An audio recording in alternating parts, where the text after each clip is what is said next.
Oh, come on, dude. All right, we're live. We are live for Wednesday night. It's the Wednesday nighttime stream. Except YouTube's fighting me. Come on, YouTube, stop it. Log me in. Oh my gosh. Clicking on this.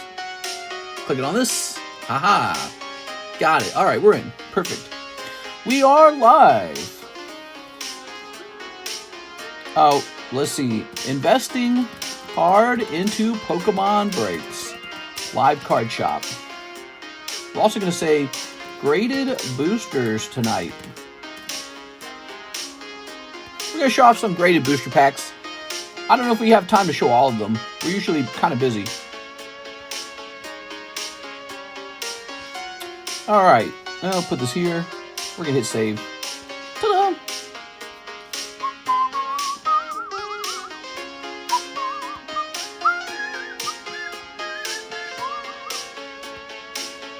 Grab this. All right, coming over here. Let's go ahead and ping everybody.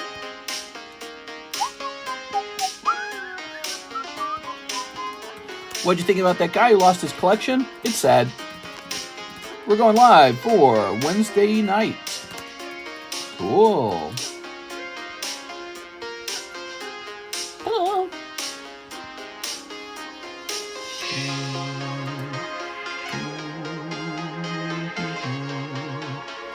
All right, all right, all right.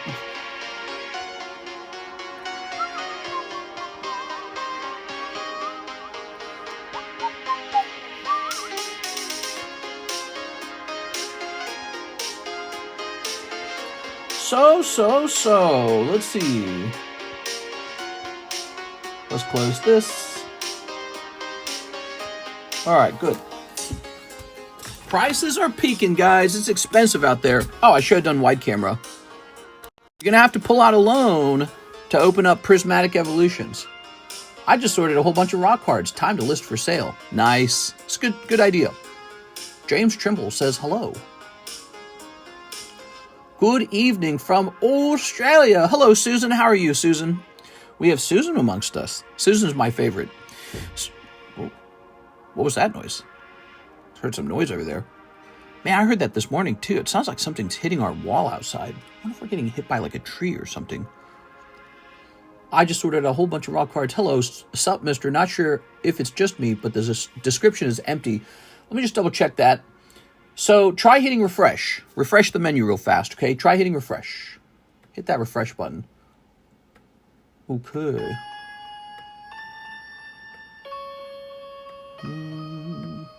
All right, let's see.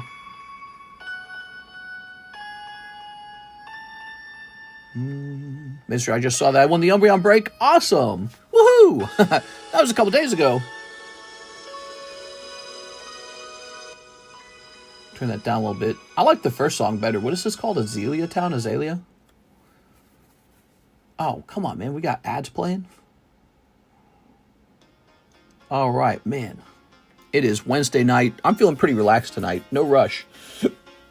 No craziness. Look at that. Roaring Skies. Oh, very good. Okay. We got this Mew break. And now we got these slabs, man. It's slab time. We got this Mario slab for 70 bucks. 70 bucks. That's an 8, huh? 8, 8, 7. Let's sleeve these up. I got these old Mario packs, right? Topps Nintendo Mario. And I really do not show that they're for sale very often at all. It's pretty rare. I thought I'd show them off, make some of you guys more aware of them. Sweet, lovely cards. That Bubble Mew is one of the nicer looking chase cards of recent. He has broken for us like 10 times. Yeah, we've done like 10 slab breaks on that particular artwork. And now he's more expensive. If you had done a break with him earlier with me, you would have got him for fewer spots. But he's still available. You could still pull him for 40 bucks. Your odds are just a little harder now. But it's just the way it is. And it'll probably go up from there. Like, it's not going to go down, in my opinion. Not now. Not now that the whole Pokemon market's basically virtually exploding. Here's Nintendo Topps.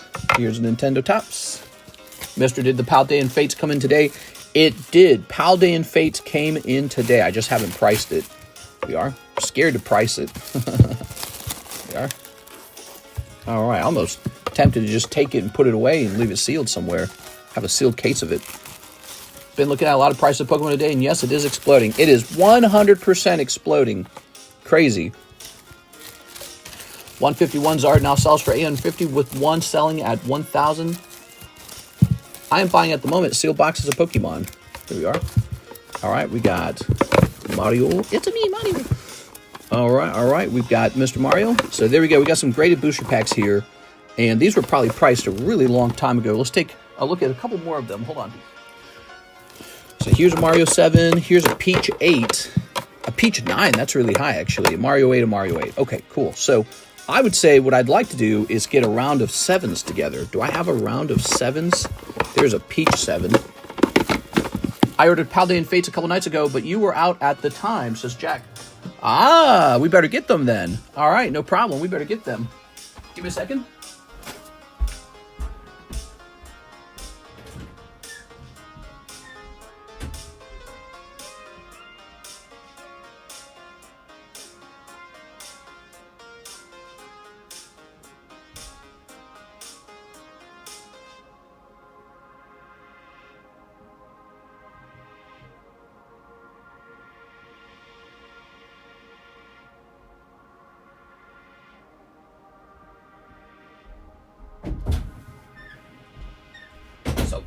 Let's also grab this. Paldean Fates has changed a lot over time.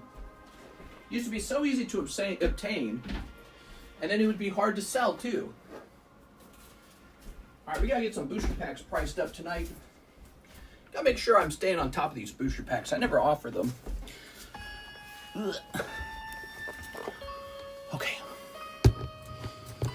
There we go.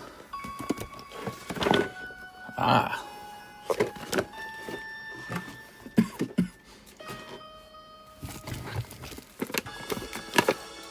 Push this back here for the moment. Bring these forward. And what's in here? Anything? Yeah, there's a bit more in there, huh? All right, let's take a look at that first then. All right. Right here, 5 Paldean Fates. Nice, dude. You got them at the old price. Let's see what the new price is. So let's set this over here. Let's zoom in.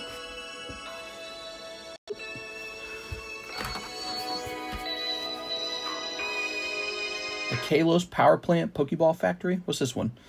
Let's try this song. So many ads, dude. Even the ad blocker can't fully block the ads. Aren't ads terrible? All right. So the way that we price these is we go, what if I had to buy some of this right now?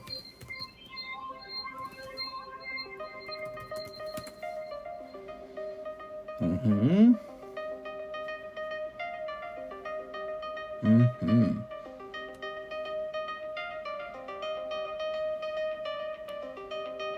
Give me a minute.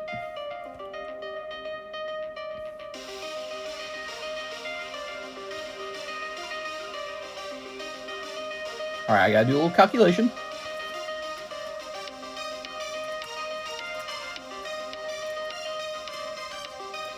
Paldean Fates is back on the menu for $15 a pack.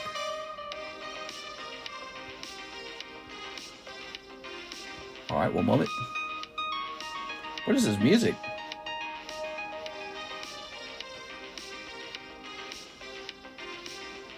Paldean Evolve, Paldean Fates, $15 restock. All right, there it is. Just a little more expensive, huh? Just slightly more expensive now. Oh my God. Ah, itchy eye here. Why does that happen? Why do I get itchy eyes? Because I have cats, man. I got cat allergies. So you're getting 5 of these bad boys.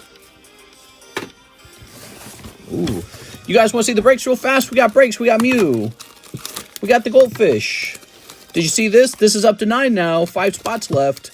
Oh, I was told by Mr. Brandon Warder to change this to 10. So that's going to change to 10. We got this poker break. We got this beautiful break with Roaring Skies, Roaring Moon. Not Roaring Skies, Roaring Moon. We have Roaring Skies break over here, though. Look at this. $45 a spot. Look how full it is. Almost there, guys. We could finish that tonight. I'd love to see that. Oh. Rubbing my eye. God dang, dude. I pet my cat, and then I touch my eye, and now my eye's super itchy. The Umbreon is 25.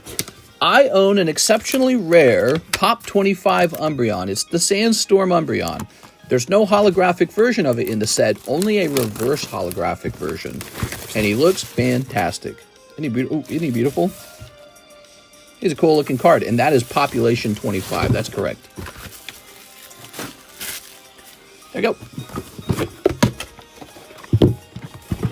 Oh.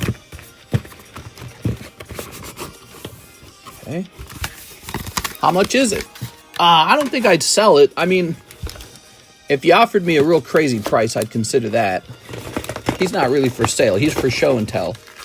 He's going to be a show and tell kind of Pokemon, where you show people and then you tell them about it, and they go, I didn't know that existed. And you go, uh-huh. Hey, you want a little code card? I don't know if code cards are worth anything these days. I'm going to need that Umbreon. He's good, right?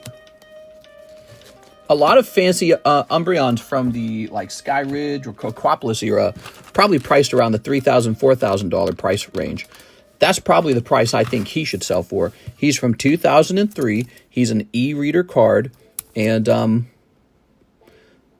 the only reason he's been so cheap in the past, I think, is because literally no one knew about him. No one.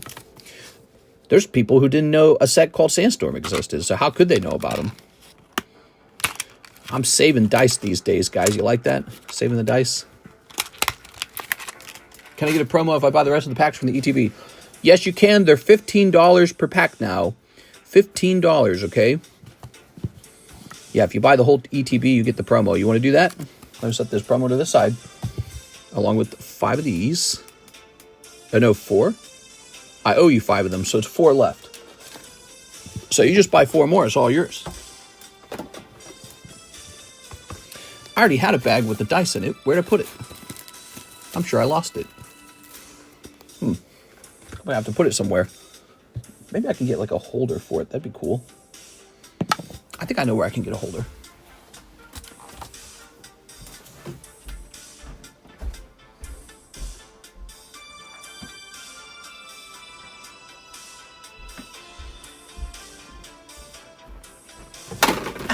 Ouch! Oh my God. That hurt so bad. Stubbing my toes there, man. Too many things on the floor. All right. Okay, put this down here for now. Good. I'll send for it now. Jack Padron. Padron? Sounds good, man. All right, so this is all yours. And so is this bad boy. Cool, man. Ooh. Play the Messenger OST OST part. I'm basically just waiting to hear you say you already listened to it and didn't like it. Oh, I don't even know what you're talking about. I'm at 20%. Quick, roll the giveaway. No giveaway tonight. There'll be a giveaway on Thursday night. I've been collecting Pokemon cards since XY Evolutions. It's crazy how the market shifts back and forth from buyers to sellers market from every year to year. It's cyclical. I don't know if it's cyclical. I think it's really just based on how good of a set Pokemon releases. Like, things were kind of cooled off when Pokemon was releasing less interesting sets. And now we got Terra Festival and Prismatic Evolutions. And yeah, the market is heated up as a result. This shows you that when people are interested in collecting one Pokemon card, I think they get excited in general. They say, well, I'm getting this one. I might as well get all of them. Okay, let's see what we got here. Actually, the very first order is Pirate Blood Moon. Let's see. He says he wants some shipping. Pirate Blood Moon. Pirate Blood Moon. I hear slim pickings for sealed Pokemon products unless you're ready to pay high prices. Yeah, it's gotten crazy. Pirates Enjoyer. Pat Gibbs. Might be in this box. This box. Pirate Blood Moon. Here he is. All right, cool, man. Just sent first purchase from you, so got to go all out. Oh, it's a first-time order. That's right. I remember this now. I felt bad about it. You had just ordered, and I felt bad because we didn't have the product. We had run out, and the snowstorm had gotten in the way of shipping it. All right, let's do this real fast. He didn't really put this address in the correct order. I think we got to get rid of this. Oops. Okay, let's move that. And then this goes about right here. There we go. And then let's trade the emails out. We got the right email. Okay, we got the right email. All right. And now let's go ahead and try shipping them. Okay. Print. There we go. Yay! Yeah, it's a good time to be a Pokemon card collector.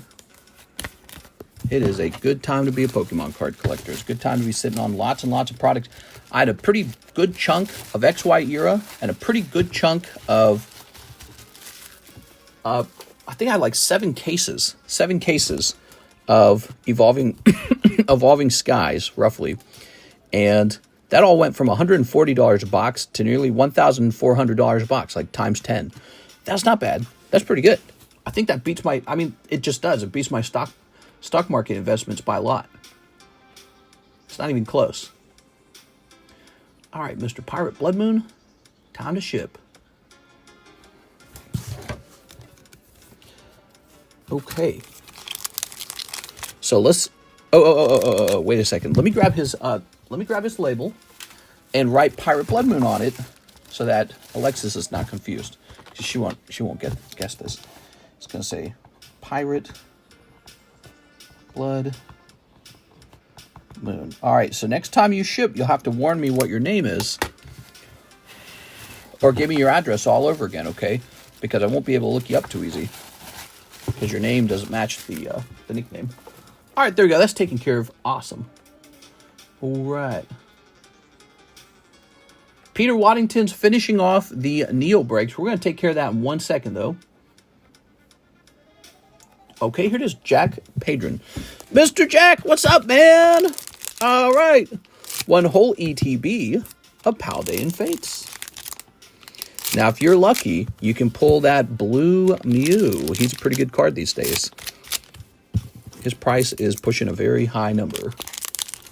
How much is Sneaker Bunko? I don't see a price. Oh, I'm so sorry. We are sold out of Sneaker Bunko. Such a great set, but it is sold out. We were selling that set for, I think it was near the end, it was $23 per booster pack, and we actually sold out at that price.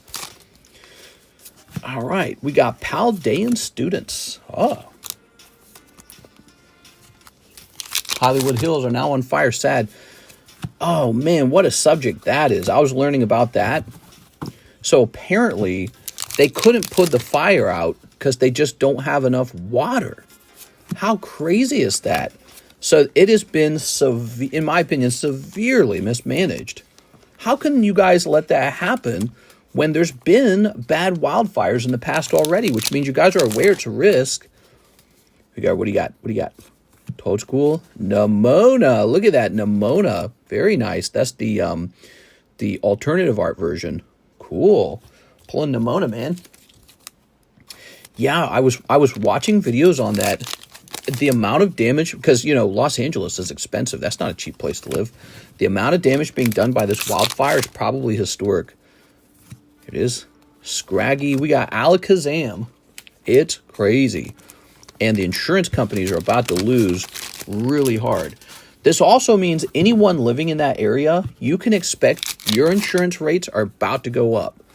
And anyone who's living in a potential fire hazard area, other insurance companies are watching what happened in Los Angeles going, shoot, we better raise our prices because we could be next.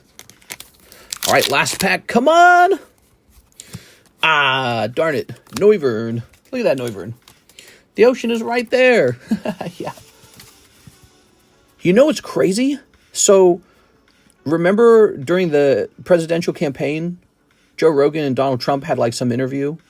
And Donald Trump went on some rant against, I guess it was like Gavin Newsom or something like that, about the forest fire management. And he was saying, well, you have this problem where you take all this water and you let it go to the ocean rather than directing it down to places like Los Angeles. And he's saying, you know, you're doing that to protect like one fish or something like that. I guess it was like environmental purposes. And he says, you could easily fix that and have a better situation for future forest fires. So his prediction that you should have done that has just come true. It's crazy. I just watched him in that interview saying all that again. It's crazy to watch. he was talking specifically about the risk of that happening. And so it was on his mind, and I don't know, it's wild to hear it. Here's Alakazam and Shroodle. It's wild to see it all come true. So Nemona's probably your big hit here. Ooh, Palafin. There's no water to the fire hydrants. The firefighters can't even do their jobs. We are. Yeah, so that's sort of a big deal, isn't it? You have to have water to be able to fight the fires. All right, Mr. Jack Newbag. Mr. Jack, so nice to have you here. Trump and using ChatGPT. Well, it reminds me of when he was being laughed at. He was being laughed at globally by these German guys when he said, why should America protect Germany from Russia when you guys are making oil deals with you and making Russia rich? He's like, you're aiding the enemy, basically. They started laughing at him, and then the Ukraine war breaks out. And he's like, yeah, you know, that you were doing exactly the wrong thing. And it's very fascinating to hear, because sometimes I think 100% of the time, he sounds like a total jerk off. You know, he's a jerk. He's a bully. Sometimes he sounds kind of racist. But it's like he says some common sense things sometimes. And I feel like when that happens, everyone just kind of ignores that part. There it is, Mr. Jack. And then a little while later, the thing happens. It's like, oh, yeah, you were warned about that. All right, here we go. But he's very easy to dismiss because of his disagreeable nature. So, yeah, I was watching that TikTok I was watching that TikTok where he's on the Joe Rogan show warning about this exact scenario. It's really crazy. You should watch it. All right, let's go back up. So we got an order for Mr. Peter Waddington, 2 spots in the Neo. Ooh. If there's water, there's no pressure. Okay, it's too far in the city. It's not a wildfire in the forest. Man, dude. Imagine the amounts of wealth that are just evaporating right now. Especially for the insurance companies. Peter Waddington. When you buy insurance, you're actually gambling. You're gambling, and the other gambler is the insurance company. They're gambling that you will lose and pay them money for profit. And you're gambling that a bad thing will happen, and they will lose because they'll have to pay you out when the bad thing happens. That's all insurance is. It's a gamble. It's a different kind of gamble. So we love to gamble, and insurance companies love to gamble. Well, they just lost. The gambling companies just lost, the insurance companies. They're going to have to pay out crazy, assuming they will. 1, 2, 3, 4, 5, 6, 7, 8, 9, 10. That's it. That's it. We're done. We are done. Peter Waddington, thank you so much, man. Not only were the hydrants dry, but for most of yesterday, the planes and helicopters that dropped water were grounded due to high winds. Oh, yeah. Okay, I didn't think of that. That's very interesting. So high winds, huh? All right, here we are. Yeah, I guess it would suck if people died in the airplanes. That's crazy. It's crazy to hear about. It really is. All right. You know, it's also, by the way, I find this whole subject super, super, super fascinating. If you recall, I was talking about potential places to move, right? And I said I liked Nevada because it didn't have forest fires. Did you hear me say that? I said Nevada it's a desert, and it doesn't really grow the kind of foliage, the kind of trees that would allow for an easy forest fire. Here we are. All right. They just don't get the trees for it. Wait, I'd like to open it from the back. Here it is. Okay. Oh, man, I got cat allergies, guys. I'm dying over here. Oh, man. I'm rubbing my eye with my left hand. What do you think caused the fire? Well, it could have been man-made, could have been an accident, could have been on purpose. But whatever the case was, it happened. And so you have to design the area to survive a forest fire. So trees need to be strategically cut down. Water access needs to be set up in some areas. You just need to manage it. That's the whole idea, right? They just didn't do that. And now there's historic loss. And I don't know. Will Californians ever demand that it gets taken care of? Why don't they demand that? You would think they would demand it. They're like, nah, it's okay. Let it all burn. Here goes. I think that here in Missouri, you wouldn't have lasted as a politician this long if you couldn't. So in Missouri, if there were repeated preventable forest fires, all the politicians would have been fired. That's just how it would have been over here. There's just very low tolerance for stuff like that. If you say the wrong thing in Missouri, you'll lose your whole election. I don't understand how they stay in power in California then. Who's voting for him? You guys already had a bunch of forest fires. He's got to lose now. Like, how can you stay in power if it happens again? I don't really know who's in power in that specific area. But, man, if you can't take care of it, just get somebody who can. Oh, my God, dude.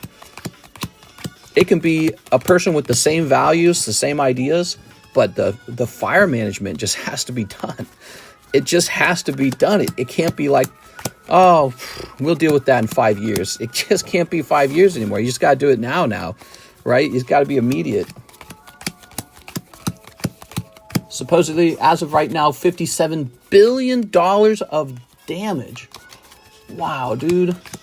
I've been in Nevada in 113. It was 113 and a windstorm, not fun. Yeah, Nevada's not perfect, but no state's truly perfect, right?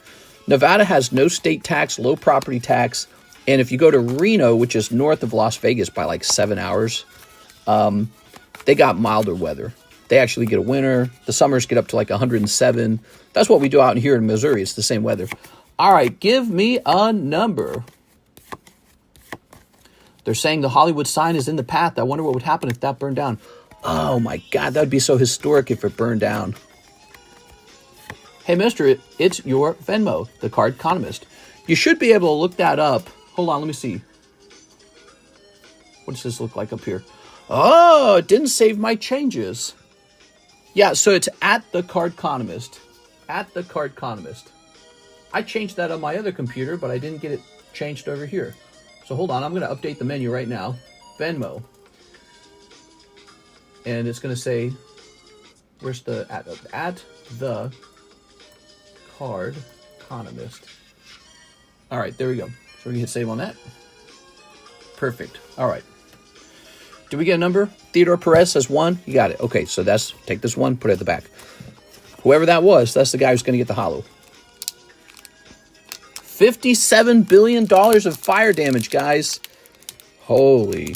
Yeah, that's a nightmare for me. You guys have heard me talk about this repeatedly, that if you take your Pokemon cards and you move to a place that's, prone to natural disasters, now you have an extra cost of insuring the cards. You have to insure your collection against that natural disaster. So this is why we ruled out Florida. We said we're not going to go to Florida, and we're probably not going to go to Texas, because Texas also gets hurricanes and tornadoes.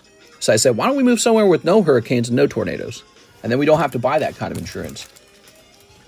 And then we get to make more money when the cards go up, right? So we make more money overall. All right, Todd Peters. He's the first one, Mr. Todd. What's he got? Ooh, Bill. That sucks. Venmo's available. We got Venmo. Yeah, we've had Venmo for a little while. Yeah, Venmo is available. Give it a try. We added Venmo a little while ago. Vegas hasn't really reached below freezing this winter. Very mild winter so far. Bro, I've been studying for an English and chemistry test for tomorrow for 12 hours a day. Somebody send help. Good luck, man. One day you're all done with school and life gets way, way better. Then you get a real job and you immediately stop using every skill you worked so hard for in school. So school makes you learn a bunch of skills that you never learn. You could have worked on a valuable skill, but they make you learn unvaluable skills, non-valuable skills. You are? All right. School, man. Ugh. Here we go. What do we got? We got Chris Abruzzo. Ooh, come on, Chris. There you go. Oh, my God. It's a fishing rod. Okay, Chris Abruzzo picking up the fishing rod. Mr. Chris. The crazy part is there's still 0 contained active fires, a new one starting every hour, and embers are being carried for miles and burning up anything they land on. Oh, my gosh. So you guys feel like it's not over yet. I feel like this is such an egg on your face moment. It is crazy, man. So many people are being hurt by this, and it didn't even have to happen. They could have just done things to prevent this before it got to this point, and they didn't want to. It's awful, man. All right. What's next? Boop. Peter Wad. Okay, Peter Waddington. Come on, Peter. Oh, picking up the whooper. He's so happy. They're saying this is day 2 or 4. All right. Very nice. Put that there. Peter doesn't know what he's talking about. You got this, Alex, bro.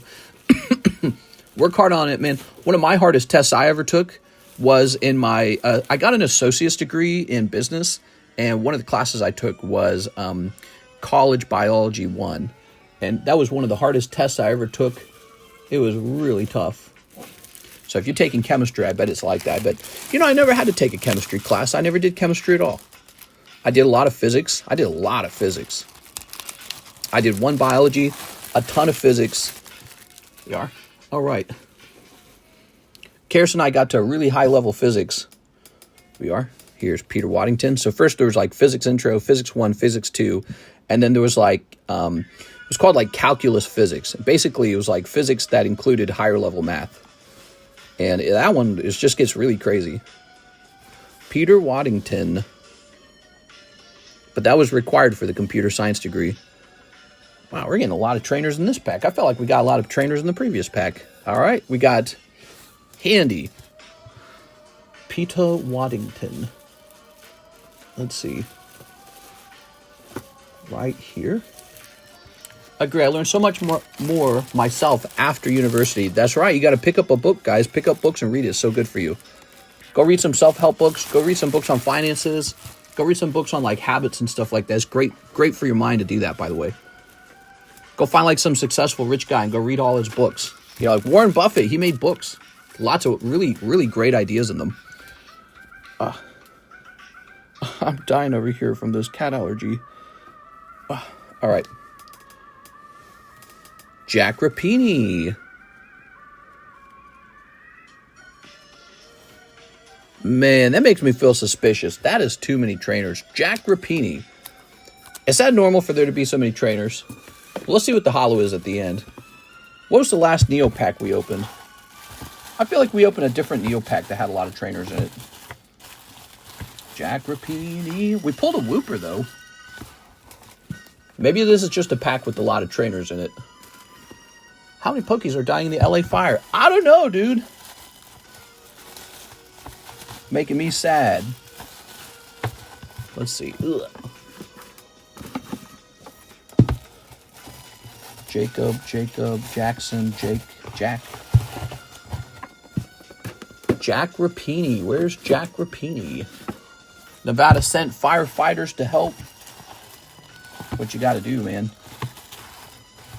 It's just, the whole thing's crazy to hear about. I've seen the pictures, the aerial pictures. It's all burning down. Let's see. Jack Gray. My wife and I joke about moving to California. So today we were looking at those pictures, saying to each other, see if we had moved, we'd lost everything. Here he is. I found him. Okay. Can't believe Moonbrion's going to 3K. People are feeling confident in that card market. It doesn't go up forever. I will say that. You know how like Bitcoin reached 100K and now it's like floating around 95 and 100? So Pokemon doesn't go up forever. It doesn't go straight to the moon. It's not how it works. But this will become a new normal for the prices. Peter Waddington. Mr. Peter pulling another trainer. How curious. This is the pack that has all the trainers in it. Okay. The trainer pack, huh?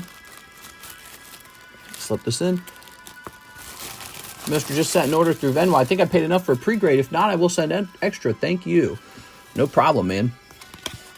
Robert Tubman. You know, I know this is not the first time I've seen this, though. Oh, look at that. Flaffy. Okay, Flaffy's in here. Robert Tubman. It's just a pack with a lot of trainers then.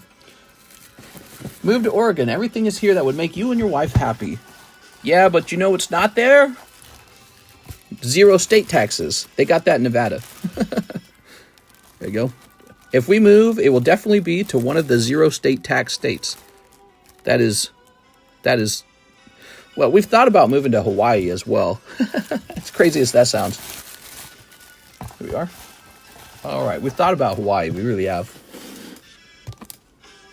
Here's Peter Waddington. Come on, Peter, pull in. Oh, look at that. You got, so you got Flaffy and Mareep. Come down to good old Texas. Texas is ruled out. We've ruled out Texas because you get too many hurricanes and tornadoes. And so to feel safe, we will have to buy insurance to protect the cards from tornadoes, and in particular, we worry about hurricanes. JM, that's Jonathan Morris. He waited a long time for this break. All right, you just missed it, Jonathan. But you got a great pull. Yeah, this is definitely a legitimate pack. Do you see this card? This is a rare card. This is a banned card from the Neo era. They don't have this in English. It's the slot machine card. I guess opening packs is kind of like playing the slots. And they don't have this in English because it's gambling. So, you don't do gambling in the West. But they had this back then. The year 2000, kids could open up a gambling card. So that's Jonathan Morris. Let's go find his bag. Jonathan Morris. Where did I last see Jonathan Morris? I think Jonathan Morris was a guy who used to have a box. And then what happened was he shipped that box. And, oh, this doesn't belong here. The RO1. Well, let me put this back where it belongs. So many trainers. Hey, Jonathan Morris is here. What's up, Jonathan? So, Jonathan, you missed the holo, but that is actually pretty valuable. I bet that goes for about $100 as a 10. Could be 100, could be like 75. But for a trainer, for a vintage Japanese trainer, that's not bad. Take another look at it. Doesn't look too bad either. Centering's not bad. So you might have a banned Neo card on your hands that could potentially grade 10. Now here goes. Now this is the card. This could be Lugia right here. Carlton Wicks. Wow, what a lucky guy. Carlton Wicks pulls a fresh holo. This could be a big deal. You ready? Carlton. Oh my God. Woo! Look at that. I better sleeve it. That's the ideal outcome. Oh man, he did it. Wow. All right, Carlton Wicks pulling the Lugia.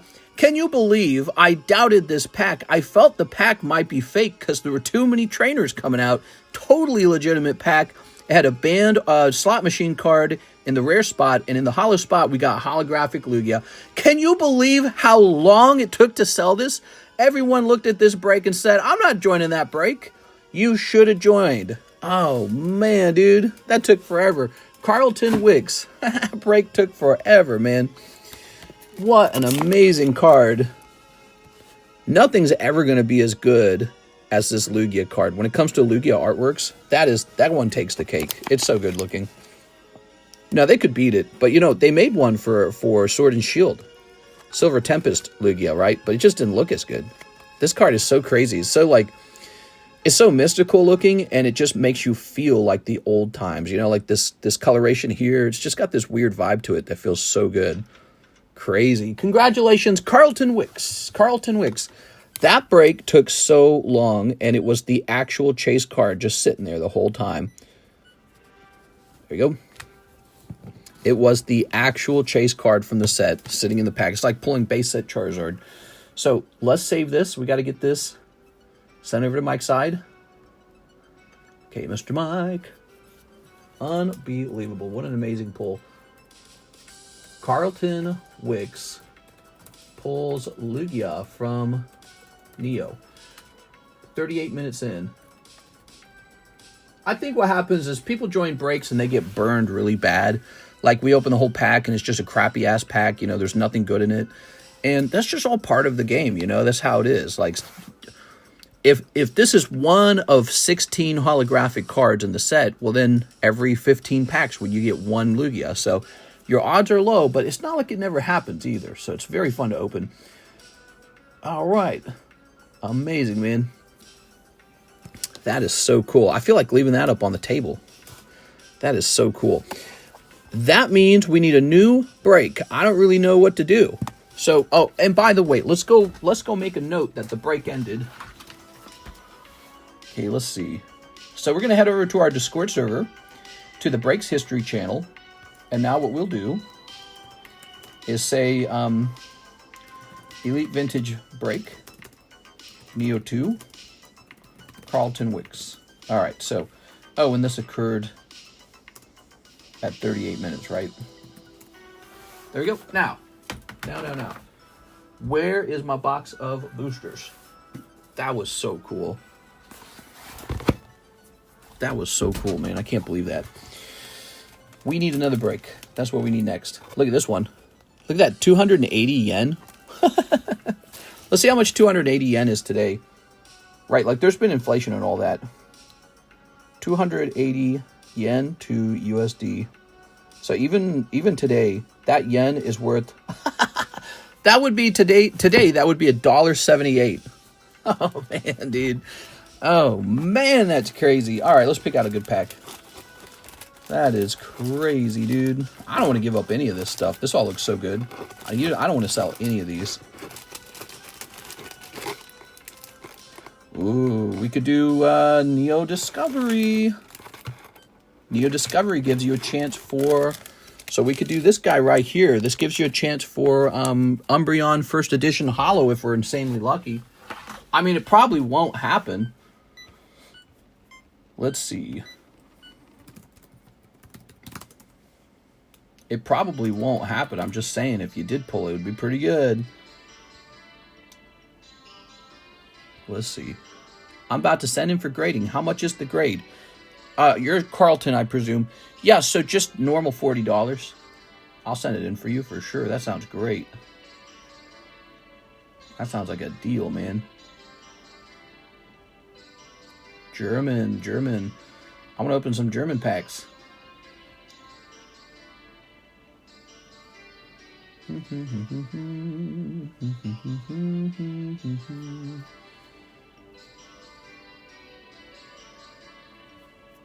Okay.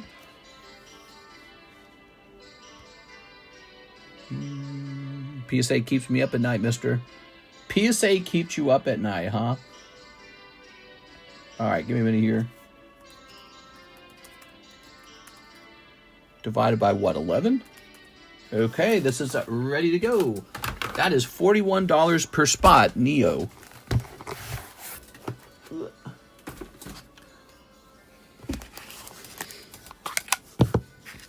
That's going to count as the next Elite Booster Pack break. Looks like it's very similar to the last one. We're just going to run another Neo round. I don't know. I want a chance to pull that Umbreon. I really do. We can always do some other crazy stuff as well in the future, but you got to take a shot every now and then. Okay, so we got 2 breaks going. This one's halfway done. This one's Gym. And this is Neo Discovery. There's Espeon and Umbreon in this set. Okay, so there you have it. All right, lovely.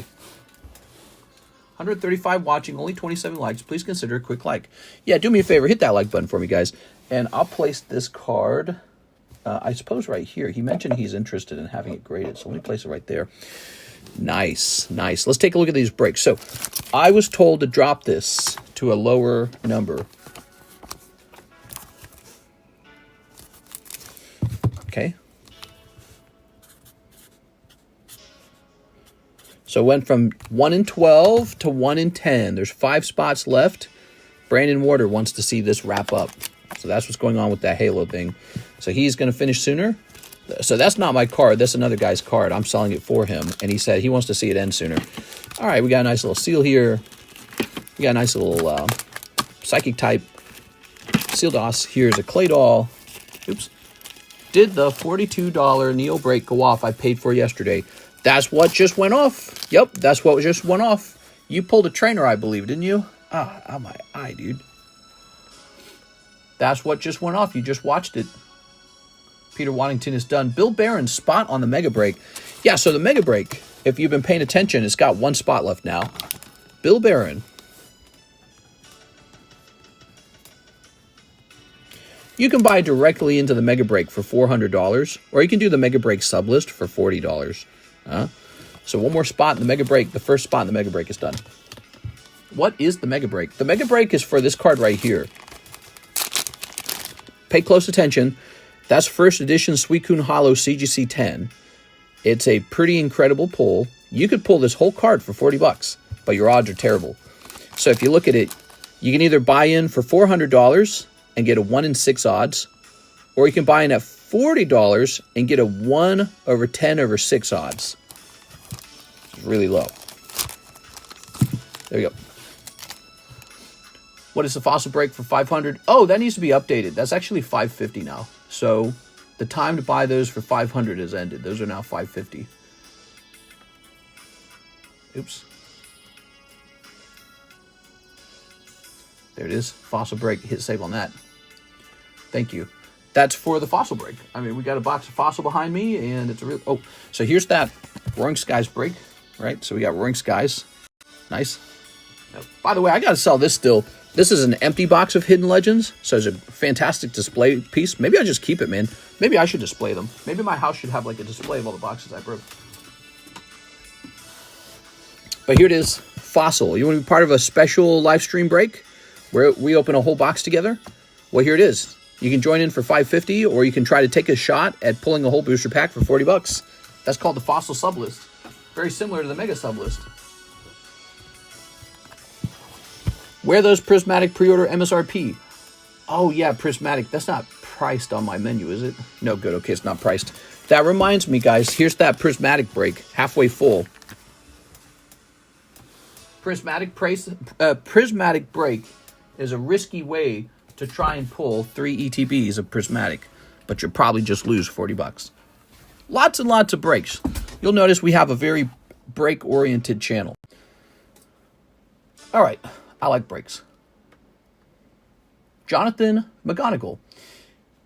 Okay, he says $140, cards, FIFA box, and Star Wars, Rare Plus 3 Paldean Fates, plus what's gradable. Oh, I see what you're saying. So you've paid for me to do a little pre-grade on your cards too. Okay, you got it, man. Do you have any 7.5 TCC rings? I do not think I have that. I'm afraid. Have to remember that in the future, that if I want to sell rings, I have to get half sizes too, because people want exact. Can you explain your techniques with using your knuckle to push up the cards? Oh, I guess I haven't really thought about that in a long time. Okay, here we are. Let's see. Grab this, toss this away. Just go buy the cards at those odds, guys. Don't fall for scams like this. I actually agree with them. If you guys want to, just go buy the slab you want. So see, like this Meganium, we have them for sale for $150. So if you want the Meganium, you can just go buy a Meganium on the internet. If you want this Mew right here, you can just go online and go buy the Mew. But if you want to be in the break, you're going to pay a premium, and then you're going to have a chance of 1 in 10 odds to pay $40 to pull the Mew potentially for $40. But 9 people will miss the Mew. Do you understand? So 9 people will just get a holographic card. You know what that's similar to? That's similar to opening these. When you open these up, you're hoping to pull a Mew. You can spend $40 very quickly. You're probably not going to pull that card for $40. So it's very similar. But we've done the mathematics. Your odds are better in here than they are in here. We've done the math over and over. I can show you that math live if you want. Yeah, your odds in here are better than the actual sealed product. Everyone knows this. It's like when you go to buy singles or when you go to buy a PSA 10 slab. So it's really for people who love opening stuff. If you like to open stuff as opposed to buying direct slabs, I do recommend a break because your odds are literally better. Here we are. The odds in these packs are terrible if you didn't know that. The Pokemon Company gives you terrible odds. They truly do. There you go. All right, there we go. Very nice. How much is the Magikarp? Can you show the math? I believe you. I'm just curious. Yeah, I'd be happy to do that. Toss this guy out now. All right. Throw this over here. So, for example, so let's say 40 times 10, right? So within $400, you'd need to pull a Mew out of, like, let's say, Shiny Treasures, right? So then you'd need the price of the booster boxes, and you'd need to see how many booster boxes you could pull with $400. And then one of the things you can do is you can actually look up pull rates online. They're not perfect, okay? So it's not a perfect math. But what people do, how many Shiny Treasures, treasure booster boxes do I need to open to pull Mew 347? All right. I'm asking ChatGPT here. If you know the pull rate, 1 in X packs, you can calculate how many packs. For example, if the pull rate for the Mew, see, look what I'm doing here, is 1 in 500 packs, and each box contains 36 packs, you'll need blah, blah, blah, blah, blah. All right, so in this case, it must have searched the internet and not found a pull rate. what is the pull rate for the Shiny Treasures Shiny Treasure Mew Alt Art? We'll have to pick like a card where a lot of YouTubers have calculated the pull rate based off of, opening like 1,000 packs at a time.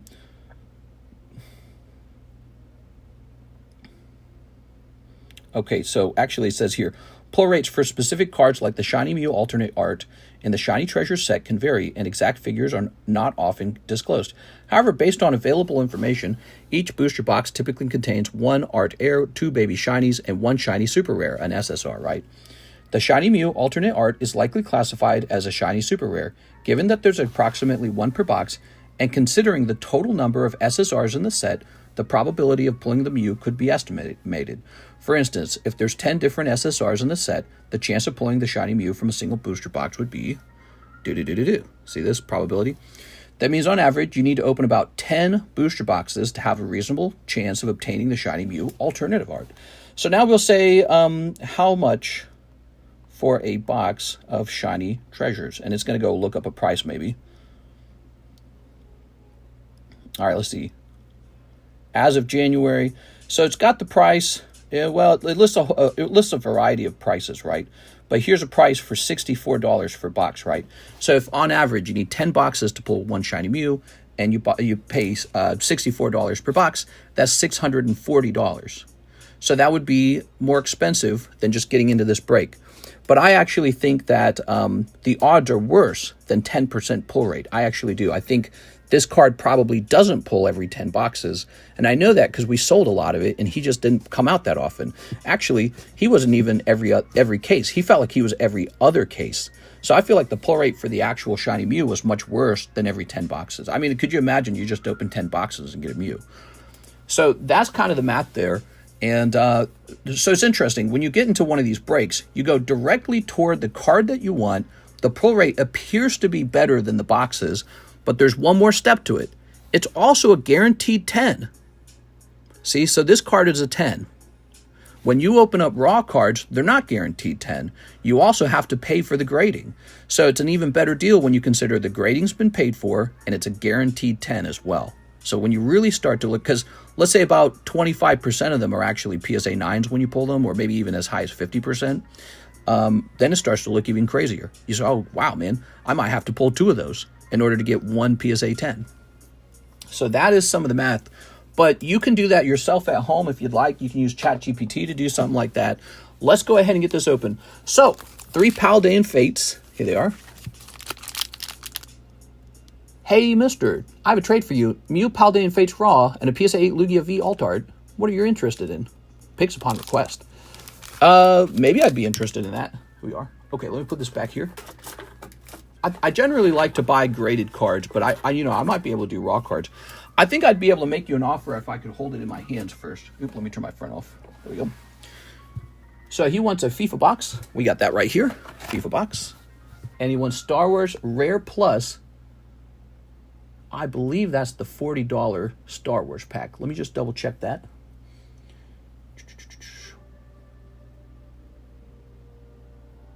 Star Wars Galaxy 3, Galaxy 7 Rare. There it is. Okay, the Galaxy packs. Ugh. Here it is. Ooh, very fancy. Top Star Wars Galaxy Series 7. I appreciate you going through that. That's why I shot with you. Yeah, well, I'd like to teach more people about those odds. Yeah, when you open up booster packs, the odds are actually really abysmal. And so you think, hey, I opened my Shiny Mew in 10 packs. But what you're not calculating is everyone else had to open about almost 2 cases worth for you to arrive at that moment. And when you look at the cost of that, what's really going on is everyone's paying for all these unwanted Pokemon cards that Pokemon sells to you to extend the duration of the break. There is no other junk Pokemon cards, just the Mew. That's all we have. We got one good card, and it's exactly the one you want. I call it a guaranteed chance for the Mew. When you open up, let's say, a case of Shiny Treasures, there's no guarantee he's in that case. When you jump into this, you get a guaranteed chance for the Mew. So it's, you know you're going toward the Mew, you just don't know if you'll be the lucky one tonight.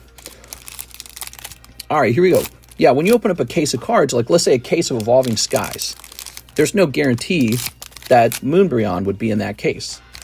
But I could go get a Moonbryon and just break it for you, and you can have a chance for the Moonbryon. And you know you're going directly toward that Moonbryon. Your money's going directly toward it. There you go. All right, let's see what we got.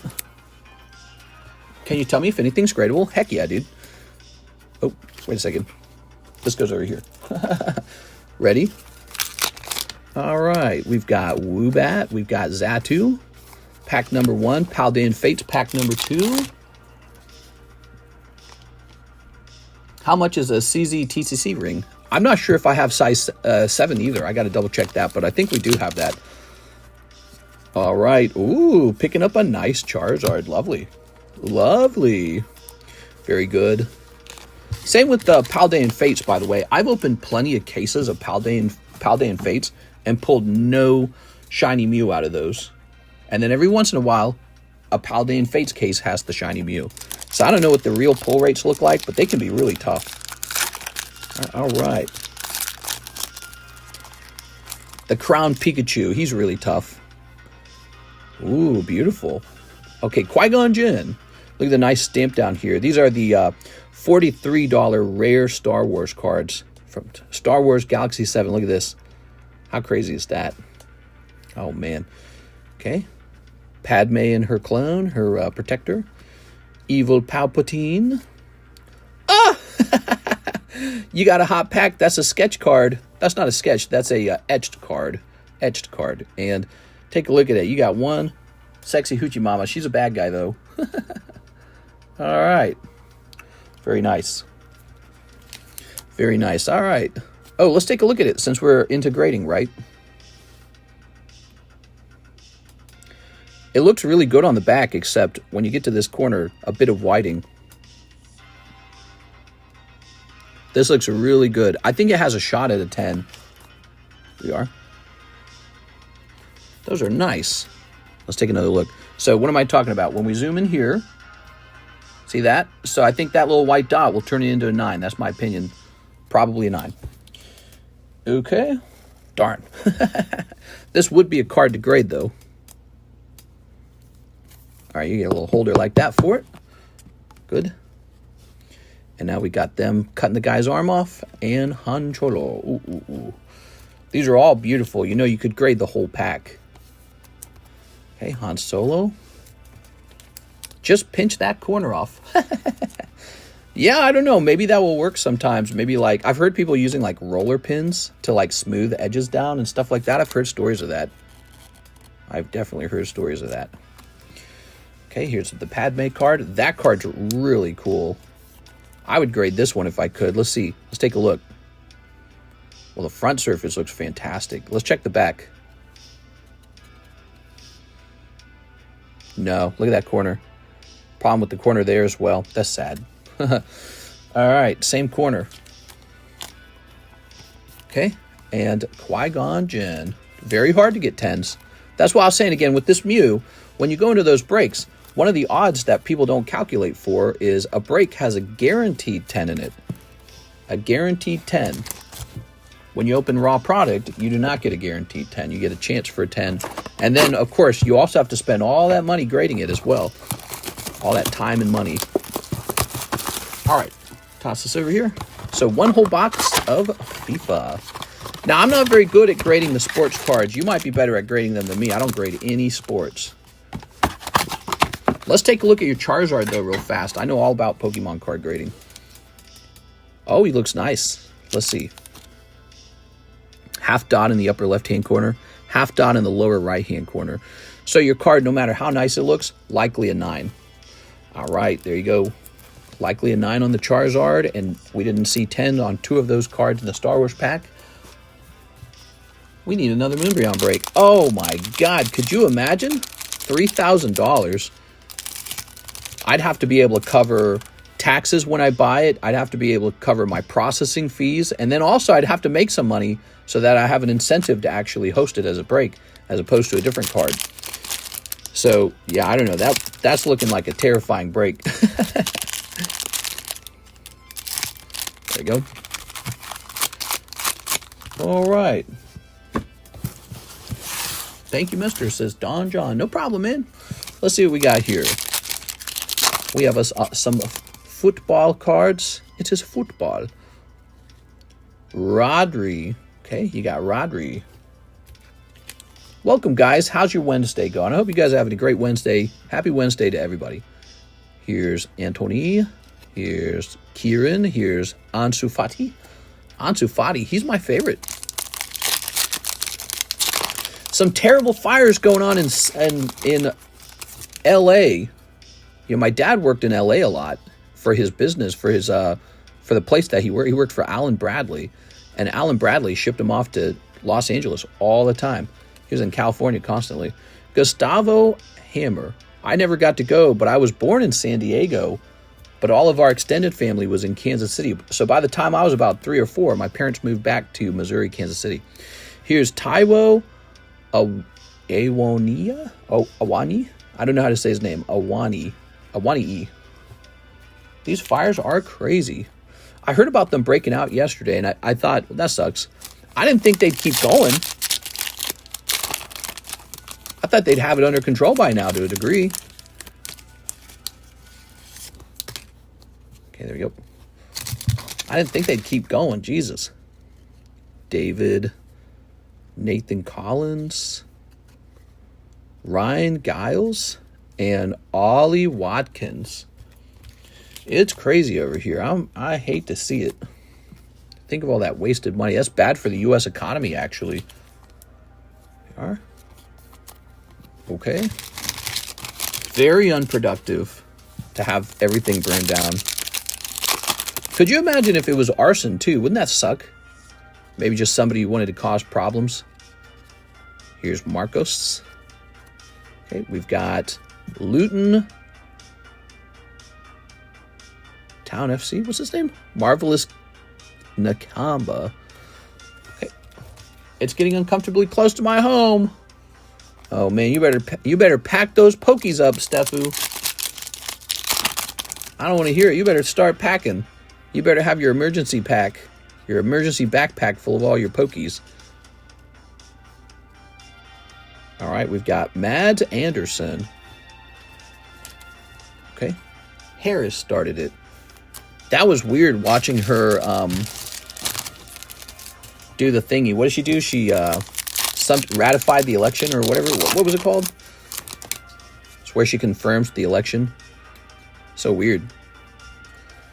Here's Anthony Gordon. Taiwo Awani. And rookie Carlton Morris. There you have it. Thank you so much, man. All right. How about that, guys? I think you're new, aren't you? Jonathan McGonigal. Nice to meet you, Jonathan. Her face was so funny. Must have been very awkward. All right. I felt bad. I was like, ooh. Let's grab you a baggie. Changed names a few times. Okay. How about that one guy didn't want to shake her hand? That was kind of disrespectful. Did you guys see that? Some senator's husband. Guess you're not required to do that. Just, all right, here we go.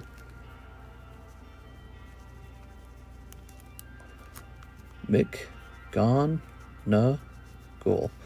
125. You're going into the JO box. Do we have another JO box? Because this one's full. So our current JO box is full. We have a John box up here. Let's grab this. All right, you're going up top. You'll be with Jonathan Lewandowski. There we go. I bought slabs and stuff before, the Poker Pikachu and a few others. Oh, cool. Okay. Nice, man. Welcome back. All right, guys. That's it. We finished that order. It was a big order. And now we're ready to do a little rotate on these slabs. Oh, so tonight, I want to price up some of these, by the way. Check this out. So we got a Princess Peach. Here's a Mario. Is there something wrong with my light? It feels like not bright enough or something. Weird. Oh, wow. I didn't know I had some of these left. Those prices are out of date. Those old prices are from a long time ago. They got to be re-examined. I'm looking for a complete set for you guys here. 9888. Try and get a complete set of these ready. Oh, wow. There's Link. Nintendo Game Pack 2. There's a 7888.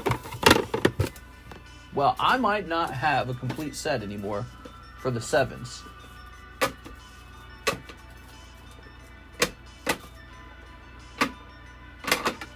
Looks like I don't. So, well, wait a second. There's one more place I haven't checked. Have you seen the Elephant Mario card?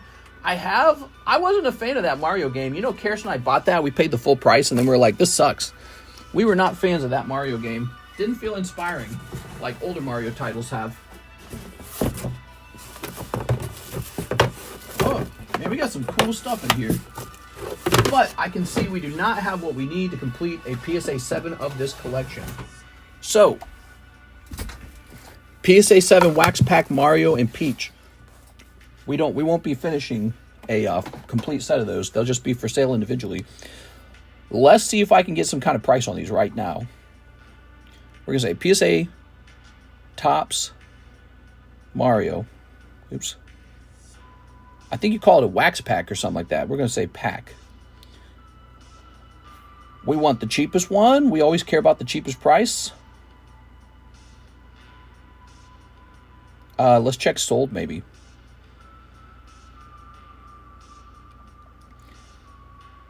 All right. So I've seen things. We're going to actually lower the price on this. So I think I can list these around 70, but I would like to see these sell one day because I got so many of them, is the truth. And so we're going to lower this price to $50 a piece. These are from 1989. That makes them almost 36 years old. They would look really great sitting on a shelf if you're a Mario fan, if you play video games, if you're a Nintendo fan. We got Mario, and we got Zelda. I'm sorry, we got Zelda. We got Mario, and we got Princess Peach. I was thinking about how we didn't have Zelda, because that's why we can't complete the set. There they are. $50 a piece if you're interested in those. Not bad at all, right? Not bad at all. $50 is the cost of just a couple of those. Just buying a couple of the raw ones. Okay, so Bill Barron got his spot on the Mega Break. Jack Padron got his rest of the ETB. We're hitting refresh on the PayPal orders. Stephen Mitz, Magikarp spot. Oh, yeah. Magikarp spot's a big deal. We like the Magikarp. I can say I'm not going to be hosting that one again. Or if I do, it's going to be for a wider margin. Oh, wait, I don't need this. I need this. Because I make almost nothing on this one.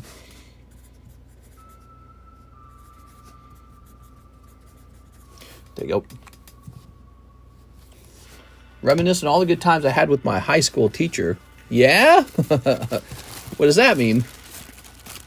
Good times, huh? How long is the line right now? I saw 8 people in the queue. That's very standard, though. Okay, so your wait time won't be any more unusual than any other night. It's just a typical Wednesday night. That Magikarp is now halfway done, everybody. You might be interested in finishing that one. That is probably the best break on the table right there. English Magikarp. If you have not jumped into this break, it's extremely good. Go look up the eBay price on that. It's about $1,200 right now. That is a very reasonably priced break, and it's a cool one. Poliwag 10. Golduck 10. Wow, look at those great slabs. Daniel Del Barrio's spot on the Roaring Moon. Here it is. So this is a modern slab break for Roaring Moon from Paradox Rift. Seeing how all of the modern cards are kind of exploding in price, if you see a one with the lesser odds like this, probably worth jumping into, because he'll probably go up. We are? Probably already has. Just sitting here reminiscing all the good times. We the same. How long is the line? My Super Mario 3 sealed game has doubled in price. Damn, dude. That's so cool. Doubled in price, huh?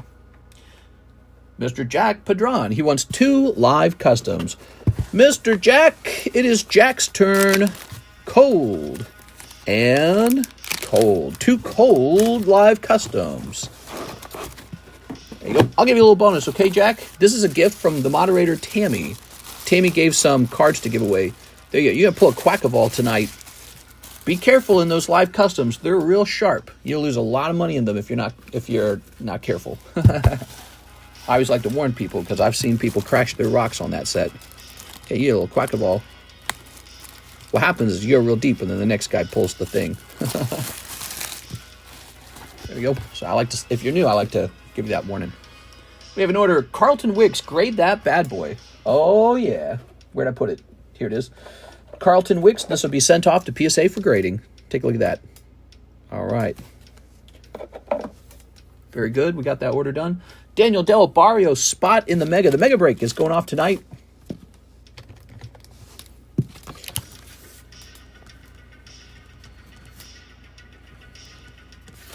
Okay, there it is. The Mega Break. This also means we do this.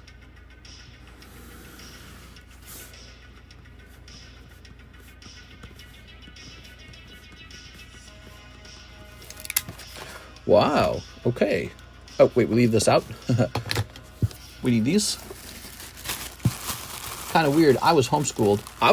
1, 2, 3, 4, 5, 6, 7, 8, 9, 10. Can you tell? All right. Cool. Bum, bum, bum, bum. All right, here goes. So, win TCC. So for this break, there's no shuffling the names because it's on this sort of list. So you guys just pick out a number for our booster packs. Oops, for our booster packs. Mr. Gonna move to... I was going to make the title Saving Up My Money for when I move to Greenland. All right. They're going to rename it Trumpland. Oh my God, dude. It's crazy. What a crazy time period. All right. Oh, any number but 7, says DDB. Hold on, I'm not accepting a number yet. All right, now give me a number. Kess says 2. 1, 2. You got it. You're the decider. Congratulations, Kess. We got Jennifer Yap, Joseph Jones, Anthony Kalura, Anthony Kalura, Kevin Vu, Bill Barron. Oh, it might be Bill Barron. Congratulations to Bill. Oh, before we're done with that, we have to finish these, actually.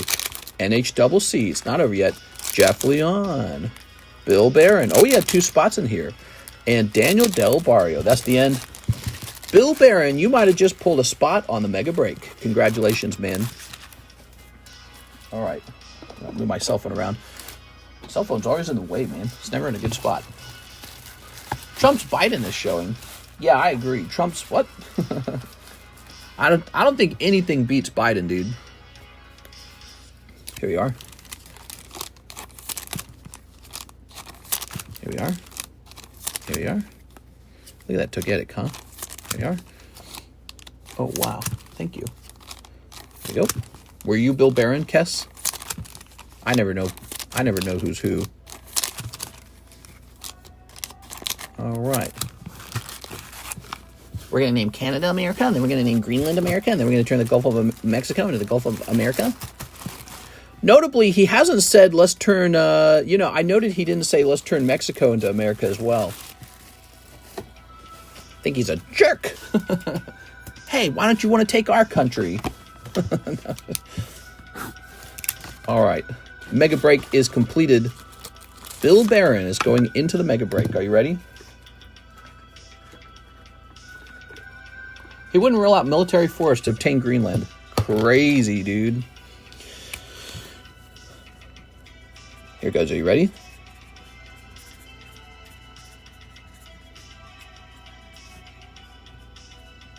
It's all anyone's talking about. That and this forest fire in LA. He said, take a taxi. I'm making a high rise. Hi, mister. Do you want my case of Lost Origins to rip if you're getting low?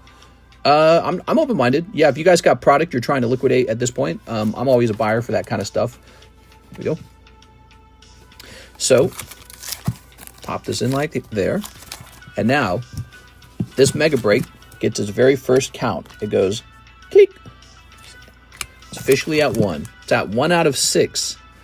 1 out of 6 is completed for the Mega Break. How much oil in Greenland? Probably a lot. All right. Did you have any Nami slabs for sale? Nami mommy? What's Nami? Nami. Oh, isn't that a One Piece character, Nami? Look at this guy. Look at this girl. Oh, baby.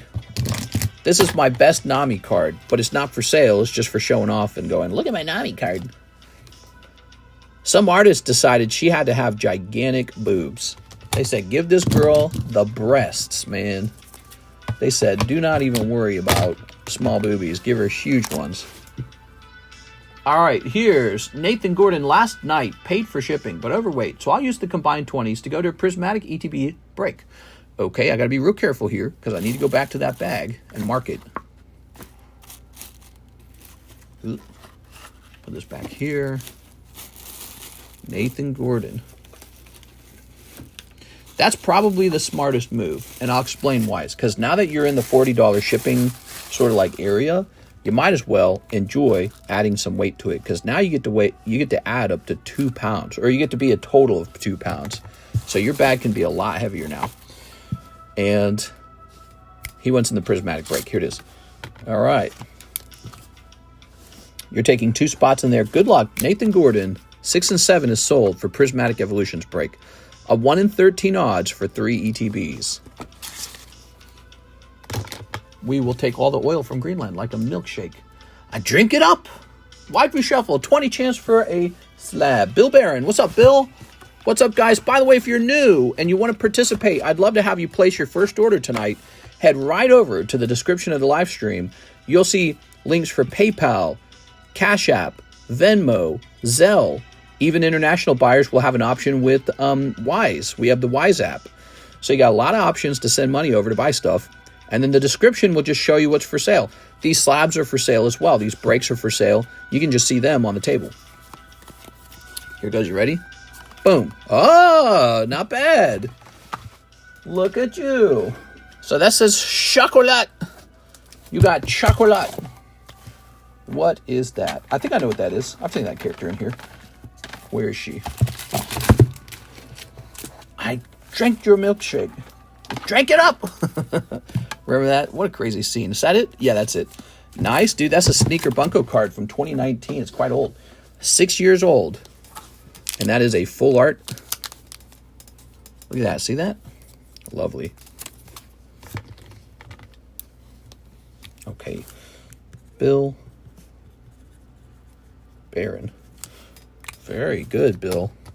Bill's having a good night, dude. He got that $400 spot in the mega break, and then he just goes on to pick a slab out of there with 1 spot. You're having a great night. Ronaldo Salazar, can you check for a SC7 TCC ring, and how much? 2 critical blow, 2 Korean 151. 2 critical blow. Oh, that's Dragon Ball. And then 2 Korean 151s. Ooh, that's an empty box. Then proceeds to beat him with the bowling pin. That's not what happened. He didn't beat him with the bowling pin. It was a bowling ball, wasn't it? No, wait. No, he threw the bowling ball until the guy tripped, and then I think he beat him with the bowling. That's pretty dark, isn't it? Let's go get 2 critical blows. Actually, it looks like I got to stand up and get more 151, so I'll be right back. More 151. Here we come.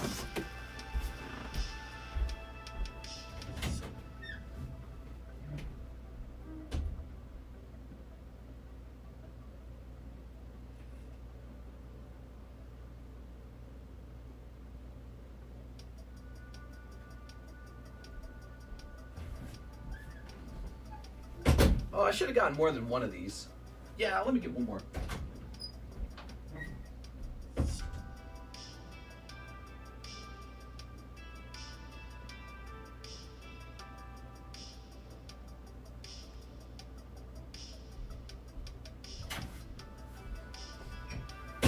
All right, here we are. Ooh. Here's that critical blow as well. My knee hurts. I used to be an adventurer too. Then I took an arrow to the knee. I've won EVO 1 brilliant, 1 chilling, 1 astral, 6 lost. I can spare those boosters, but a fair is a good offer. A fair? You gonna take me to the fair? There we go. All right. Very nice. Musk, save us. Mr. Tree 2 Leaf, you can contact me privately and talk more about that if you'd like. Any of you guys can do that if you got product you want to liquidate. Did I get a text? What's this? Okay. Here goes.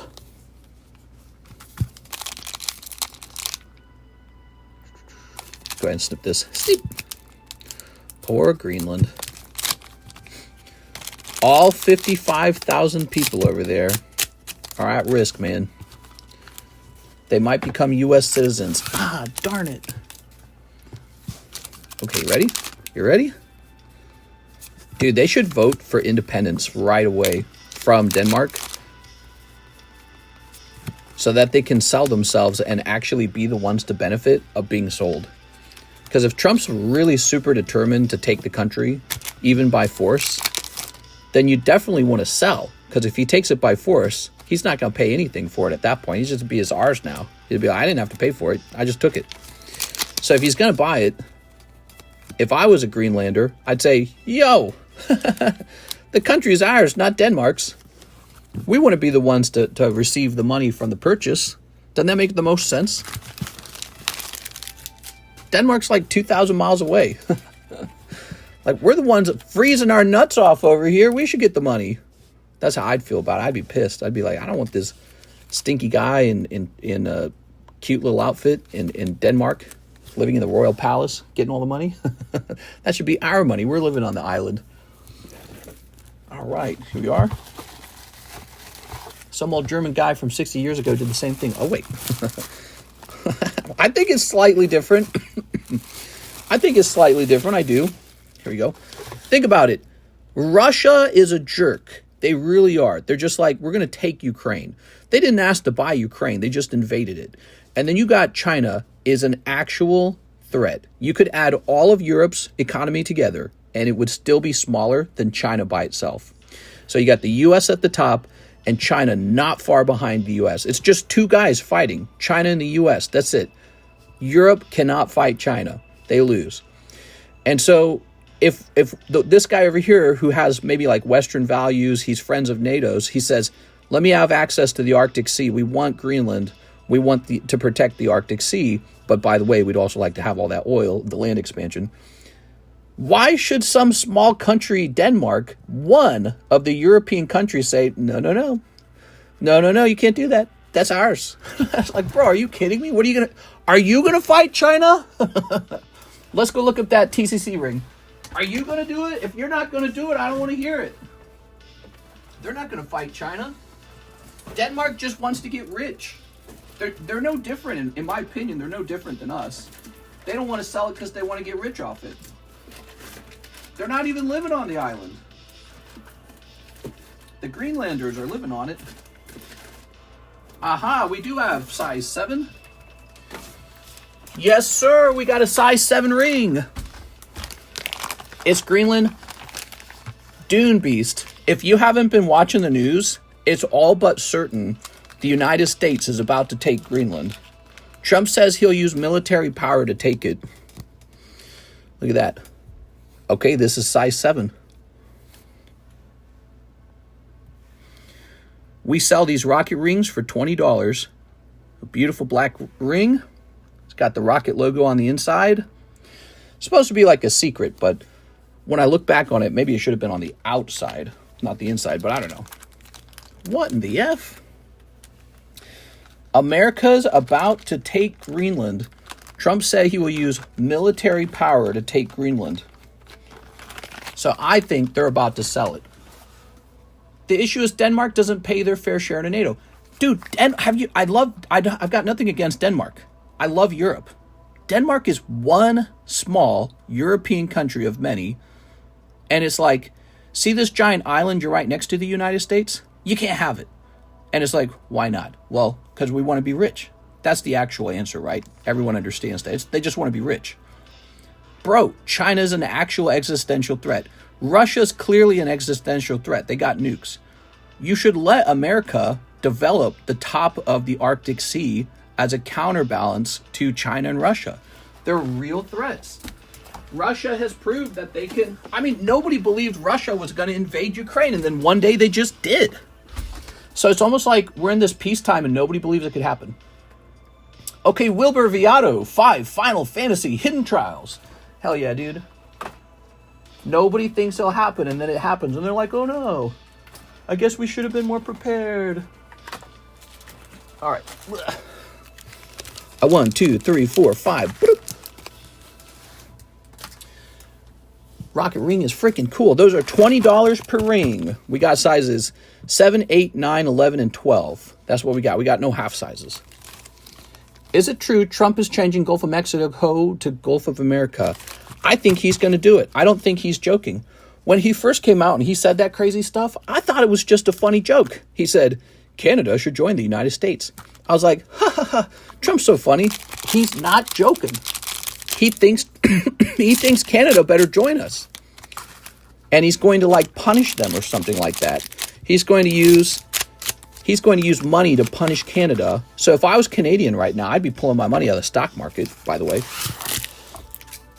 I'd be protecting my money if I was in Canada right now. And he is promising to hurt Canada if they don't join us. What? He didn't run on that at all. That's not what he said he was going to do. Here's a Shtola. Large countries just claiming they want territories is a slippery slope. I mean, I don't know how to feel about it. You are? I think it would be cool in one sense, but I think it disrespects the sovereignty of the people living in those countries that want to be free. You are? But Greenland's tiny, by the way. There's only like 50,000 people on Greenland. There are small towns in Missouri with more people on it. What's really going on with Greenland is Denmark owns it, and they just want to get rich.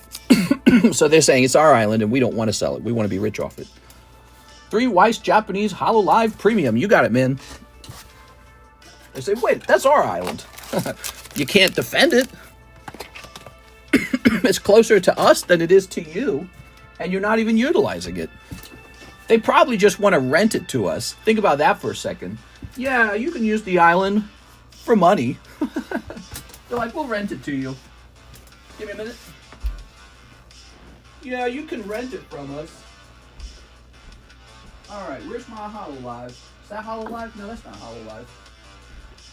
You can rent it from us. All right, I'm going to have to leave the room to look for this Hololive. I'll be back, guys. That's not it, right?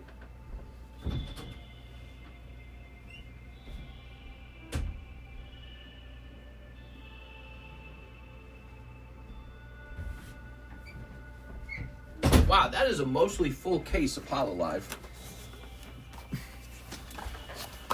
We are? Ooh. Never intended on lowering your grocery costs. They ran on that to get the votes. Well, you know what's funny? Let's say the United States quickly takes Greenland in the first year, and they start mining it for rare minerals and oil.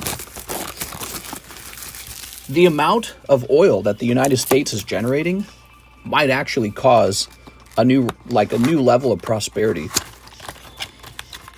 All right, here we go. Very nice. So I know there's a lot of skeptics out there and people who respect sovereignty and people who don't want America to act like an empire, you know, expanding empire.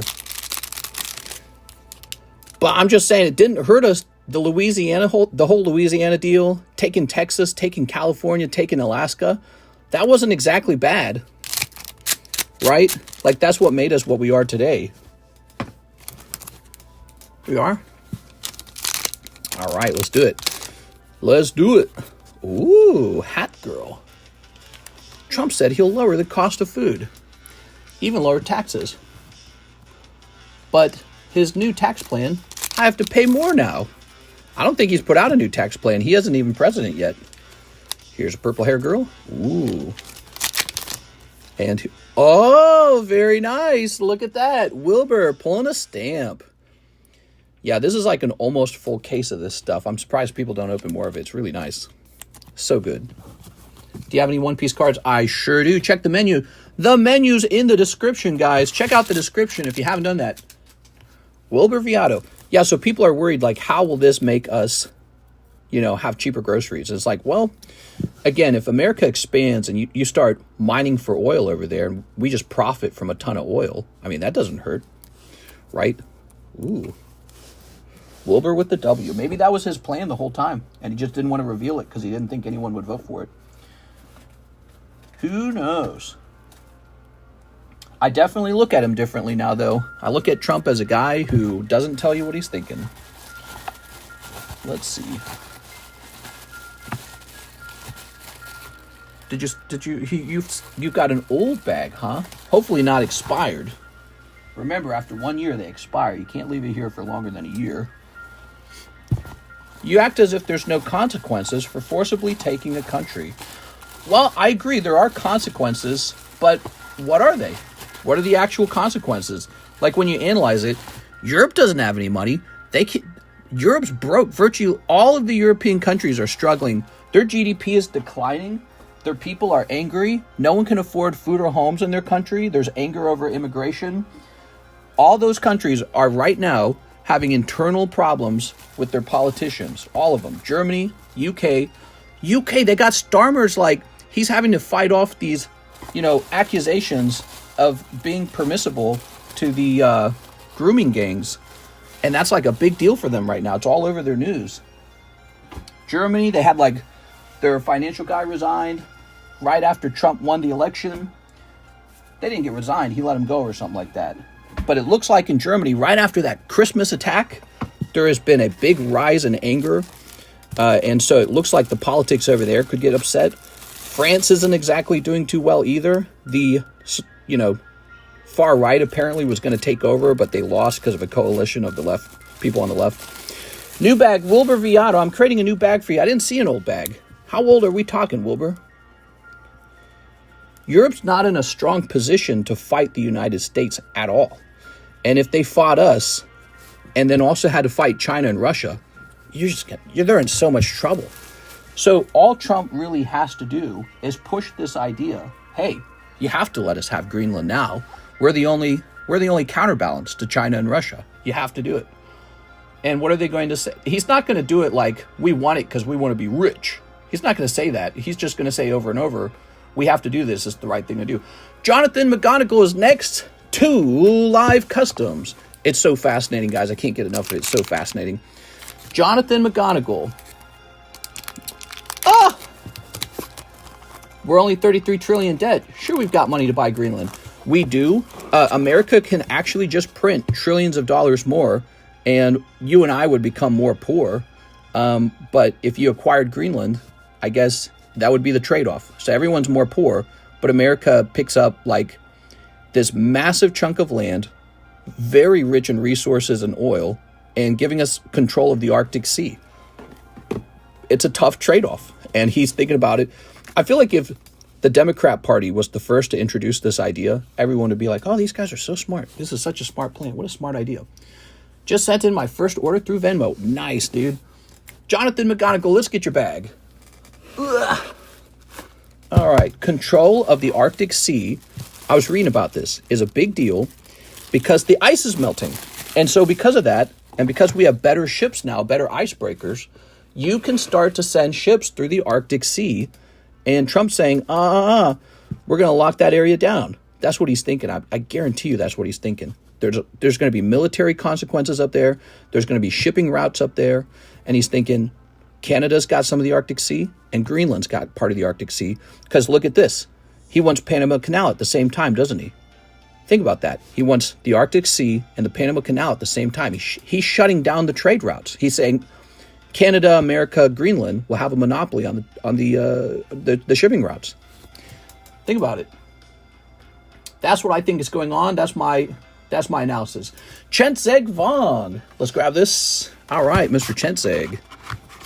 Any party feeling the idea of using military force to take the country would have the same backlash. Don't kid yourself. I mean, I feel like it's okay to have one opinion or another on it. Like, we don't actually know what he'll do.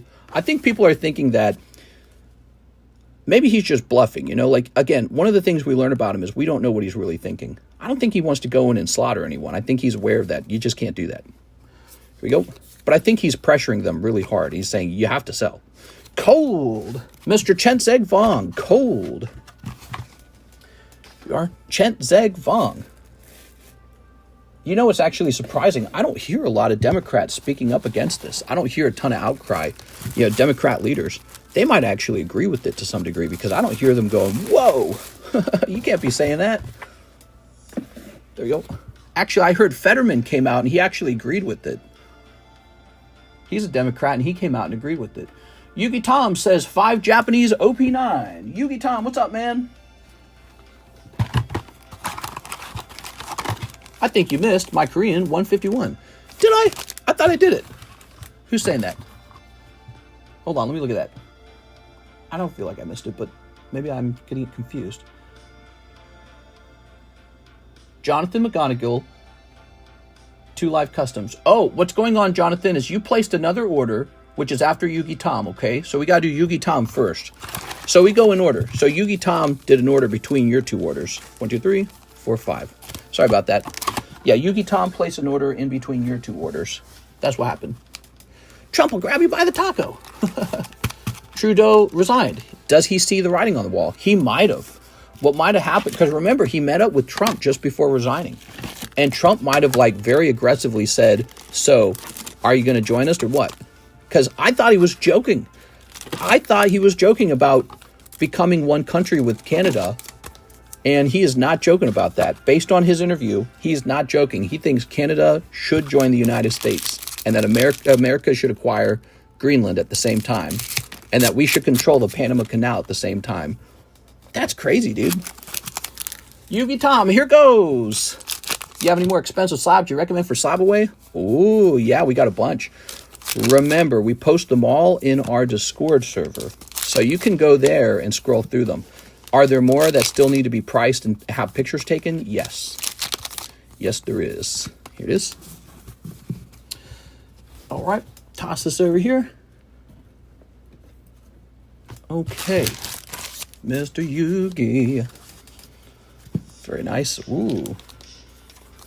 I suspect Greenland's going to consider breaking away from Denmark so that they can sell themselves to the United States and benefit from the sale. Yugi, instead of letting Denmark benefit from the sale. Yugi with the Y. I don't think Europe has the ability to fight America off on this subject because I think they rely on us to fight China and Russia. Okay. So I think there is a pathway for Trump to take Greenland as long as Europe wants to be an ally with us against China and Russia. And I think they have to because their countries are too weak. They don't have the military. Their people don't have guns. They don't have the military. They don't have the money. Here's Jonathan McGonigal for Korean 151 and 2 Live Customs. You got it. 2 Live Customs is $40. A win. And a 2. That is cold. Oh, that's no good, man. I'm so sorry about that. Let me get you some free ones, man. So, Jonathan, you got to be careful with those Live Customs. Jonathan McGonigal, enjoy the rest of the free ones, okay? Nice to meet you, by the way. These are all yours now. Here you go. Are we taking Panama Canal because of the tariffs imposed by other countries? Again, I think there's actually a deeper thought to it. I think Trump wants to control the Arctic Ocean so that you cannot ship goods up there. And then I think he wants to control the Panama Canal. And then he basically wants to tell China, hey, you know how you sell a lot of stuff to us? You can't use our trade routes anymore unless you pay a big fine. So I think for him, it's about controlling trade routes. Like not just selling to us, but selling to anyone. There's no way to cheaply ship your ocean product anymore. So I think it's a strategy. All right, now the Korean 151, I don't think you ordered a whole box of that, did you? Korean 151. Oh, you did. Okay. I didn't know that was the price on it. I thought it was 65 by now. All right. There it is. Good thing about living in the UK, Pokemon is a lot more attainable as the hobby isn't as big over here. There always seems to be nice ETBs just sitting on the shelves. That's so cool, Mr. Louis. I'm glad to hear that. You know, Louis, I like the UK a lot. I thought about moving there a lot. The UK is nice, man. Okay. Controlled trade routes, lower cost grocery than healthcare. Genius. I don't know if it's genius, but if he controls all the trade routes, like this shortcut in the Arctic Ocean, as well as the Panama Canal, if you know, China's used to shipping items to certain areas, he can say, hey, if you don't agree with our tariffs, we just won't let you ship anything. You have to swim your boats all around South America then, or whatever it is you'd have to do. And for them, the cost of that could be enormous. So I bet you that's why all these things are occurring at the same time. Don't you find that strange? He wants the Panama Canal too, all of a sudden. I think he wants to control the Arctic Ocean, and he wants to control the trade route through the Panama Canal. That's what he wants. He wants it all at the same time. All right.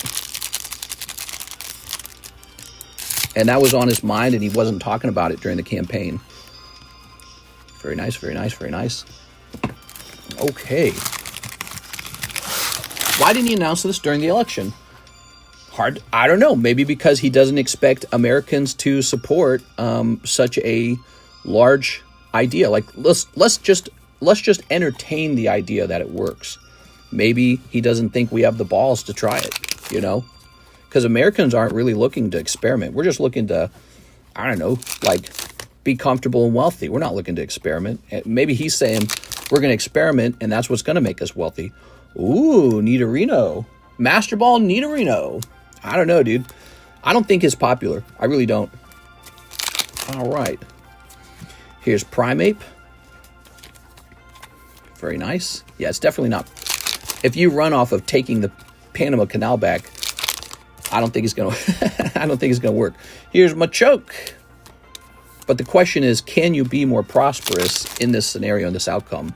And the answer, I think, is pretty obvious. Like, so if you took Greenland pretty cheap, and now America just gets to mine Greenland for its resources, that's obviously a benefit to the country. Like, there's no doubt about that. So then you have to make an argument that, well, we'll be punished for doing that. It's like, all right, what's that punishment going to look like? Like, are they going to stop selling us stuff or something? I don't know. Yeah. Europe is in a very weakened position over time. They've got falling GDP. They've got weak militaries that they didn't invest in. They're surrounded by China and Russia and their allies. And so they're not in a strong position because they're not even in a strong position politically with their own people. Their own people are dissatisfied. No homes, no money, no jobs. Here's Charmander. For the working class, there's an elite class, obviously, that's doing fantastic. Ooh, Charmander. All right, come on. We got to get alternative art Charizard out of here. Come on. War Turtle. Oh, we did get a Charizard. Look at that. But it's not the alt art. The SR is nice. We're in for a long 4 years. What are you talking about 4 years? Obviously, it's going to be 12 years, Matthew Fowler. You know why? Because after Trump's turn is over, J.D. Vance wins, and Donald Trump runs as his vice president. So we get another 4 years and then another 4 years. And then Melania Trump runs, and then Don Jr. I'm just messing with you, man. Here we go. This is what my wife said today. I was like, what are you talking about? What are you smoking? All right, Jonathan McGonigal. Ooh, beautiful. Look at that. What a great set. We love this set. Okay, so Nidorino's not a fantastic pull, but the Charizard's not bad. Master Ball Nidorino. You just need to pull that Master Ball Gengar, dude. I bet Musk is going to try and run somehow. Maybe he can run for governor of Greenland. All right, there you go. Very nice. No, but seriously, with the Greenland subject, everyone's offended by the idea of America owning Greenland. Why doesn't it offend you that Denmark owns it, right? Like, it's, ownership of the island is, why does anyone get to own anything ever? Jonathan McGonigal. But the country of Denmark, the king's not living on Greenland. Why should he get to own it then? Maybe Greenland should be free. So it kind of makes people at least more aware that Greenland's not free as it is. Okay, let's grab your bag. You are up here. We just created your bag. Mr. Jonathan, I like you, man. You're going deep. All right. Very cool. Woohoo, 12 years. He's so stupid, dude. I think he could technically run. He'll be 104 years old. He could run as a vice president. I think that's legal, right? Stupid. I bet he tries to get his kids to run, though. I bet that's not actually out of the realms of possibility. That's what George W. Bush did, right? And he was terrible compared to George Bush. All right, what's next? Who do we got next? We've got... Let me hit refresh over here. He might decree term limits obsolete. He joked about that before. Yugi Tom for 2 more OP9s. All right, let's see. Well, I mean, as crazy as that sounds, didn't Justin Trudeau stay in power for 9 years? That guy stayed in for 9 years. and then he resigned. That's why he quit. I think I need more OP9. So, you know, that kind of stuff does happen in our neighbor's house. I think, I'm trying to remember, term limits weren't originally a rule. George Washington did it. He's like, I don't want to do it. But I don't think that would pass. I don't think that would pass. More than likely, what would really happen is Donald Trump would tell one of his kids to run. That's what would actually happen. Or J.D. Vance would run on almost exactly the same ideologies. 2 more OP9s. Hold on. He might just decree term limits obsolete. It was Teddy Roosevelt when he was enacted. Oh, I didn't know that. That's actually not that long ago. Crazy. So it must have been like a tradition up to that point then. Must have been tradition. Who wants to be in office for 16 years, though? That's too long. All right, Yugi. I don't think he'll run again. I don't think he'll do anything in government. I think he'll retire. He'll be like, what, 83 or something like that? He'll be old as hell, dude. All right. Yugi. J.D. Vance is going to, yeah. J.D. Vance might run. He might run. There we go. Ta-da! Add term limits. Add term limits to more high positions. There you go. I think the arbitrary idea of how long or how short someone should stay in office doesn't necessarily determine the success of a country, right? Like, I think what actually determines the success of a country, how hard do the people work and how smart are the leaders? Those two concepts will do it. So, like, for example, in China can become the second most powerful country in the world, and they're communist, and they don't have rules like ours. But it just doesn't matter. They become the second most powerful. The people work hard, and the communist leaders must be making some smart decisions. So, you know, now they're our greatest competitor. So democracy, socialism, whatever, communism, authoritarianism, freedom, all of that, those are all really nice words. But you need to have hardworking people who have babies, and you need to have a government that spends the money wisely. So you have to have that. It doesn't matter what structure you put into place. And and we can debate things like term limits. Oh yeah, the term limit should be like, why make the term limit 6 years? Make it 5 years, make it 4 years, make it 3 years, make it 1.5 years, make it 7 3/4 year. Like, who cares? You know, like, at the end of the day, the leaders actually have to be good. At the end of the day, the term limits aren't what's really deciding whether the country does well or not. It's the competency of the leaders what decides it. Like, for example, in LA, they should have done something before this wildfire started. Because they should have been like, we're having troubles with wildfires. You're right, we should do something about it. Next up, we got Oscar Resendez. What's up, man? 1 box, Korean 151, 2 live customs. You got it, Oscar. Wow, Mr. Oscar. 1 and a 2. Oh, that's cold. That is a cold live custom. He says, first order, I need a bag. Let's get you a bag. Let's get you a bonus something. Because you just pulled 2 cold live customs. I can't have that. Do we got like a friendly card we can give you? I don't know how many friendly cards we got left. Here's a friendly card. You're going to take this ducklet for free, okay? Here you go. Sorry about that tough round. Nice to meet you, Mr. Oscar. I'm pleasantly pleased that you are here, hanging out with us, opening some cards. For sure, but it can be a slippery slope for tyrannical dictator and incestuous concentration of power. If those limits aren't there, those could still be incompetent. I mean, yeah, exactly. What we're talking about essentially is the philosophy of a bad democracy versus a good monarchy. That's the debate. And so this idea that democracy is always good, term limits are always good, that's debatable. And then at the same time, is monarchy, is authoritarianism always bad? It's like, if it is, how did China climb all the way up to level 2? Have you seen have you seen how long people live in Hong Kong? They have like one of the highest what do they call that? Hold on, let me write this down, Oscar. I'm just ranting. They have one of the longest lifespans in the entire world in Hong Kong. And America has a much shorter lifespan. So how can authoritarianism lead to outcomes like that? How can authoritarianism lead to the second most powerful economy in the world? So it's like, I think it's time to focus a little bit on what's actually going on at like the mechanical level, rather than just the names that we give to our sort of like leaders. We should look at what's actually going on beneath it. One box of Korean, 151. All right, let's go get that 151. I'll be right back.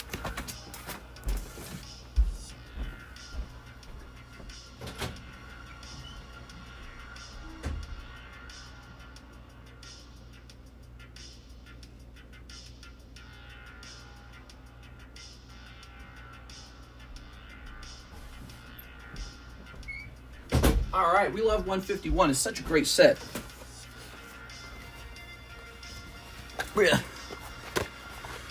Whew. Musk is more of a VP than JD. Elon Musk is crazy, isn't he? His foray into politics undoubtedly has to damage Tesla, right? There's no way, there's no way that guy gets this political and he doesn't damage the Tesla company, the brand. He has to step down. Elon, if he wants to do politics, he has to quit. He has to, in my opinion. All right, here we go. Oscar, what's up, Oscar? Let's do it, man. Let's get it. When are you getting divorced dads? I could get them. I guess I could get them. They're overpriced. I think Elon Musk should step down as CEO of Tesla if he wants to get super political. Because it's like, you're just going to hurt Tesla eventually. Might already be done. The damage might already be done. There we go. Because half of the world, half of the country is Democrat. And so if you're selling a product to the whole world, to the whole country, you can't rule out half of your customers, right? He has to appear unbiased or, empathetic, or like he listens to both sides, at least. Even if he has an opinion that he shares, right? Like, you have a lot of leaders who don't really take a side, or they're just very light about it. He's not light about it at all. He just goes all the way in. He just says, this is right, this is wrong. Look at this crazy stuff. He's starting to sound like Alex Jones a little bit. He's got an Alex Jonesy vibe. So it's like, whoa, wait a second. How can you be in charge of Tesla, which is a company that makes electric vehicles, but then be so politically active?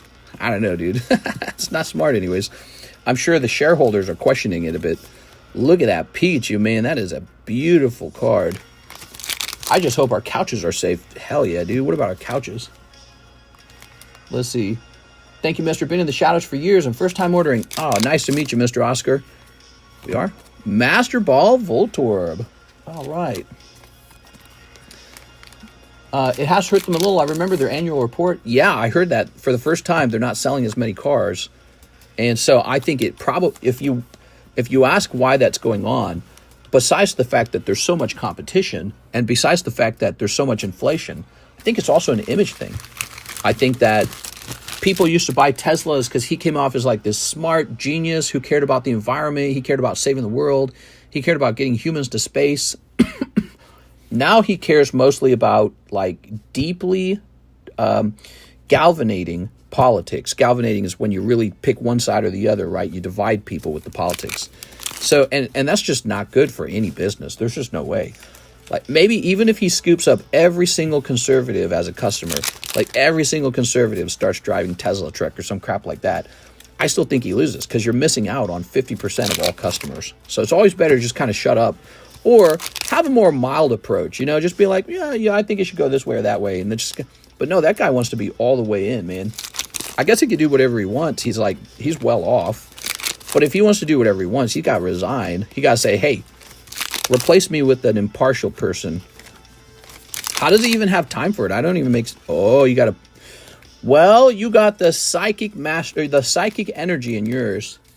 I'm sorry, Oscar. This is a tough box. The Voltorb's okay, and the psychic energy is not. That's a tough box, Mr. Oscar. I'm sorry, man. You got a free slab on your first order, though. That's pretty cool, right? I want Vance to sign my couch. Oh, the Vance has sex with this couch joke. Here we are. There you go. That's right. Protect your couches, guys. Even a broken clock can be right twice a day. The frogs have actually been turning gay. Yeah, wasn't that a thing that RFK Jr. came out and said? He said something like that. And I was like, no way, dude. Because that had always been a meme. And for some reason, if another person who has a lot at stake to lose reputation-wise, comes out and says it. It makes it seem more real. He's like, yeah, so we're putting hormones in the water, and it's actually turning some frogs gay. It's like, what? Humans have been losing testosterone year over year, decade over decade. Testosterone levels have fallen 80%. What? You know, that kind of stuff. Ooh. I heard Elon Musk hates dust globs. What? That son of a... I'm never buying a Tesla. Never. We should deport him. All right, let's get this. Oscar with the new bag. We should deport Elon Musk back to South Africa. What a jerk. I don't even like him. There you go. If you put a Trump sign in your front yard in California, prepare to get vandalized. Yeah, I wouldn't do that. You might get vandalized if you do that in a conservative area that's hyper-conservative, too. It's just not a smart move. But I think maybe you're making a point that you're more likely to have it done from the other party. Okay, Resendez. I don't put signs up. You know why? Because I'm smart. No signs for me. I have a nice empty yard all the time. I don't spend $1 or 1 minute of my time thinking about it. All right, there we go. Thank you so much, Oscar, for the big order. I enjoyed it. What else are we going to open up tonight, guys? So we have Jack Padron, I think I'm saying that right, and Aovic. Let me check Aovic. You sent yours 7 minutes ago, and Jack Padron sent his 8 minutes ago. Jack actually got his order in before yours. Are you ready? All right, Jack. A 1, and there it is, and a 2. All right, play the money meme. Will these large? No way. Probably because Jack didn't snipe. Jack wasn't sniping. He's kind of newer, Mr. Aovic. So you thought you were being super fast with the snipe. The other guy had already lined up for another round of them. All right. Bloop. Polytoad. Ooh, that is not one you want to miss. That is a good one. Yeah, he ordered a whole minute ahead of you, which to me says he wasn't trying to snipe. There it is. Polytoad Vintage. I know about the Team Rocket set, but I've also heard about a Gym Challenge set. Is this true? Sort of. They're bringing back the so-and-sos, you know, like gym leader this, gym leader that. They're bringing that back. But it's not going to be like Brock, Misty, Giovanni. It's going to be like the new gym leaders. Aha. Rip you, CGC. Hey! I'll have you know, this is a very beautiful card. Mr. Jack, you're doing pretty good, man. How about that, man? Wow, those live customs are crazy. Mr. Jack. Wow. You know, we don't ever clip the live custom hits, but that is one of the biggest hits tonight. Is this already graded 10 Polytoad. Pretty amazing. Is Polytoad gay? They are turning the freaking Polytoads gay. All right, here we go. It's a good one. Yes, now I'm going to answer my Roaring Skies question. Can I still buy into Roaring Skies? Here it is, Roaring Skies. Buy right in, guys. Let's get this set done tonight. Roaring Skies, everyone, all the way up to 22 spots. Let's get it done. 14 spots left. Boop. 2 holo shuffles. All right, no luck on the holo shuffles, at least. You did very good on the live customs, Mr. Jack. Okay, Jack. Tossing this over here. I will trade that Polytoad for my Raw Bubble Mew. Says the Don John. The Raw Bubble Mew. I don't know if I'd take that trade. Because one's graded 10 already. All right, there we go. Let's rotate these. Are you ready to rotate these? We got Wigglytuff. We got Paris. We got...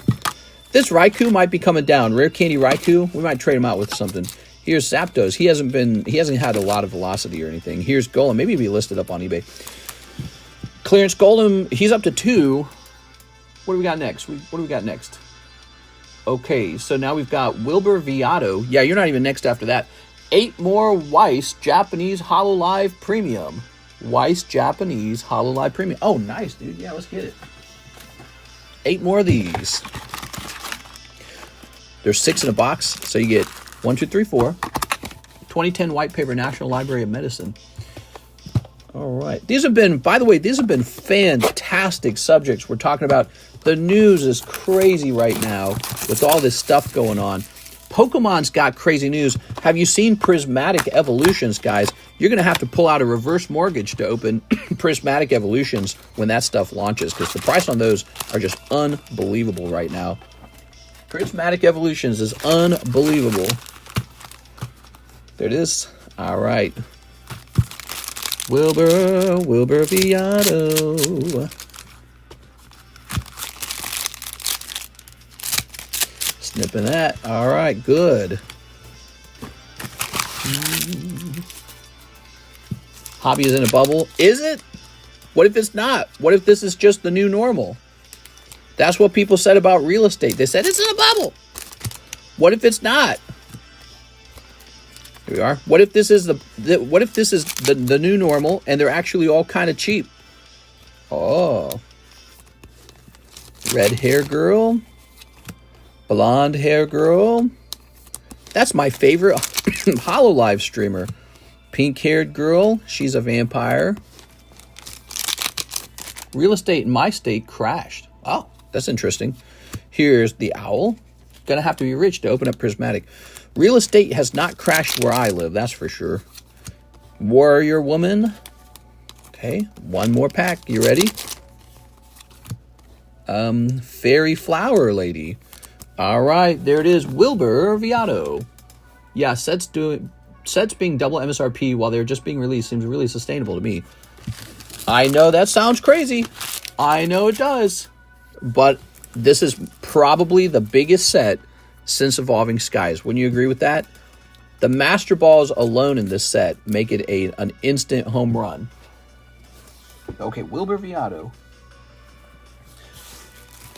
Think about this. Evolving Skies, despite all the reprints, today is $1,200 a box. It used to be $140. So, who knows how much they print? Maybe they print so much that the problem's resolved. But maybe they don't. They got other sets to reprint, like Surging Sparks. They got other sets to reprint. Here's Magmortar. They got to print the new Rocket set. They got to print the new this, the new that. Right? The new Pokemon Together set or whatever it's called. Wilbur Viado. Nice, dude. Thank you so much for the order, Mr. Wilbur. Appreciate it.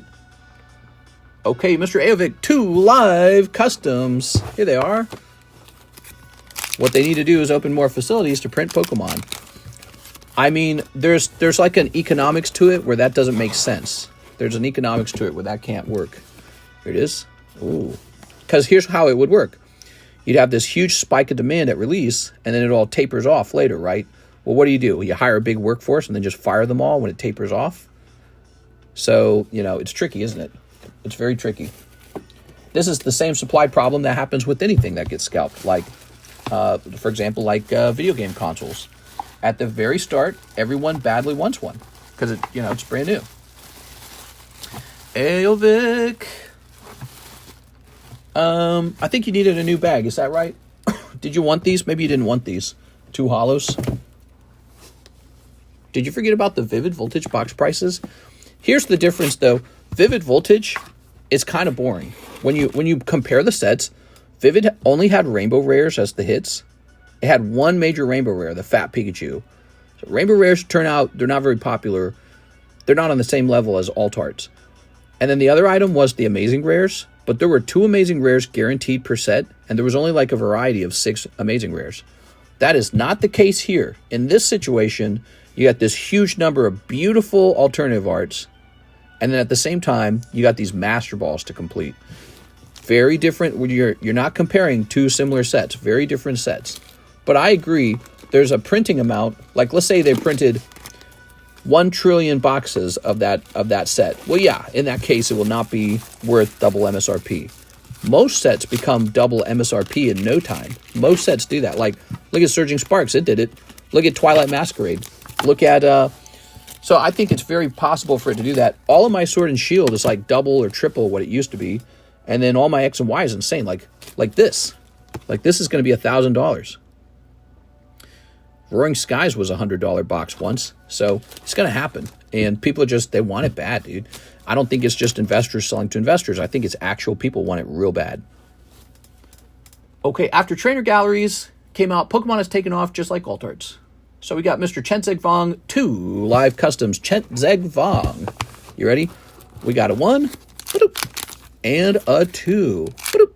Oh my God, dude. What a freaking snipe. Wow. The oldest slab break. $100 to the oldest slab break. Cool, man. The oldest one. What would that be? I don't know what the oldest one is. Got 1, 2, 3, 4, 5. Halo, maybe? I don't normally force you to go into the Halo one, though, because that's a non-Pokemon break. Golem? Might be Golem. 1, 2, 3, 4. Okay, you ready? I'm going to reload these.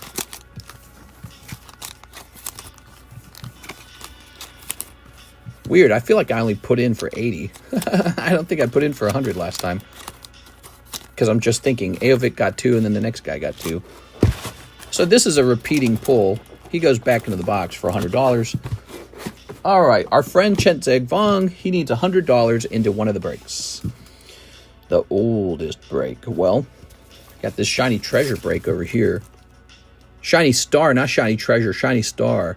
Oh, that's cool, man. 2020 shiny star. So that's a 5-year-old booster pack. We've got Houndoom, Golem. The Mega Break's pretty old. The Star Break, the Poker Break, that one's brand new. We're not going to force you to get... I think it's the Mega Break. I think the Mega Break's the actual oldest. Should the Mega Break be helped along, though? I don't know if that's such a good idea. Other guy's second pull was cold. Oh, you're right. Yeah, we have a thing where none of the breaks are that old. Well, let's follow the rules. It says the actual oldest break. And I believe that's this guy right here, the Mega Break. That's the oldest break. So you would end up with this. 2 spots in the Mega Break sublist. And I guess $20 left over. Normally what we do is a half spot. Can't do a half spot in the sublist. There's no way to do that. So you get the first 2 spots of the next round of the Mega Break. You might end up getting a 1 in 6 spot in here. This right here, this thing right here could win you this whole thing. So that's a big deal. Now, you got $20 left over. I'll tell you what I'll do for you. Why don't I just give you $20? We'll make it simple. This is not the normal way we do this. We usually give a half spot out. There you go. What has the PSA 10 Evolution Zard been doing lately? Still at 1K? Evolution Zard, was he wasn't at 1K. He was at like 1.3 or something like that in the past. I didn't see him go down to 1K. It's not that rare. Let's see. PSA 10 Evolutions. Oops. Evolutions Charizard. All right. Let's see. He costs a cheap and affordable. The reverse holo is 1,000. The Japanese one's 1,000. That's Japanese. Oh, here it is. So the cheapest one is 1,450. He hasn't changed much then. Bleacher Code Geass. Golem. Golem's not actually the oldest. The Mega Break's the oldest. All right. Bleach or Code Geass. That's hard to say. So next up, we have an order from our good friend Chris Abruzzo. 2 Roaring Sky spots. Hell yeah, dude. We get this Roaring Skies done. Think about that, guys. Think about how sweet that would be. It's called an investment, honey. I guess it is, actually. God dang, dude. These got so expensive. 6 corrupted, 2 Hololive Premium. She wants the last 2 packs. She says, hey, maybe there's a hit in those last 2 packs. You got it, Miss 6. Hololive Premium. There you go. All right. I'm always fashionably late. Let's go ahead and snip this. Snip time, guys. All right. Ta-da. Oh. Purple-haired girl. Look at that purple-haired girl. She's so cute. I sold a reverse 10 for $500 a couple months ago. A reverse 10 of the XY Evolutions? There we go. Well, I saw one for 1,000. That doesn't mean that was the cheapest one. Only 48 likes. These ain't your homies. Homies, smash that like button for me, homies. Get us to 90 likes. I'll give you some free packs if you do. All right, 6 corrupted. Where my homies at? These are not your homies. Oh, man. We go live so much, though. Like today, we went live twice. People probably get tired of smashing like, to be honest. But I totally get that. But I think it helps us, guys. So smash that like button. I don't know. Does it help us? I don't know how it works. 6, are we getting you a new bag? Is this a new bag? I can't remember. Is 6 getting a new bag? It looks like you are. I think it's a new bag. Is it a new bag? 6 is going to say it's not a new bag. Yes. Okay, cool. So Alexis was in today, everybody, and she got some of the shipping done, but there is still quite a bit left. So some of the shipping is going out.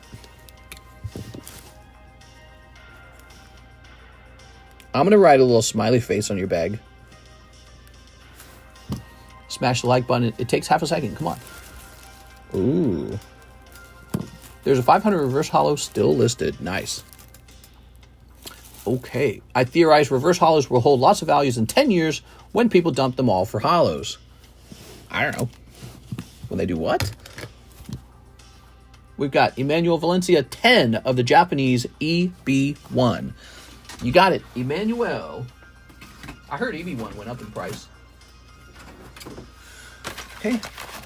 I theorize that I'm going to own a lot of Pokies and I'll be Poke rich and I'll get all the girlfriends because women love it when you have a great Charizard collection. They go senpai, or they go sensei. What's senpai mean again? I don't remember what senpai means. All right, we got 1, 2, 3, 4, 5, 6, 7, 8, 9, 10. What's the context that the word senpai gets used in? I sent it back today. Should arrive next Wednesday. I'm gifting you the Reverse Holo Holland Phantom stamped Magikarp for allowing me to trade in the Nikkei box. Oh, nice, dude. Hey, you're way too generous, man. I really appreciate it. You are? All right. You know what we should do? We should let people send in little statues with, like, their names on it, and I'll put the statues on the table sometimes. Assistant teacher. All right, here goes. Assistant to the teacher. Here's a holo. Emmanuel, welcome back, man. We got some EB1 getting open, guys. Senpai means upper class man. Class man. Why not class woman? Sounds like Japan's living in the past. Okay, ready? Here's a holo. They're not progressive like me. Senpai. So weird. It's like my brain knows it's heard the word used before, but it can't make sense of the context of the word, even when you say upper class man. Oh, that's a cold round. That was a really cold round. That sucks. Statues like effigies. Maybe something like this, right? Let me show you. Ooh. There you go. All right. Oh. So no SRs in here even. That's... I'm gonna say it, Emmanuel. That was a bad round. I'm sorry, man. Sometimes the rounds are bad. Hey, maybe the next round in that box is warmer, though. Effigies. Is it effigies or effigies? Effigies is the wrong word. Woo! Okay. Jonathan McGonagall's back. He says, for the Korean EV Heroes and 1 live custom. You got it. 1 live custom. This is probably going to be cold. That is cold. I'm sorry, man. How about that EV Heroes, though? That might be hot. EV Heroes is one of the best sets ever to open. You could pull a Moonbreon. I mean, I don't see the value of EV Heroes going down anytime soon.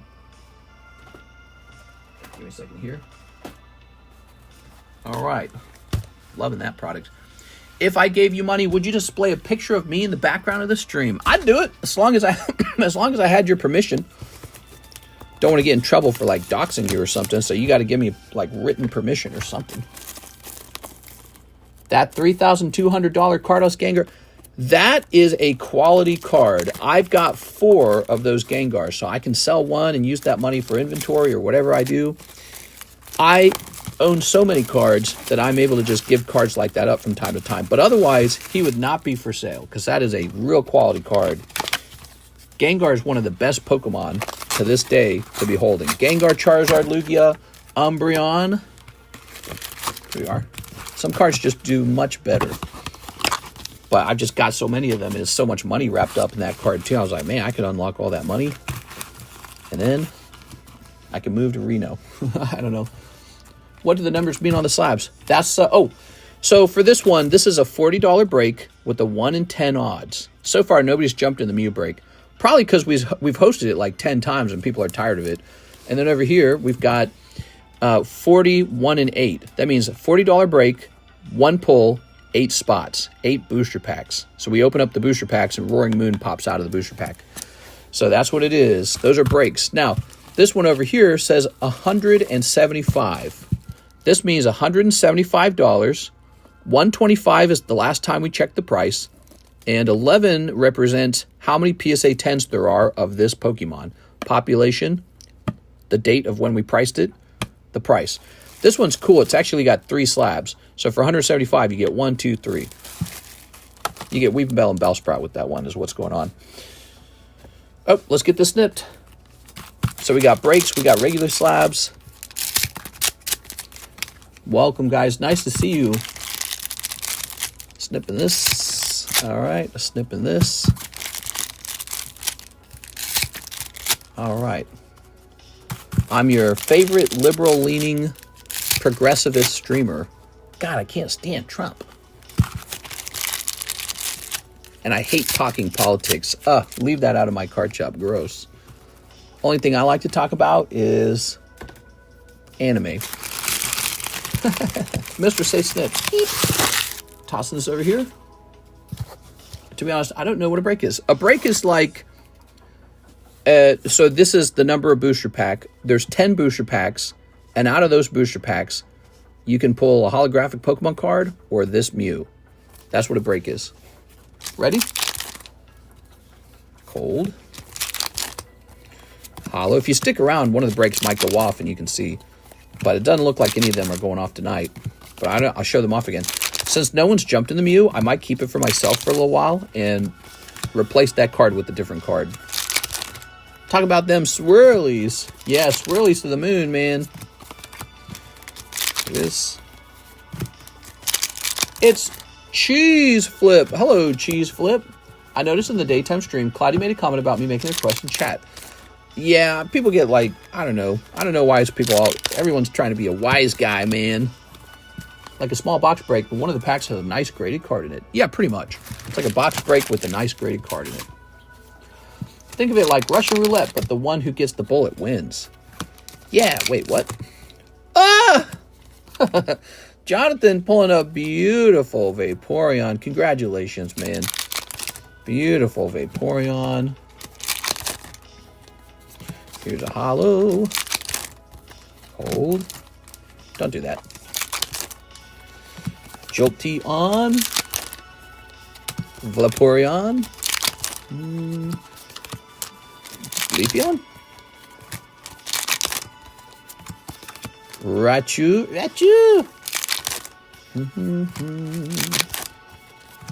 Glaceon. Cold.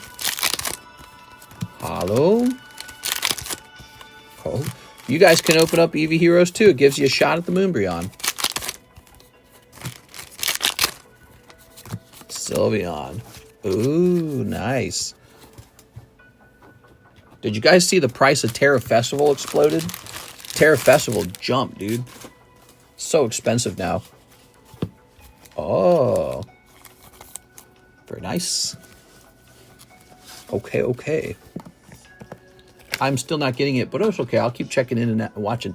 Yeah, just watch for one of the breaks to go off. It'll make more sense. What you can actually do is go to the previous stream and just look up one of the breaks there because one went off in the daytime stream. Okay, Jonathan.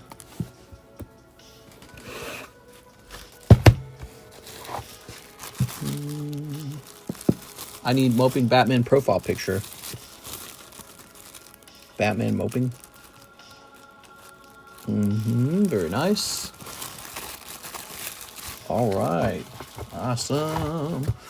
Wow, we had a nice 2-hour-long daytime stream today, guys. So we are done with 4 hours of streaming, by the way. That's kind of how we've been doing it lately. Here's a little Venusaur. He's ready to go down. Here's a little Slowpoke. He's ready to go down. He's rotated. Seeking's ready to go down. Eevee. Halo Break. Halo Break just updated to 1 in 10, making it an even smaller break. Meganium's ready to go down. Victory Bell's going down. All right. Let's get some new slabs up here. I'm watching The Office all over again. How many times have you guys watched The Office? I think for Karis and me, it's like the 3rd or 4th time together. This guy can go down. Down to Chinatown. Move this off to the side. Charmander, Clefairy, Pikachu, Blasty Boy.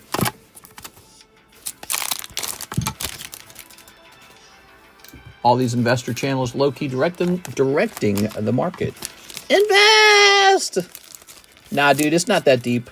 It's not that deep. Look at Prismatic Evolutions. It's got Master Balls, and it's got a really good-looking Umbreon. It doesn't take a rocket scientist to understand why it's so expensive. All right, let's see. Like, who's affecting who? Like, is the set affecting social media, or is social media affecting the set, you know? You guys, it's going straight to the moon. You got to buy now. Buy now. All right, cool. So this guy's $350. I haven't committed to watch the whole thing yet. I saw an auction for a case of Prismatic go for $950 with 4 days left to go. Insane. Oops. Sure. Ha, $950 is cheap. Cheap.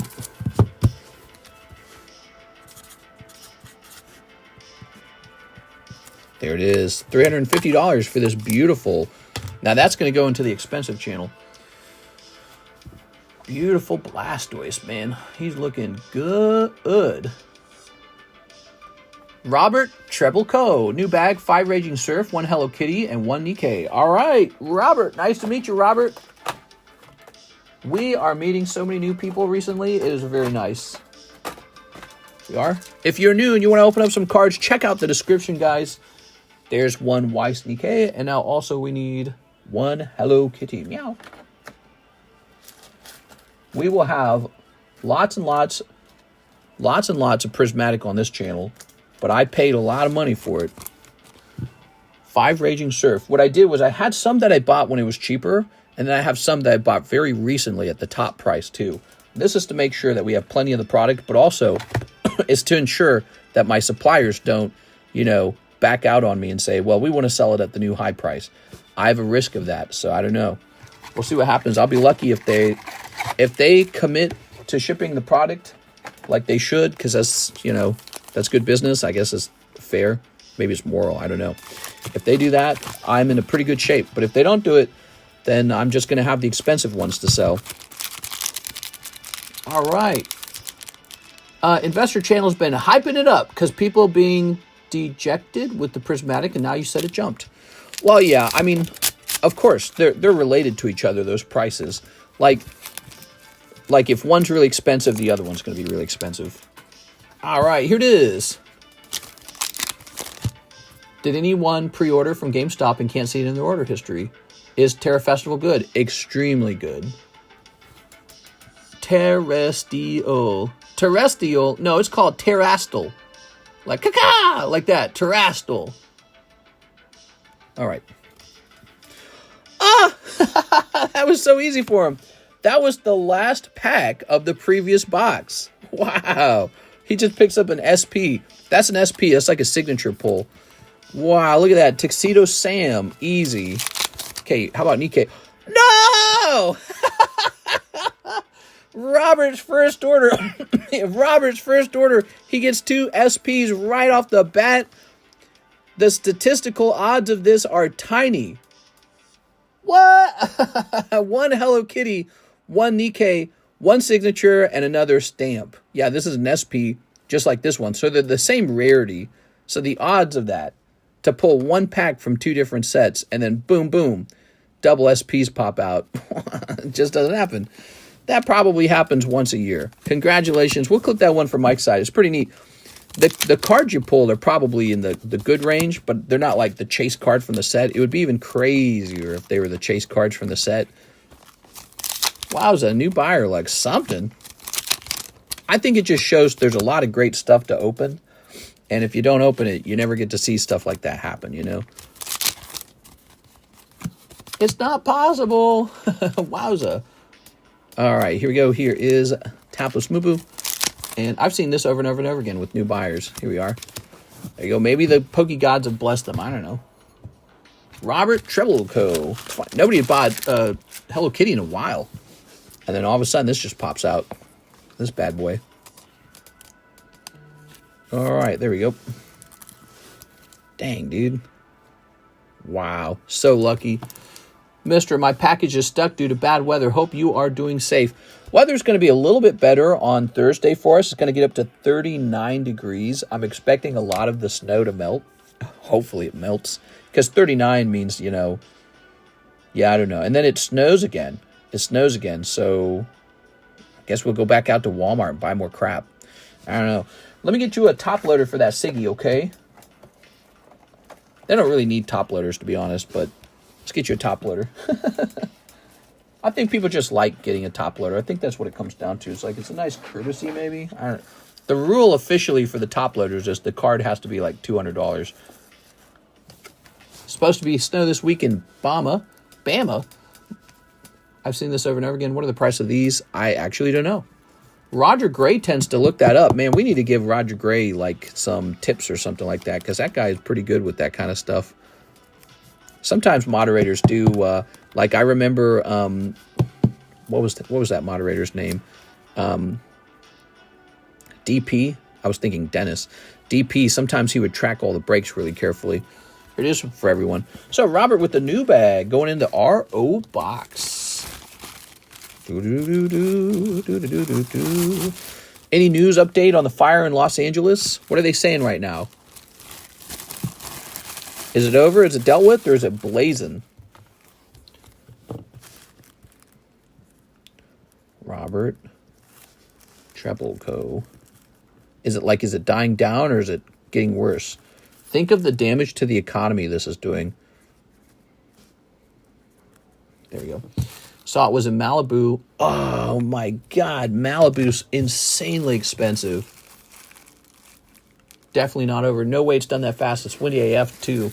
Ooh, man, that's crazy. New fire just erupted near Hollywood Boulevard, but the winds are dying. Let me see. Do you guys suspect that it's arson, or do you think it's just natural? How do you think it all started? Fire, California. 5 dead, 2,000 structures burned as new fire hits Hollywood Hills. More than 100,000 forced to evacuate as deadly Los Angeles fire burns out of control. That was 32 minutes ago. California wildfires map tracking evacuations. 5 people killed and landmarks threatened as wildfires rage. Wow. Will there be a political response to this? What will happen? Okay, let's see. Emmanuel Valencia, 2 Spanish Ruby Sapphire. You got it, man. All right. 2 of these. 1, 2. It happened in Northern California first, like 5 years ago. S&P couldn't decide what it wanted to do with this Elf Wednesday. Fed seems to be a little encouraging. No, I heard that the Federal Reserve is not going to reduce interest rates because they believe that Trump's policies are going to be inflationary. So I think that's going to hurt the stock market. Let's see. It says here I'm down 0.21%. Bitcoin's down to 93%. I'm sorry, to 93,000. So Bitcoin's kind of selling off. I don't know what happens tomorrow. When it comes to that kind of stuff like stocks and all that, the trick is you buy it and then you just don't even think about it for 20 years. If you care about what's going on day by day, you'll never stay in the market. You have to stop caring. You have to leave it, like put it in your closet and forget about it for 10 years. You know, that kind of deal. Here goes Emmanuel. I guess my question is, what do Californians want from all this? What do they want? What's going to be the future? Electric, Trico. Like, isn't it simple? Like, let's just not do forest fires. Let's have a plan. Let's have a system. Here's Raltz. Oh, very nice. Look at that. Look at that. Beautiful. Vintage Torchic. We were opening so many packs of this, and no good packs were being opened. And now the very next pack is a beautiful Torchic. Oh, I still got to clip that one video for Mike's side. Give me a second. The one before this one with the double SPs. Okay, give me a second. I don't know how well that video will perform because it's not Pokemon.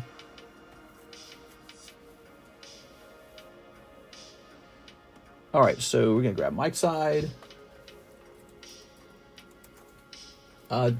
Double SPs pulled by new guy.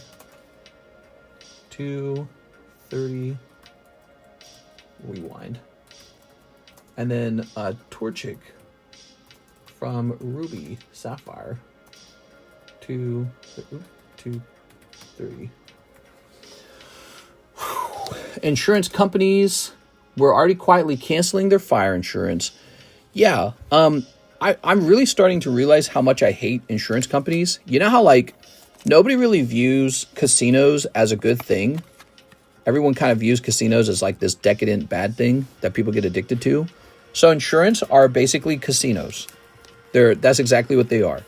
You pay money to play a bet, to place a bet that things go bad, and the insurance company places the same bet that nothing goes bad. And so it's just a gamble, isn't it? It's a different kind of gamble, and people think that it's a good gamble because it's for things that you're anxious about, right? Like when you go to the casino, you just want to make money. But insurance is like for things that you're anxious about. And you're placing a bet, and they're placing it against you too. And now we're going to see who wins. The insurance company always wins. They're better at math than you. They track odds and statistics incredibly well. They specialize in that. All right, second pack, cold. So they win. They're a different kind of casino. That's all they are. They're a casino, and you're playing the casino game with them. And the government forces you to buy car insurance, and you have to buy health insurance, and you have to buy home insurance if you want a loan. It's really annoying. Here's Aaron. Think about how much money is wasted on insurance when all that same money could just be used to replace the things that get lost. Here we are. All right. There's people lighting fires. Crazy, dude. That would be like the homeless people mad at you for being successful. So you get homeless people around you, set the area on fire because they're mad that you get to live in a nice home. I would suspect there's a big risk of that. If you're a homeless person and you're watching everyone else live a good life, why shouldn't you just set it all on fire and burn it down? But we don't have proof of that, right? That's just something we're saying to say stuff. Emmanuel, actually, this should go into a top loader. What am I doing? Here you go. Top loader time. Sorry about that. She really said climate change. Mister, you're so smart. You should stop paying for your home and business insurance. Yeah, I know. I'm going to do that and save all the money. Here we are. And then I'll invest that money in the stock market, and in 20 years, I'll be wealthier. Here we are. Torchic. Ooh, very nice. Look at that.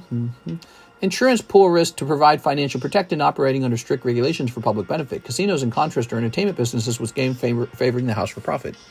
Yeah, right. But ultimately, it's an inefficiency, right? Because what you're doing is you're anxious something will go wrong because statistically something does go wrong for somebody.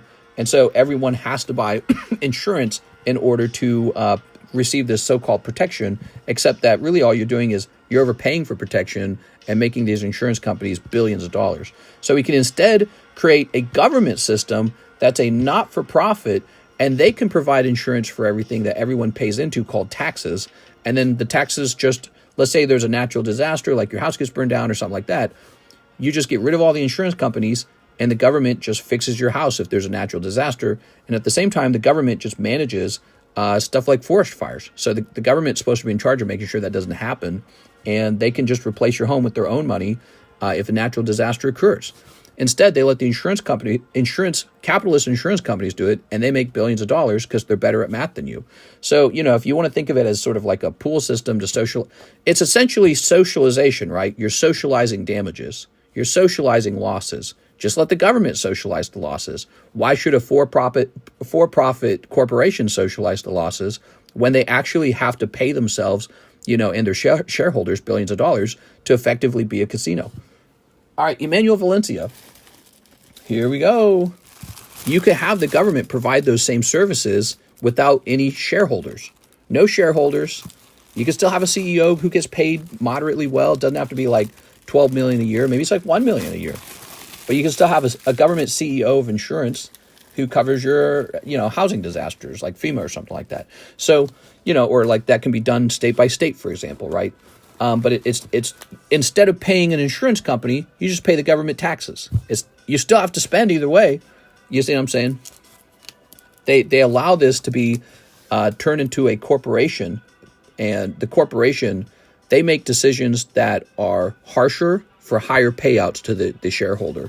And the only way to make sure they're not harsh is to make sure they have enough competition, right? But I would bet you, if you just let the government do it, you don't have to do that anymore. You can just write policy that says, no matter what, the profit margin for the government wing of insurance is 20% or something. You know what I mean? And then you just wipe out all the shareholders and say, go invest in something else.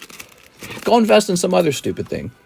Not this, not socialized, security. Here we are. We got Hibon Lee.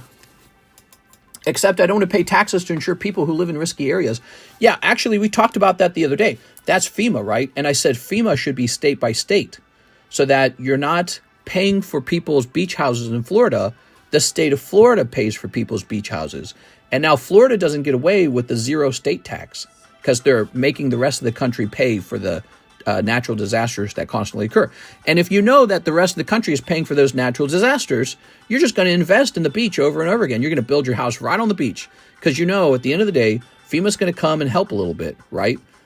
But if you know there's no FEMA and there's a big tax, maybe you don't move to Florida and maybe you don't build a beach house there because Florida will say, if you build a beach house there, we'll make you pay crazy property taxes on that beach house. Right? Florida currently doesn't do state taxes. They do property taxes, but they don't do state taxes. So, if you let the FEMA be state by state, that makes way more sense. Miguel Vasquez, let's cover some ground on my slab away. You got it, Mr. Miguel, for $21.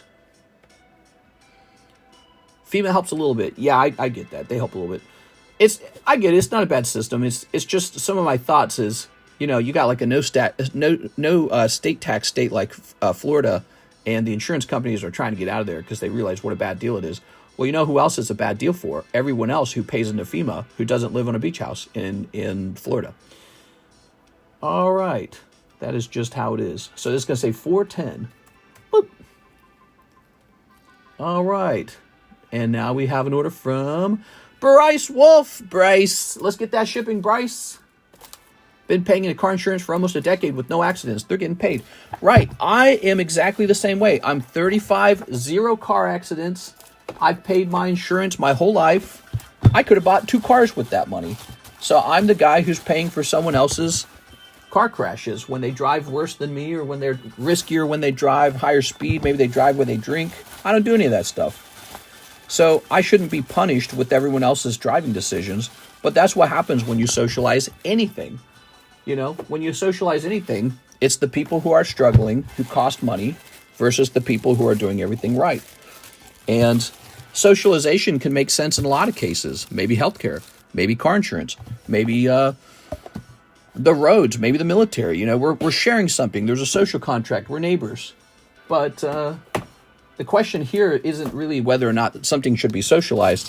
What I'm starting to wonder is, why shouldn't the government be the sole provider of the socialization of the good? Right? So, again, if we're socializing risk, why should insurance companies do that? Why can't the government just do that and tax everybody? Socializing risk. We are. Seems like it would just be more efficient to have the government do it and remove the shareholders, right? Which is like this greedy layer of people hoping to get rich off of a service. Just get rid of them. Tell them to go invest in something else. Here we are. Like tell them to go invest in mining or like some new inventive thing, something that needs exploring and risk. What's the risk of just insuring people? They just do a math calculation every day and they get really good at that math calculation and they win in the end. And you lose and you overpay for it so that the shareholder can get his slice of profits. You don't need that. Ta-da! All right. They could, but people don't vote for that. They will one day, I think. I think Republicans should pay attention to this stuff. They will one day. Let's see. I think Republicans should consider it. Let's see. If somebody can tell me why the insurance companies are a much better option than the government, maybe the reason is because, you know, they offer more flexibility or they cover more interesting things that the government doesn't want to mess with. Maybe there's an argument to be made. I don't know.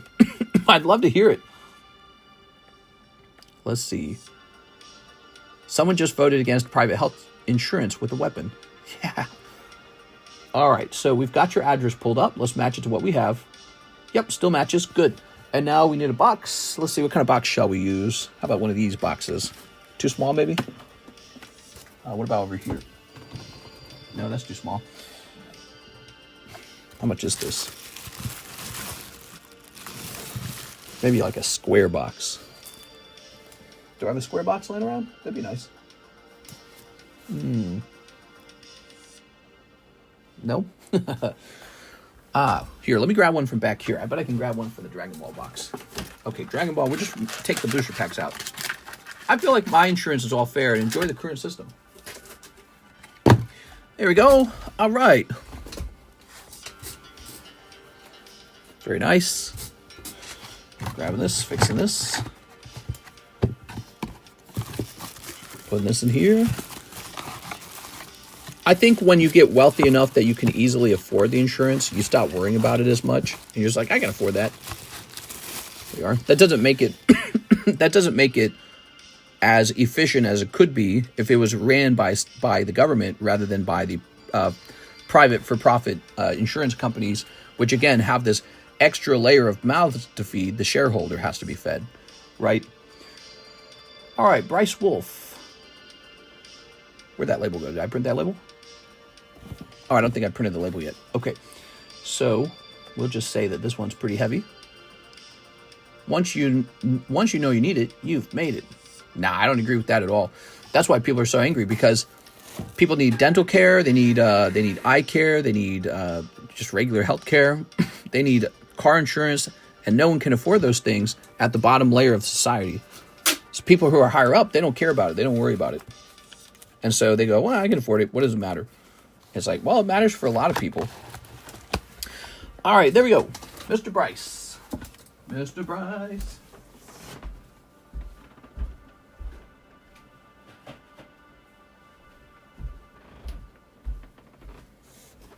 Very good. He says, no, read my previous statement. Oh! Let's see. I got hit by a drunk driver and got paid $20K for my insurance. Crazy. You know, the true mark of being wealthy, umbrella insurance. Oh, I see what you're saying. Umbrella insurance, the extra layer. There we go. So, that's Bryce Wolf. Who's next? We got Stephen Woolridge is next. One last box of Code Geass and shipping. I hope I mathed it right. All right, let's go get it. Box of Code Geass. I'll be right back.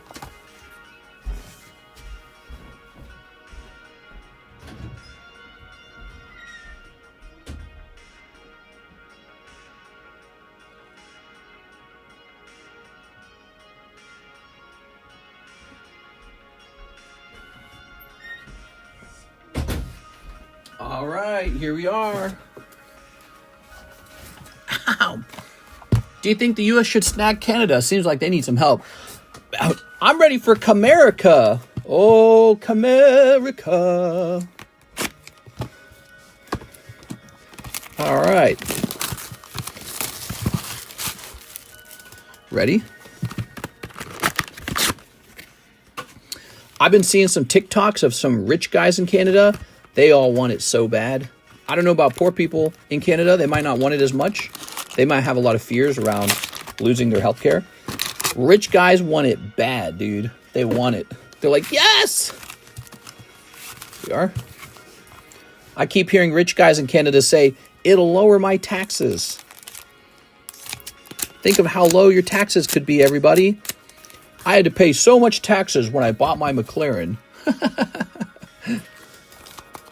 6 wildfires and 5 are still 0% contained. Crazy. Cornelia. Ooh. Amerinadako? What? Pokemon insurance coming up. We are. We've been talking about Canada, Greenland, and Panama Canal multiple times in both streams. And I keep pointing out, probably, it's not unrelated that he wants all three of those things at the same time. You basically control the shipping routes if you do it, because the Arctic Ocean is now travelable because the ice is melting. So he's saying, we're going to control the shipping route up north, and then we're going to control the Panama Canal for shipping as well. I think that's his plan. I think that's what he wants. Here we are. All right. Very nice. The videos of Canadian Costco Mafia trying to get the pallets of roaring water boxes. They want to be the 51st state. What? Here we are. What do you guys think? Any Canadians here? Any Canadians here think it's a bad idea? Like, ooh, America. What, am I going to have guns? Ah, finally, guns. You know what I find ironic about the gun thing, though? Like, if America invaded Canada, the people would be unarmed. How do you deport 20 million people? 6 fires. What? I don't think that has anything to do with that. I think these wildfires are completely unrelated. There we go. All right. That was the true tariff or enforcement of the terrified. He didn't mention the big part. Orange Putin. Vladimir Trump. He goes, Cornelia Lancelot. Ooh. We require Greenland. Here we are. Nah, dude, because Putin just went and actually invaded, though, right? Putin actually got his military together, and he's in there killing a bunch of Ukrainians. Ah! SR double star. You got CC, Stephen Woolridge. I think if you're Republican, you better hope if it happens, they only get like 1 electoral vote. I said the exact same thing. So this is why I think that Trump is very sincere in wanting to not like steal Canada, but like unify as a country. Because when you look at how Canadians vote, they're way more liberal. They're like another California almost. So from a Republican's perspective, you would never want to join with Canada. They only contribute $2 trillion to our economy. That's not much. We do 26 on our own. They're about the same as they're beneath Texas. You don't need them. And so we can just continue doing our own thing and they can do their own thing. If he truly wants them to join, I think it's sincere. Because, again, it'll throw the balance of power out. The Democrats will win all future elections if this happens. And the Canadians may be the cause for Americans to get socialized health care and to ban guns. Right? Because, again, they will change the balance of power. So when he says he wants to do it, I think he's being sincere. I don't think it comes from a hateful place. Because it's not a good politically strategic move. He might actually just think it's best for both countries. All right, here we go, Steven. Tossing that over there. Did you hear Trump's considering a national monetary emergency to implement tariffs? He probably is going to have he's going to have a bunch of resistance. He's going to consider any trick he can to do whatever he wants. That's the thing now as president, isn't it? Like when you're president, you know you can't get anything done, so you got to find some trick to get it done. Here's Kiyoshiro. I'd rather have Mexico. Yeah, they got the beaches, bro. They got the better weather. Canada's cold. Here's Shirley Finette. Shirley? Yeah, I actually think it's very awkward that Trump has offered to unify with Canada, but he is... What? You got Kaylin Kozuki. What is this box, Steven? Look at those buns, man. She got the buns. Look at this. Oh, man. Double waifu box? Congratulations. Great round. So it's awkward that he's offered to unify with Canada, but not with Mexico. I think he doesn't like them. I'd rather have penguins. What do you think about it? Why are both countries segregated? What do I think about Canada and the United States joining? Well, I mean, immediately, the economic benefits to Canada would be huge. We gain one state, essentially, the size of Texas. Not literally the size, but I mean like the number of people and the income. So we got warm Texas. America would add cold Texas. All right, great. Canada, on the other hand, the Canadians, they gain access to 50 United States, a humongous area. They can move anywhere they want now, freely. They can sell with no border. There's no more tariffs. There's no more weird shipping company problems. A single unified army can guard all of North America. It's super efficient. It makes, so if I was like AI, I'm pretty sure AI would be like, yeah, that makes total sense. Do that, right? But because again, population-wise, it doesn't change much. Income-wise, it doesn't change much. It's almost like you just got cold Texas out there on its own, doing its own thing, and you're like, why haven't you joined us yet? You know what I mean? But again, if they actually joined, I'm pretty sure Republicans lose. Republicans lose over and over again. If cold Texas joins us, they no longer have the political power they once had. And it took them so long to get the political power that they have now. So it would be a very strange thing. And again, that's what makes me think he might be very sincere about it, and it's not a political move for him. It doesn't really benefit Republicans to take over Canada. Again, America's not that wealthy. If we get Canada's, and Canada's GDP apparently is largely just based on selling things to us. So again, we're not gaining some special thing, where they were selling product to everyone else in the world. They were just selling to us anyways. Here you are. Ooh. That was a good ass box. Yeah, that was a good ass box. Let me show you. Whoa! Holy, bro! Woo! Mamma mia! All right, Stephen Woolridge and other stereotypical sounds. What about Bigfoot? Yeah, no one ever talks about Bigfoot. What about his opinion? Stephen Woolridge, Stephen Woolridge, Stephen Woolridge. Whoa, you had a lot, Stephen Woolridge. Cool, man. What a box. What a butt. Oh, Canada. I don't think Canadian leaders will ever accept it. Even if it's the best thing for Canadians, they will never accept it. And there's a simple reason why. They'd have to give up power. They would. Canadian leaders would lose power. They have power now. And they go, why would we let the United States run things when we could run things? So they would never accept it. Even if an AI did an analysis and said it's the smartest strategic move, the leaders would never accept it. They'd say, no way, dude. I'm the leader over here. That's what they would say. So I don't think it'll happen. But you never know. You never know. It's an interesting thought for sure. All right, there we go. Stephen Woolridge. Ooh. F Bigfoot. I'm disappointed the Bermuda Triangle hasn't remained a thing. Canada, so Linby. Sounds like you are for it, mister, for Canada to be the 51st state. So only because if the reason for that is to control the Arctic Ocean and the Panama Canal at the same time, if that's like some exceedingly clever move, I'm an experimental kind of person. I think it's a cool idea, at least. I just want to introduce this to you again. If a Democrat president was the one introducing this idea, you all might be clapping for him going, wow, why didn't we think of that? So, but it's the fact that this guy who's a big asshole, he's recommending it, and you're going, wow, what a jerk. He's an imperial expansionist, and his ideas are bad. Here we are. All right. Heavy. I don't want Canada. Oh, but they got maple syrup and hockey. Hello, maple syrup.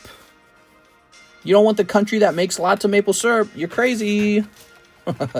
I think of all the corporations that Canada has access to the moment they become American.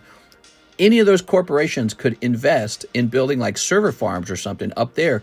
Think of all the jobs. Also, the net wealth per person in Canada is like 30 or 40% lower than the net wealth of the average American. So it's like just an instant upgrade economically for Canadians. But what about Canadian pride?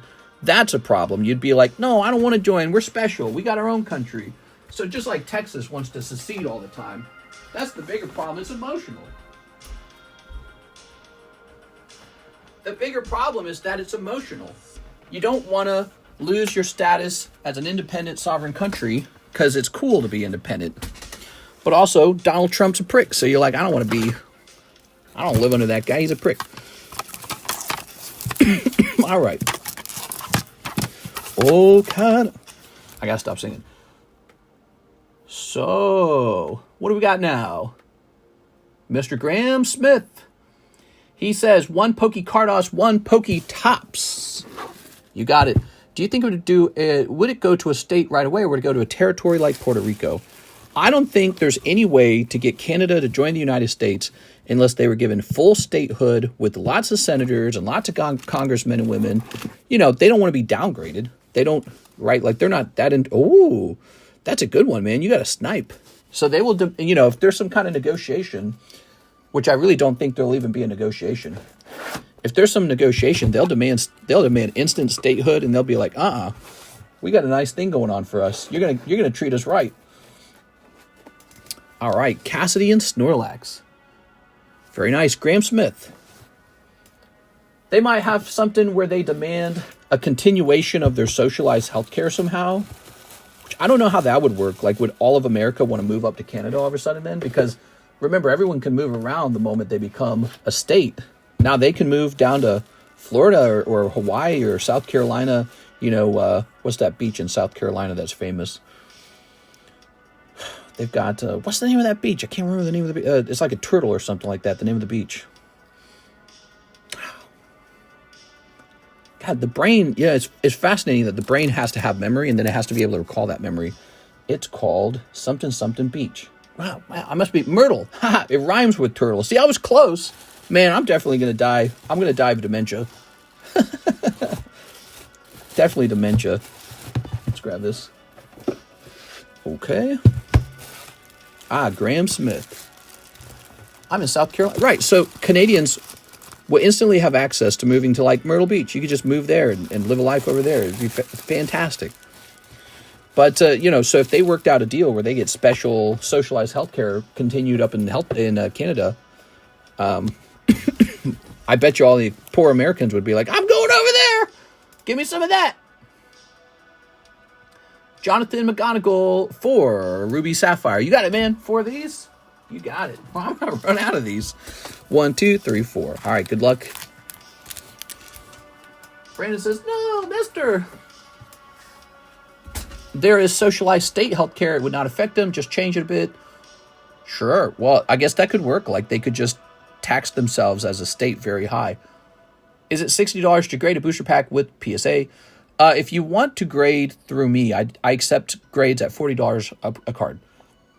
ADHD hits me hard. I learned to write down important things. Otherwise, I just don't waste precious brain power.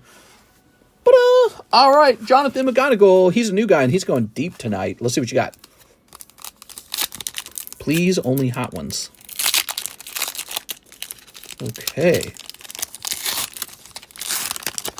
Kind of ruined this booster pack. Oh, well. Oh, wow. Poochyena. Look at that air bubble on the Poochyena, though. That sucks that those get those. Poochyena. Look at that. Poochyena, everybody. Your thoughts on the eBay Facebook merge?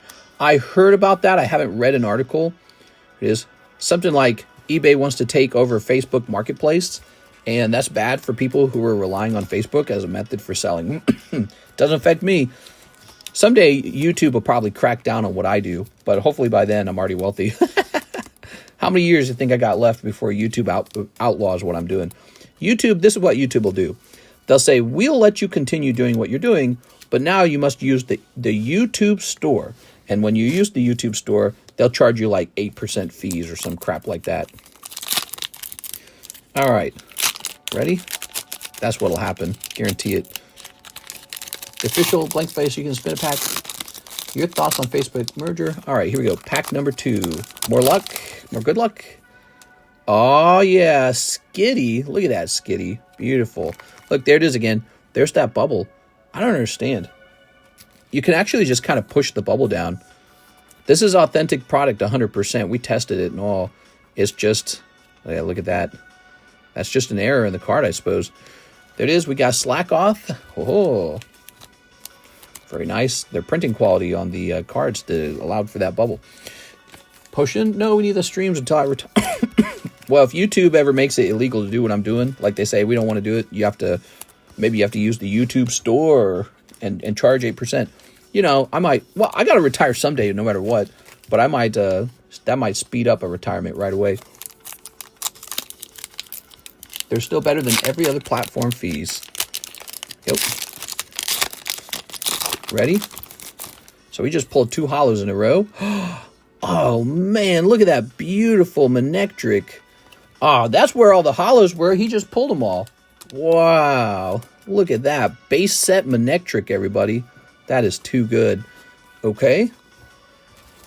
That's so annoying. Listen to that cough. Mr. has 6 months tops. Maybe 12 if he gets his lung scanned. I need to have my lung scanned for sure. Yeah, I've been coughing. I've had a cough like this before. It's like an irritation cough. It's a dry throat. There's nothing there to cough at all. And I had that like a year ago, and we found mold in the house. And so I suspect something like that's going on again, but we don't know where the mold is. It is Manectric, but it seems to be like an asthmatic kind of response. All right. If you ever wanted to do a business venture, I'd be game. You want to play games with me? You got any games on your phone? Oh my God, he gets 4 hollows. That ain't right, man. That's where all the hollows went. They were all on one side of the box. God, that's annoying. I don't like that. I should go shuffle them. Here's Skitty. I don't like that at all. Should be 1 cold pack, 1 hot pack. 1 cold pack, 1 hot pack. That would be ideal. Here's, not that I'm trying to detract from your big win here, Jonathan. I'm just saying, you know, as the seller, I prefer for the box to be balanced. There we go. Who wouldn't want the box to be balanced? All right. He got 4 hollows.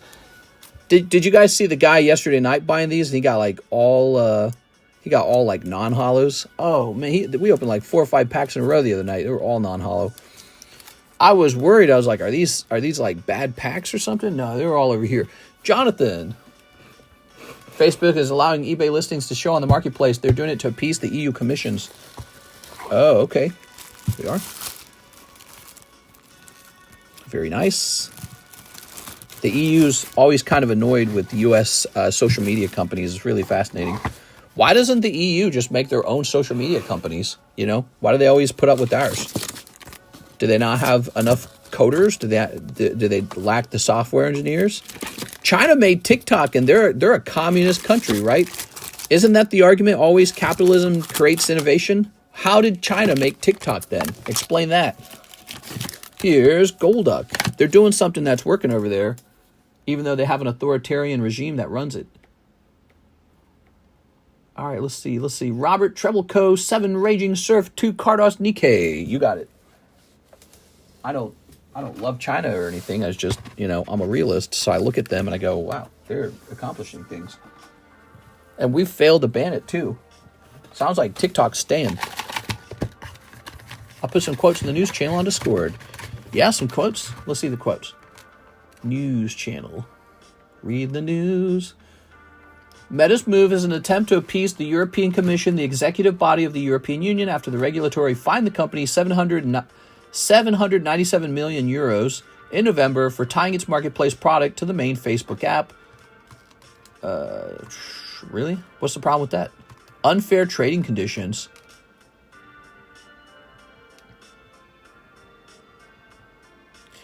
These conditions allow Meta to use data generated from other advertisers to benefit Marketplace. As for if they will increase the percent eBay takes on a sale, who knows? Weird. Put some quotes.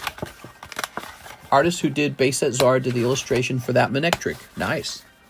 All right, how many of these did he ask for? So we're opening up the Raging Surf. I noticed the Raging Surf selling through pretty fast.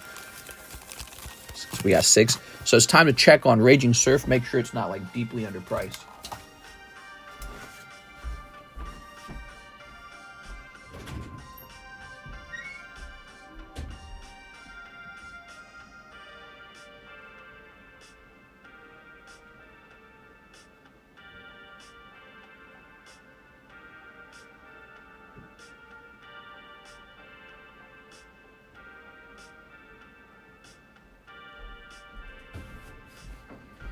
Looks like all I got left is 2 boxes of this stuff anyways, unless there's some hiding over here. Do I got some over here? What's this? Unified Minds. I'm sorry, Lost Abyss. That's an ancient. What's this? Future Flash. Okay, yeah, so we got 2 boxes of this left, and then it's all gone. Let's just see what the price is sitting at. Is Sneaker Bunker going to have an AGR card? I think so. I don't know. That doesn't come out till March, though. I bought it way ahead of time. All right. Let's just take a look at this.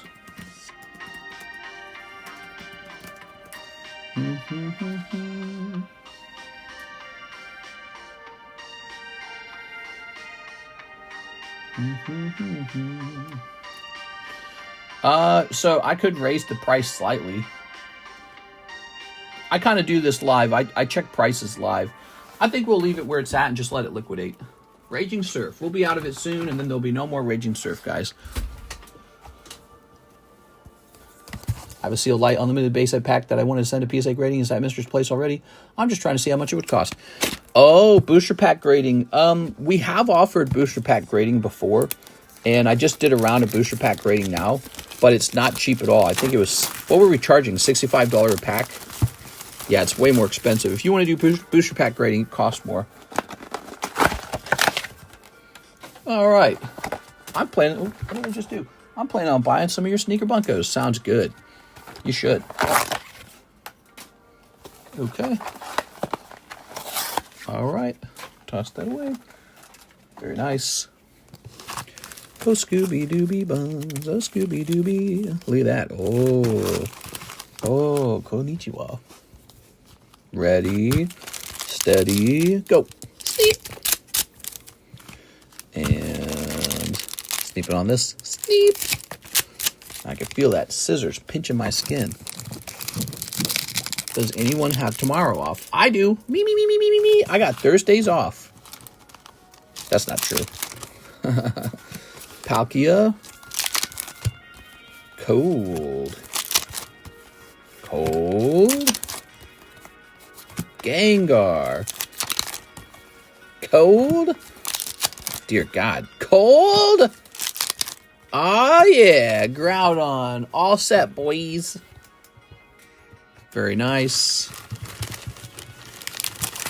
More at 11 on the news. Man who takes a luxurious bubble bath and 50-year-old carpeted bathroom wonders where the mold is causing a cough. Yeah, I know. I'm thinking about replacing my toilet, and if I do that, I'll just rip the carpet out at the same time.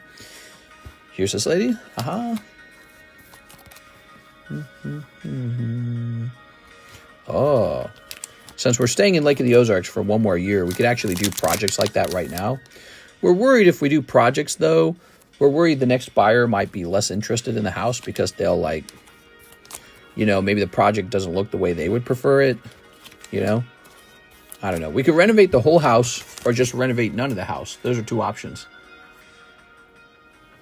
All right, Robert Trebleco. Look at that. Beautiful. Thank you, Robert.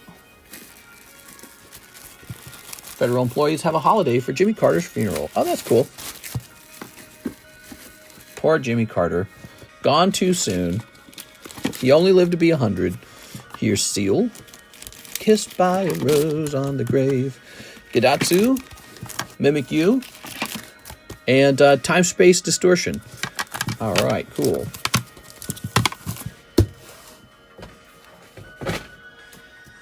You just don't put your own opinion in and go for neutral for small improvements. Yeah. I don't know. You're making too much sense, baseball mitts. Let's just keep the carpet forever. Oh, there's an electric battle. These prices might be pretty old. Oh, there's that guy again. Let me make sure this guy's still $25. Somebody wanted to buy one of these yesterday. Was it yesterday or 2 days ago?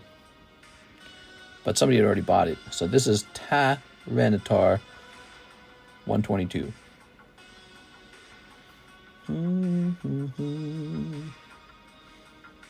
Oh, he's more expensive. He's $32 now. He was cheaper when I first priced him. Now he's expensive. 32 makes more sense. Most cards don't get as cheap as 25. There it is. Beautiful. That would be the ultimate alpha move. Wait, I want to be an alpha. This is an Alpha Male podcast. Welcome to my Alpha Male podcast, where we eat food off of cutting boards. Raul Mendoza, one Blue Sky Stream box. Blue Sky Stream. Oh, there's one. Okay, I found it. Well, I'm not a beta male. I'm clearly an... Oh, how about the next generation of people being Gen Beta? How about that? We have Gen Alpha, now it's Gen Beta. I would rather be born during Gen Sigma. Okay. Take that carpet from from house to house forever. Prove everyone wrong. Yeah, good idea. Okay, okay, okay. Now about Omega males. Very good. Oh, look at that. Oh. Ready? Snipping that. I literally commented beta bitches under the news article. Beta! All right. Oh, Jonathan McGonagall's just going deep tonight. He wants a cosmic eclipse. They can line inside of your coffin in your bathroom carpet. So comfortable. Snipping that. Very good. Okay, okay, okay. Sigma Chibras. Yeah, Sigma Chibras. What do we got? What do we got? We've got a cold one. Sally Mance. A cold one. Oops. A Trevenant. A Gyatridose. A cold one. A Toxicroak. So toxy. Here's a hollow. Cold. This guy. Oh, picking up Zinnia. Or whatever her name was. Cold. Hollow. Didn't we start off listening to Smash Brothers? How did we get to this music? Dude, it's freaking cold in this room, man. It's so cold. This room is always too hot or it's too cold. It's never comfortable. Here's Dragonite. More like dragging both of these balls. Okay, okay, okay. They can line the inside of your coffin. Cardconomist, gone too soon. Attached to his bathroom carpet. Couldn't give it up. Yeah, but when you go walking on the bathroom carpet, it's so nice. It's so comfortable. Nothing bad ever happens with bathroom coat. Nothing bad ever happens with bathroom carpet. Cold. Hollow. Dang, gonna snow again in DC Friday. Yeah, it's gonna snow again here too. Okay, here's this guy.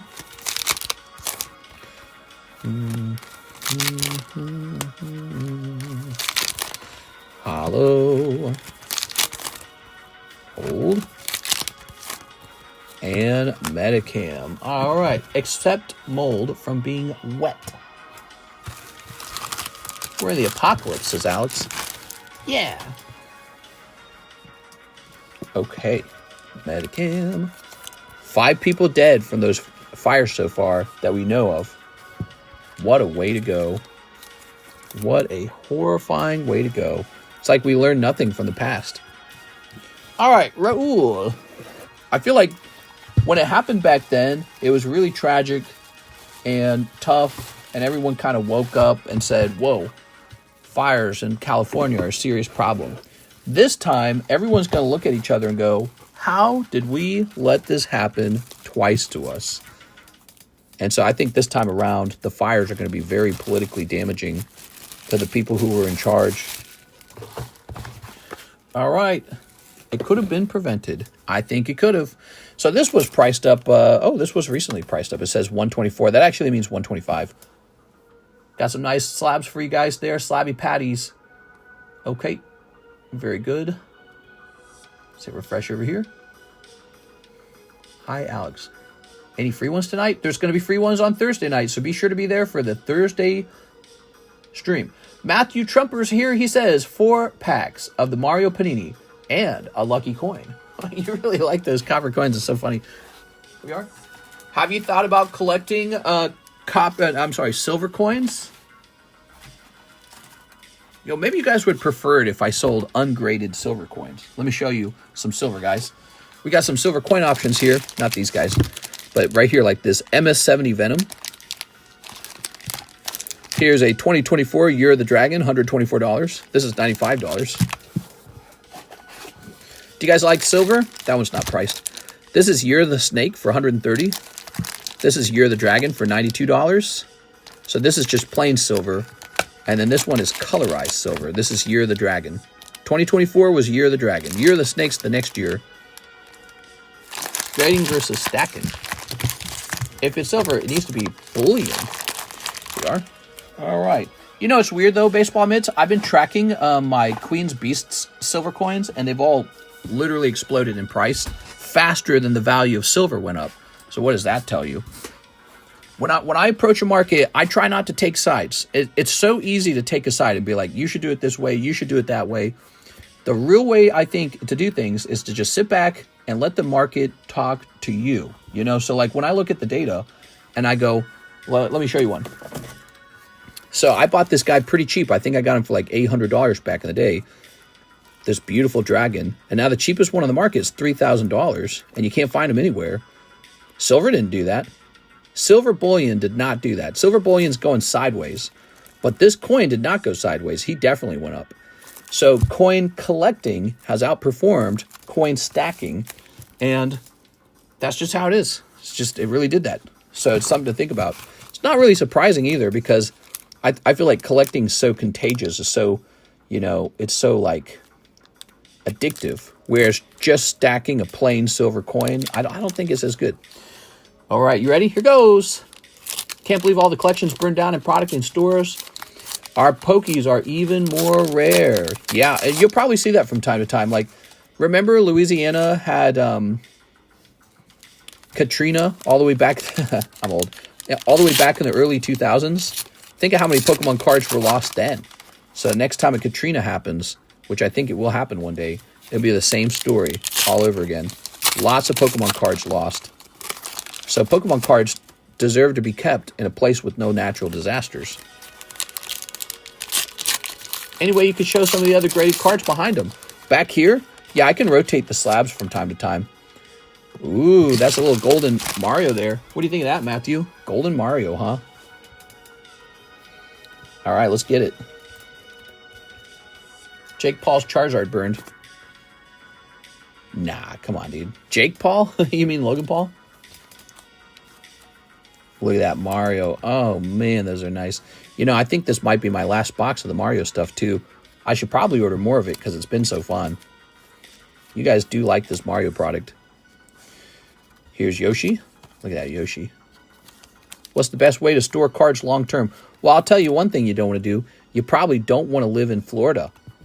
If you want to be a heavy card collector, I hate to say this because I don't got anything against Florida, but if you're going to be a heavy card collector and you're going to live in Florida, the odds that a hurricane one day floods your house and destroys your cards, or lifts your roof and destroys your house, I think there's a fair chance of that. And so for the sake of the cards, maybe not the best thing, you know, to be there. Maybe be somewhere else. What's the name of the Mario packs? These are Mario Panini. All right, Mario Panini.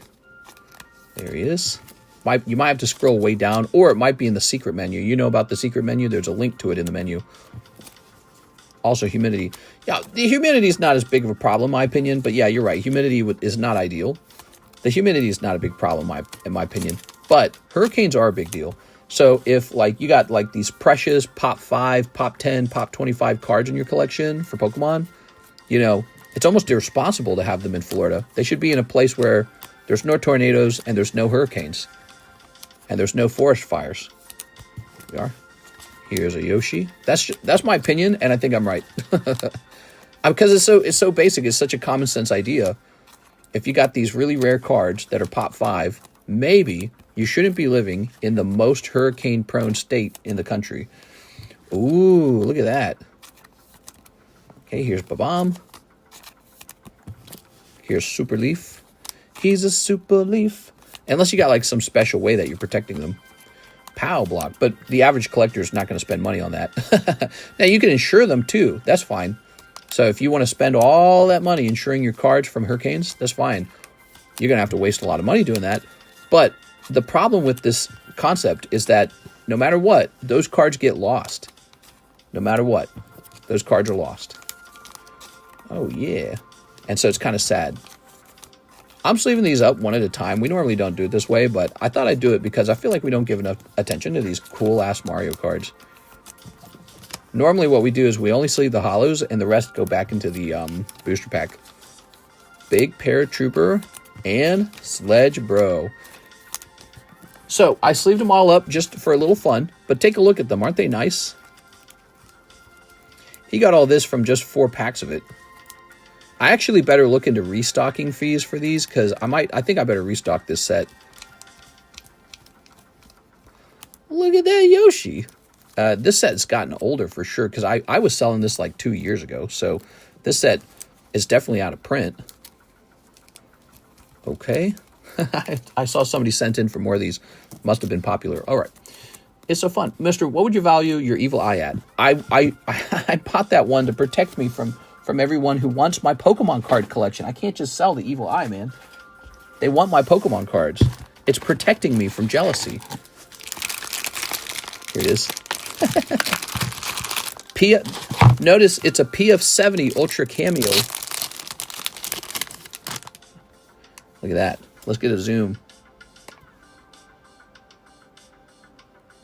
Look at that. Isn't that amazing? That was printed in 2020. See that? Republic of Palau. So interesting. Evil Eye. Much, much more beautiful when you hold it. Okay. What would I value it at? That is a good question. There you go. That one was never priced. So Matthew Trumper with an MA. Let's go find your bag. I don't understand. If it's not a huge one, there's a chance of 1 year after and every year everyone still stays there. Oh, yeah. You were talking about Florida. You know, if you don't have a Pokemon card collection and you just need home insurance, then Florida is probably a fantastic place to live. I'm talking specifically about card collectors. Wait, we didn't get his lucky coin. Card collectors specifically. I wouldn't choose Florida because of the extra risk of losing my entire collection to a hurricane. Unless you're in like North Florida, which you could make that. We could do that. Karis and I could move to North Florida. There you go. But then it kind of defeats the purpose of it's like, what's the point of being in Florida? All right. Might as well move to Tennessee at that point and enjoy Tennessee. Oh, yeah. Those are our copper coins. They're $3.50 a piece. They're just a lovely minted copper coin. A real cheap, sort of precious metal. Copper is an industrial metal that they use in construction. And so that's why you hear about people stealing copper. And so we got this stack of copper coins right here. And, yep, you can just buy like a pure it's pure copper, $3.50. I just pop it in your bag. It's just for fun. You could throw this away and you'd only be losing $3.50. So this isn't like gold coins or silver coins, but there's a lot of fun. The people who have bought those from me have reported that they were surprised how enjoyable it was. All right, there we go. We have Mr. Jonathan McGonigal going deep, bro. Holy moly, man. He wants a Cosmic Eclipse pack next. Now, wait a second. Is that the Cosmic price? Because I got to update that. Cosmic's going crazy, man. Hold on. We're going to get you that pack at that price. Give me a second. Maybe I'm wrong. Let me check the last sold. I don't know the last time I updated Cosmic. It's also scary to sell this stuff that's like exploding in value because you're wondering if you've kept up with it or not. Oops. So these come out of nice seal boxes. I just cannot believe what I'm seeing on these prices, man. Says here I should be selling them at $62 a piece now. That is much higher than I think I'm comfortable with. We wrote down 40. This is going to go up to 59. So any future Cosmic packs got to move to 59. I kind of update my prices live while we're streaming. That's kind of how it goes. So if you buy something, it could trigger a price change. I know I hadn't priced Cosmic in like months. There it is, Cosmic. All right, you got a Cosmic. Unbelievable. 5 Mario Panini. Mario Panini, a really fun set. I think this might be my last box of it. I've only got, so if it is, well, I can go looking around. I got 3 packs left in this box, but I think this is it. Let me go look around for buying some more of this, because we don't want to run out of this. This is apparently popular. We've been selling Panini Mario for years. And for 2 years. For 2 years we've been selling it. And it never sells really fast, but it always sells. We always run out of it, and we always have to get more of it. So it's a real slow seller, but it's like people they really legitimately enjoy it. How many packs are in a box? 18 packs, I think, are in a box. Is that right? Oop, that's kind of annoying. Let's type this in. Do you sell sealed packs? Yeah, if you want your pack to remain sealed, I can do that. If you want to buy a whole bunch, what is this? Oh, that's Lego. Never mind. I just saw something that looked interesting. I got excited. Okay, it looks like these Mario packs have 100% gotten way more expensive, and now we're going to recalculate their price. It's pretty much too late. What did I say? I had like 3 packs left, but here goes. Oh, no, it looks like the price is correct. What's our current price? Is it $8? It looks like the current price is correct. Let's see, Panini Mario, right? Where did I put that? Mario Panini, $8. Oh, okay, so we're good. We're set. That is the correct price. We're set. I'm going to go ahead and order more of that, because this seems to be pretty popular.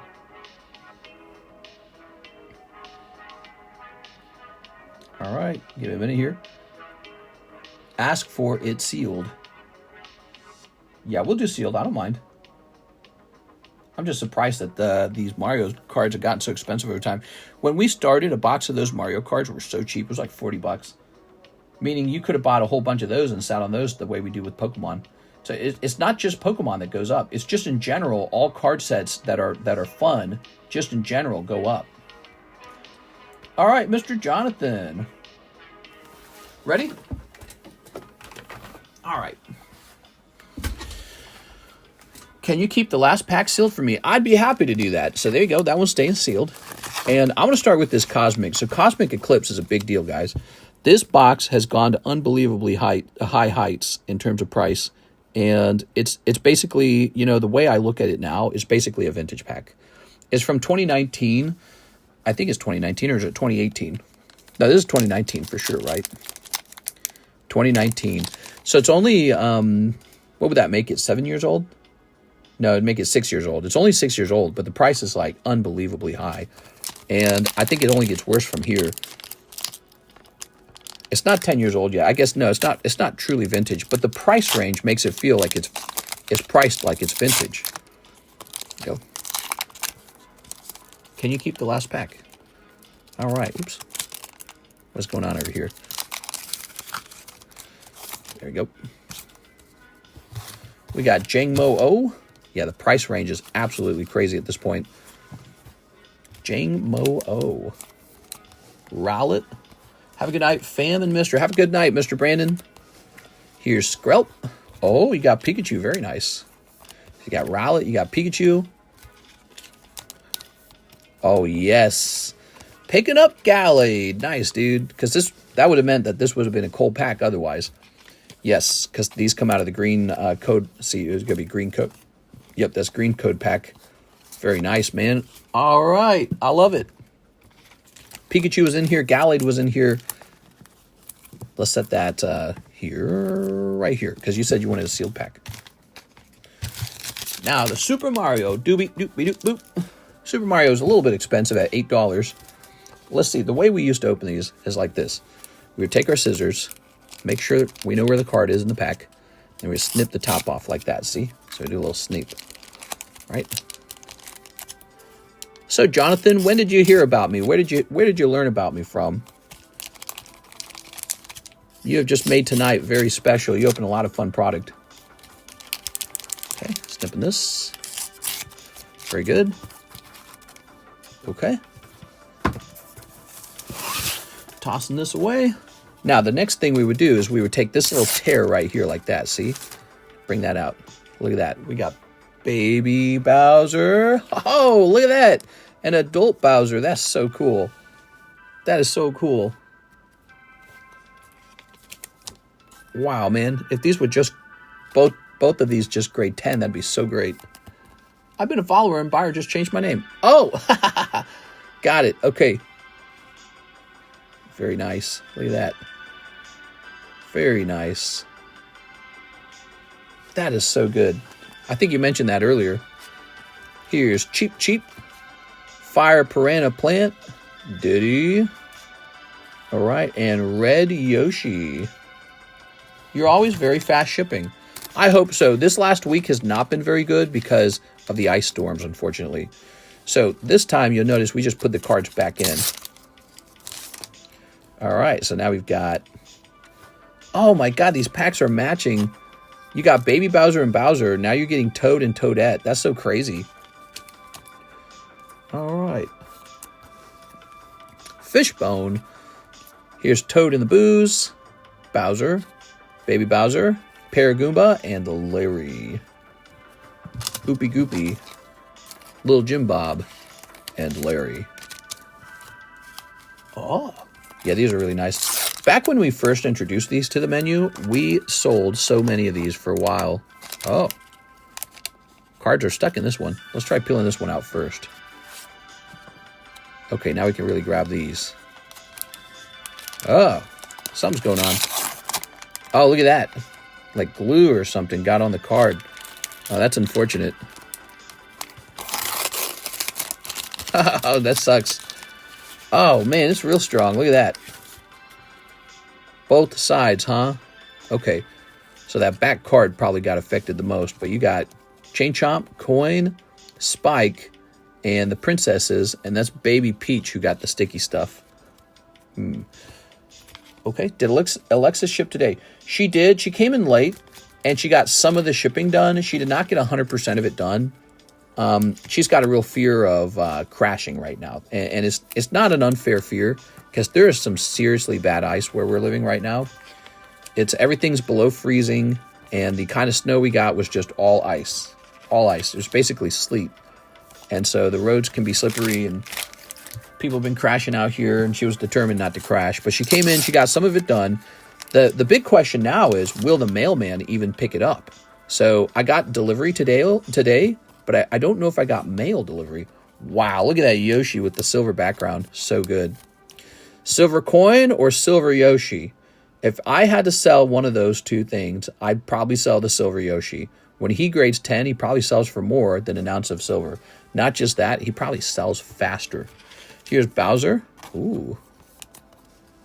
Trying to get some cards signed next Saturday. Did mine get done? Probably. You said next Saturday. Okay. Aovic needs his stuff out of here. Here's Monty Mole.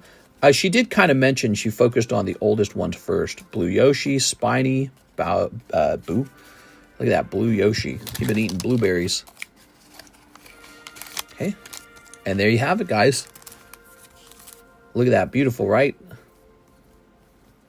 All right. All right. Very nice. Very good. Awesome, dude. Okay, and I'm going to reach up here for your very fat bag. I think you're ready for a box, honestly. Oh, that's John Wolfe. I'm so silly. Wrong bag. Your bag is this one. Also very large. All right. I'll place you right in here.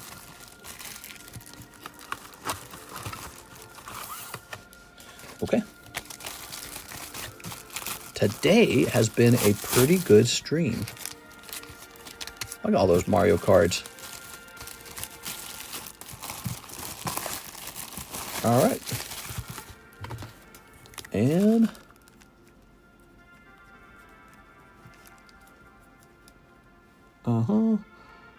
Jonathan McGonigal. Goal. Very nice. Popping this in here. And now you're going to get a spot on the shelf. That's what happens next. Who wants to open up these Topps Chrome Garbage Pail Kids for $6 a pack. $6 a pack, and I think that there's 6 packs in here. Is that, or is it 5 packs in here? 6 packs in the box. So it'd be $36 to open that whole box. Just thought I'd show that off for a moment. All right. Let's see what's next. Mr. Raul Mendoza, $12 for Cardos Pokey. 1 Cardos. You ready? All right. Let's pull one from, I don't know, back here. Trying to get some of the cards signed next Saturday. I always pull from the front. Let's pull from the back. Oh, Jigglypuff's very good. Nice, dude. That worked out. Okay, I think you're in this one. Yeah, that's the right bag. We've been going, it's almost 4 a.m. We've been going for 3 hours and 35 minutes, bringing our total stream time up to 5 hours and 35 minutes. Nice. Busy day. All right. Wow, we are out of orders now. The queue is empty if you want to send in for some cards right now. No wait times. Here's Inugami Korone. Here's Ditto. Here's Shiny Mew. Here's Clay Doll. And here is Dragapult. Oh. I feel like now I'm going to take a minute and try to price up some of these booster slabs. Have you guys seen these? Booster slabs. Let's create a channel in the Discord server. Let's see. All slabs. Duplicate channel. Booster slabs. Okay, we got a channel called Booster Slabs now. There it is. Where's my camera? Do you have any Spanish Ruby left? I do. You can keep digging if you'd like. Okay, you ready?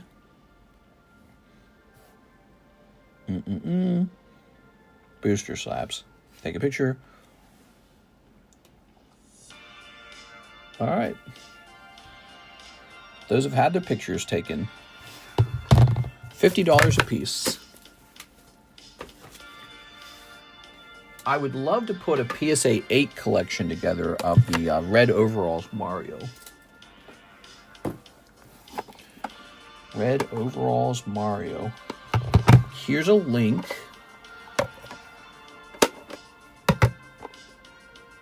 This Peach is a 9.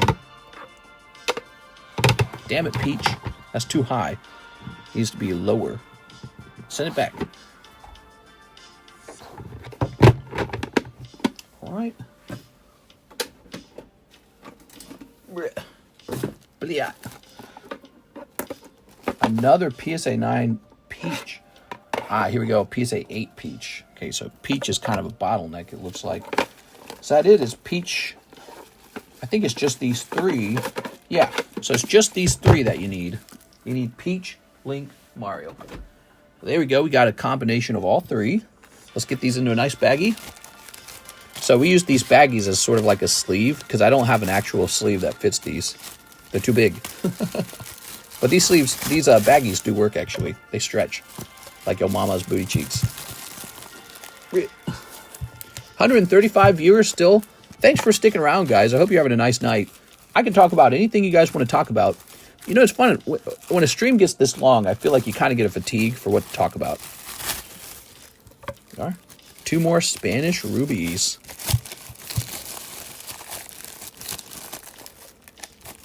There we go.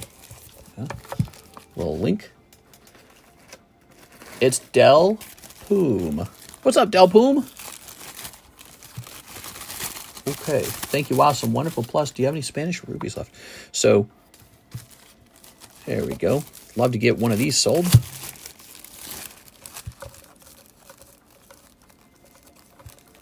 Come on now. Gonna get some prices on these.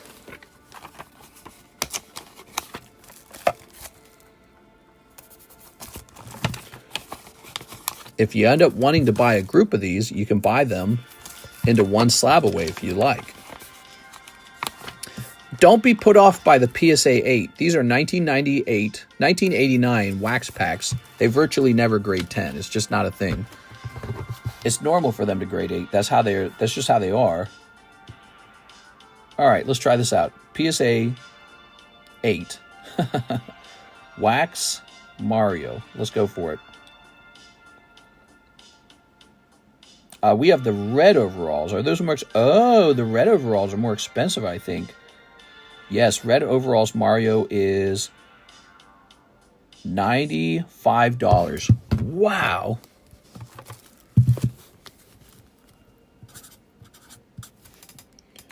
So this is a special sort of like coloration where the overalls are red. Okay, now we want Wax Link. We're going to say Wax Link. Here it is. Wax Link is $70.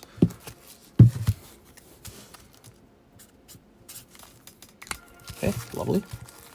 Let me put in a call option on a Stormfront pack. Oh, you're too good. And Peach.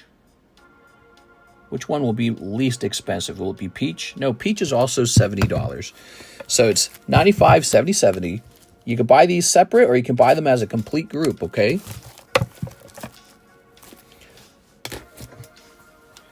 You want me to zoom out so you can kind of see them properly? Very cool. You can display that on a shelf. So you got like a man cave with Mario and all that. That's very cool. You can put that in your gaming shop. You can put that in your office, whatever it is you got. Very beautiful. Booster slabs. You can buy these one at a time or slab them away as a group as needed. Okay, now let's get a picture going. All right, zoom in. That's pretty cool, man. Okay, so I got the thing done that I wanted to do. The other thing I'd like to do, I'd like to price up the 9s. Let's take a look at your orders now. You ready? Jonathan McGonigal is back. He wants 2 Spanish rubies. You got it, man. I used to like the idea of grading packs, but the slab is just too massive to collect very many. I got tons of them. What are you talking about? It's like one of the most conservative and consistent investments you can do is a graded booster pack. Yeah, they just go up, man. Really uncomplicated. The packs get open and the value goes up. All right. I love them. I buy them all the time.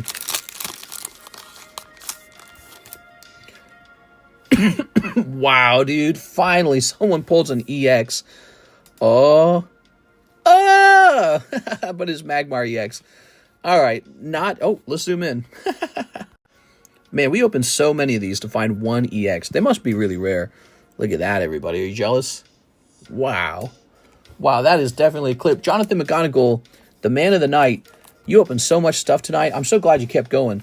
So this is like pack number 5 and 6 for you, right? He opened 6 of these tonight. Magmar EX. Here's Breloom.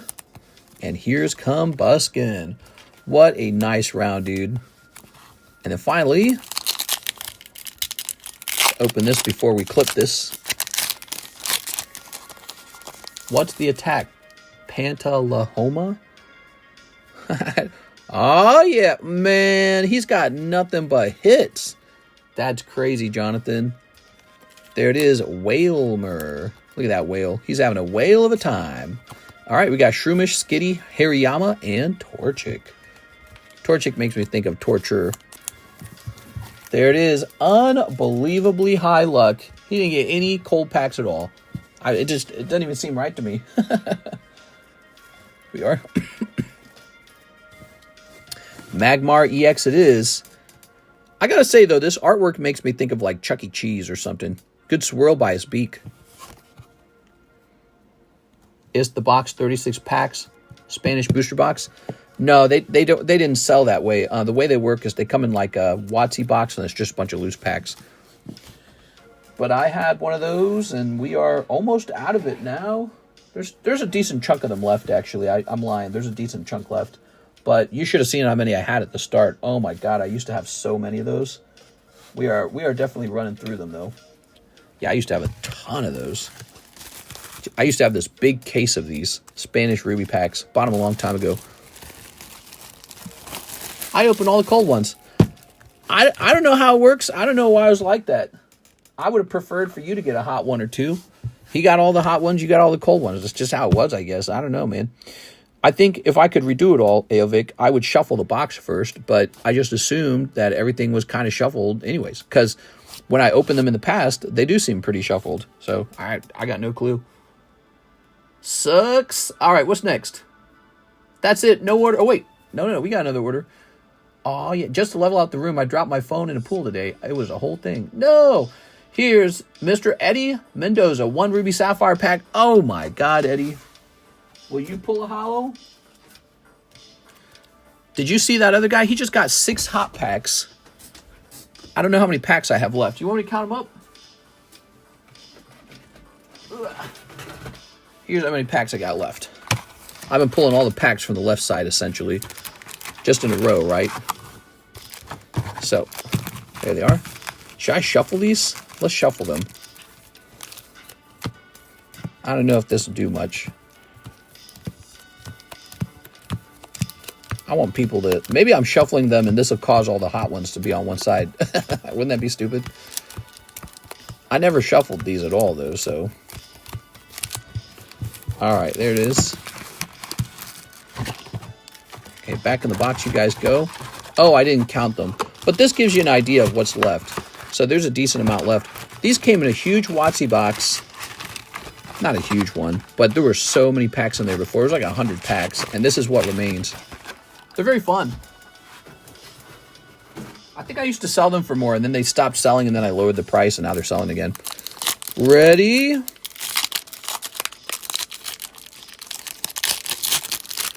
Okay, Eddie Mendoza. Ah, you're getting a holo too, Eddie. Ralts. Very nice. Beautiful. All right. Beautiful. Here's a little skitty. We got Trico, Carvana, and Potion. There's an English CGC 9 for $50. What? For what? I'm buying it.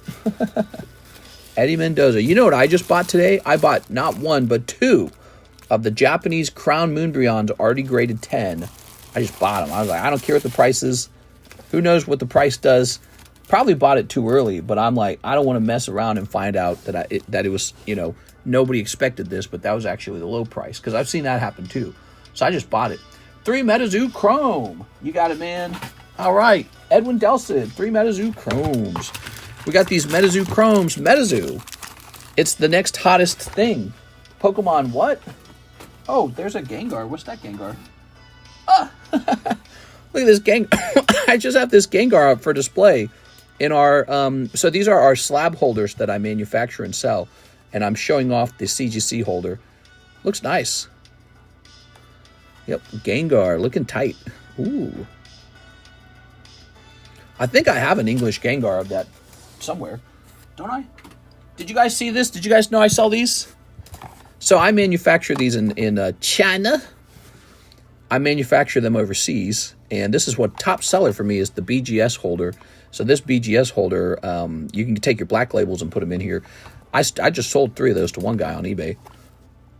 Cool, right? I don't show those off very often, but I just got a restock of those for the regular PSA CGC size. Where's that? Do I have that laying around? I think I removed the Charizard from it, so I don't think I have it laying around anymore. All right. So let's grab this. I wish I could think of another product to manufacture.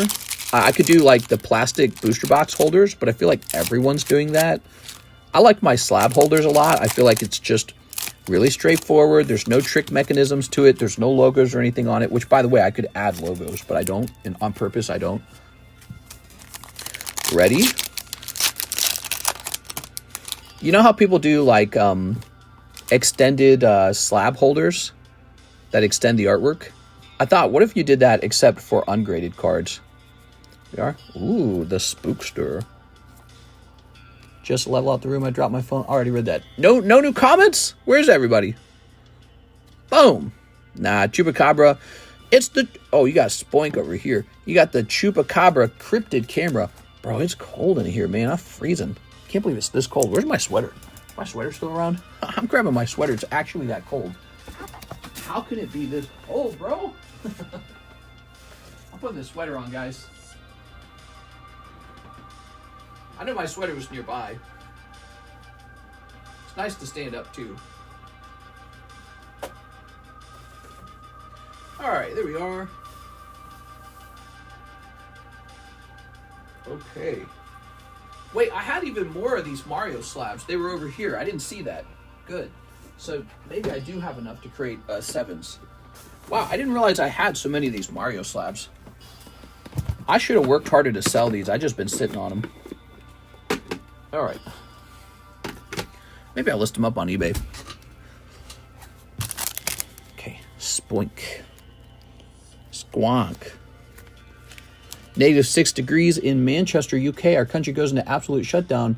Here we are. Ooh, sounds cold, man. There we go. All right. Oh, we got Gee Bird. Very nice. Very good. And here is the ghost deer. Hey, that's me! Hi, guys. In the reflection. Wow. I could put a tiny mirror on the table where you guys can see me in the reflection. Would you like that? I thought about doing that.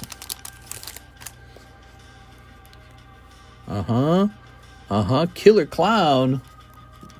20 in South Carolina with the snowstorm. It's winter, bro. So cold. What's that Spanish Ruby and Sapphire I just saw you opening? Yes. We opened so much of that in the last, day or two. That stuff's getting wailed on. All right, very good. Very good. Morning, Mr. It's Dan the Wiseman. Hello, Dan. Here's Chupacabra for you, Mr. Edwin Delcid. All right, you got to look out for the Chupacabra. You don't believe in the Chupacabra?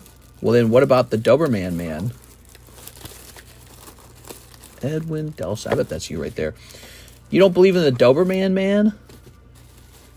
Half dog, half Doberman, half man. Oh, your bag's too big. So, what do we do with you? Edwin needs to go into some kind of e-overflow, but we don't we don't have an e-overflow, so we will grab you a box. Konnichiwa. Is that numbered? No. No, it is not. Would you like it to be? It's got a number right there, but that's not the same thing. All right. The cryptid. I want my cryptid to be numbered. What do you think they're going to pull out of their hat with MetaZoo? I'm really curious. They bought MetaZoo. How much money did that cost? Oh, this bag doesn't want to cooperate because these are all pointy sleeves. There we go. You've never heard the tale of the Doberman man? All right. He's a brand new cryptid that we think maybe exists. You've never heard the tale? Okay. Let's see what we can do here. Let's squeeze these over like this. Squeezing, squeezing, squeezing. Okay, they're all squeezed over. We'll move Mr. Jonathan McGonigal, who just got a new spot. Now Edwin Delson gets a new spot. There you go. Perfect. Has anything else came out since they purchased them? They did a little teaser, I think. Here's Psychic Type Sealdos. All right, Poliwag. Wiggly stuff. All right, what's next? Click. Beatrice Moniz. Please keep sealed 2 Ruby Sapphire packs. And request the packs with the artwork of Myena Manectric. All right, you got it. Hopefully these 2 packs don't have the EX in it. Myena Manectric. There you have it. All right. And we're giving this to Miss Beatrice. How are you, Beatrice? Hope you're having a great day. Brandon. Wait. Oh, different Brandon. Blake Santoro. Chorizo, egg, and cheese time. But that's so high in cholesterol. You're going to have to eat beans and turkey. Sorry, bub. Cholesterol's too high. Beans and turkey for you. You're just gonna have to eat beans and beans. Ah, I found you. Okay, you're in the yellow box. Ta-da! All right. So nice. You know, I could wrap up earlier and try to wake up earlier and try to run the daytime stream longer. That's something we were talking about in the daytime stream because we were just having tons of orders on the daytime stream. It was crazy. Edwin Dell said, 3 more, please. You want 3 more of these? You want some more? Some more, please? It looks like I'm going to have to go get more. But before I do that, I'm going to go take a brief potty break so that I can take a tinkle. Is that all right with you? All right, enjoy this. I'm going to go take a tinkle break, and then I'll feel so relieved.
All right, let's go get some stuff. What do we need? We needed medicine.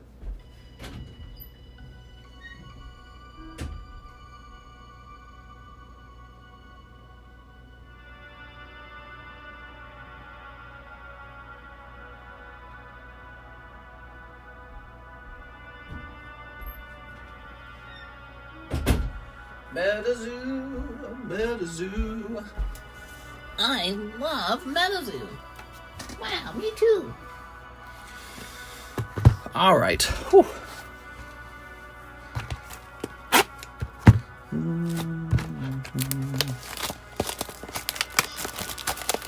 If he comes back coughing like crazy, we know it's from the bathroom. No!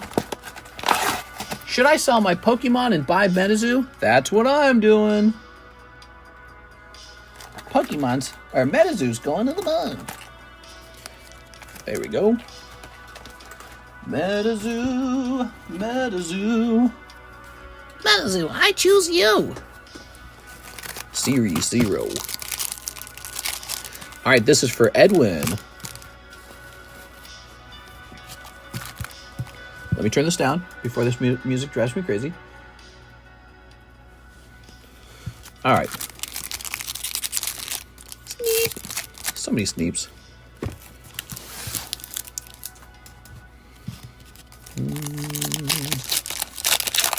We've got Hopkinsville Goblin. Okay, cold, cold, cold. All right, we got the Hopkinsville Goblin in there. We got Oopie Goopy. We got Little Jim Bob. And Larry. Okay. Lava Bear. Menehune. And Sinkhole Sam. Just purchased a Roaring Skies. Nice. That Roaring Skies box break. Gonna finish. It's getting closer. Mantis Man. Medizoo Battles. That's kind of nice. Babe the Blue Ox. And Flatwoods. So the reason we don't check the back of the refractors is because the refractors are never numbered. It's got to be Cryptid Camera, or it's got to be one of those colored cards. There it is. Edwin Delcid. Okay, Edwin, I did that the fast way, and I just kept your cards in the sleeve. I just put your cards in the bag. Okay, thank you. Thank you. 1, 2, 3, 4, 5, 6. Yeah, let's come down. 7, 8, 9. All right. Those come down. Those are some nice slabs, weren't they? American Breakfast. What's next? Click, click.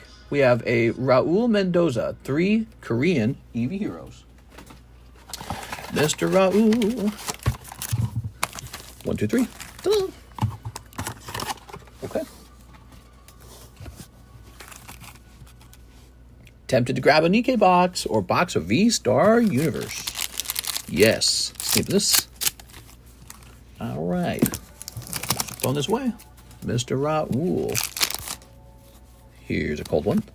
Here's an Eldegoss. And give it a try. I'm not going to tell you no. No. Daniel, we would hate that if you open up cards. All right. Ta-da. I don't know, bro. Maybe you need to open a whole box of Metazoo. Have you thought of that? Metazoo is really the best set. Is Nikkei cool? It is cool. Very popular right now. It's something everyone's enjoying. Daniel Garcia, Roaring Skies. Thank you, Daniel. I think we have to be careful with your name, because a lot of people might have that name. I feel like we got somebody named Daniel. So we're up to 25. 10 spots left. Getting close. Getting close on the Roaring Skies box break, everybody. This has got to go into the Holo Shuffle. I got to make sure it's even $40, because I feel like it's probably more than that. That is a cool looking slab. We got to put that in the Holo Shuffle for sure, right? That's like a chase card. PSA 10. Trick. Pikachu? Pikachu. Trick Pikachu. Oops, I typed in Pikachu. Or Pukichu. Remember when we sold Pokemons? That was a crazy time. All right, so he's officially $43 now. He is a $43 card. All right.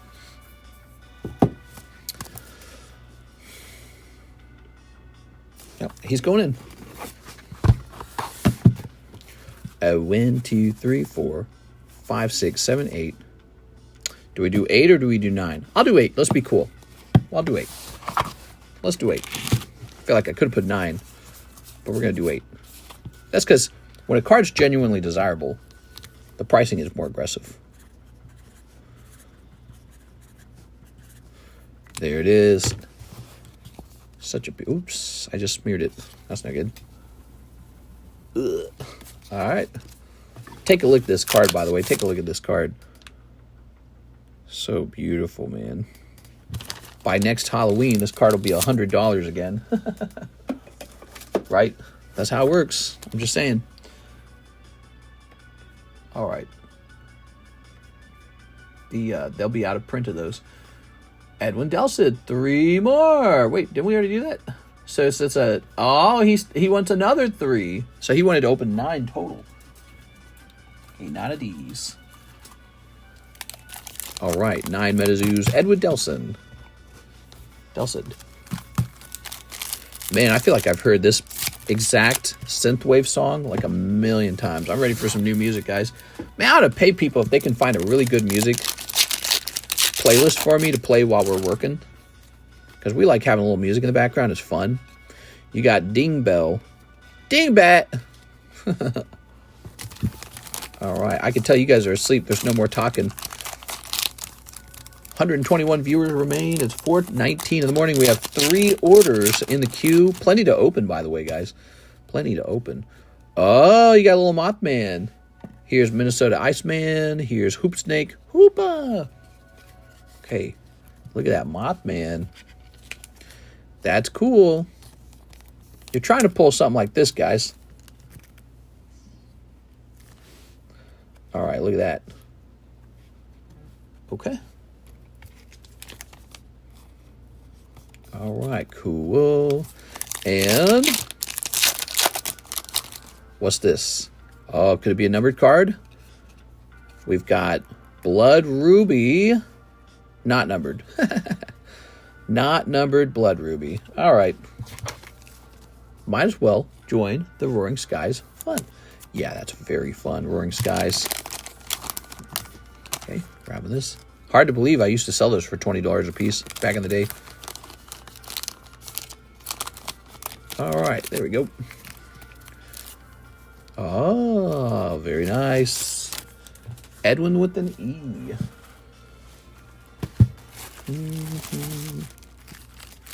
Red isn't numbered. I know. I just wanted to look. Maybe my heart desired it.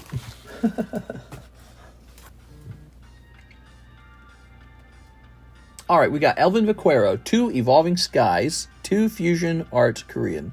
Okay, Elvin, I think you're ordering 2 of these. Is that right? You say Evolving Skies, you probably mean...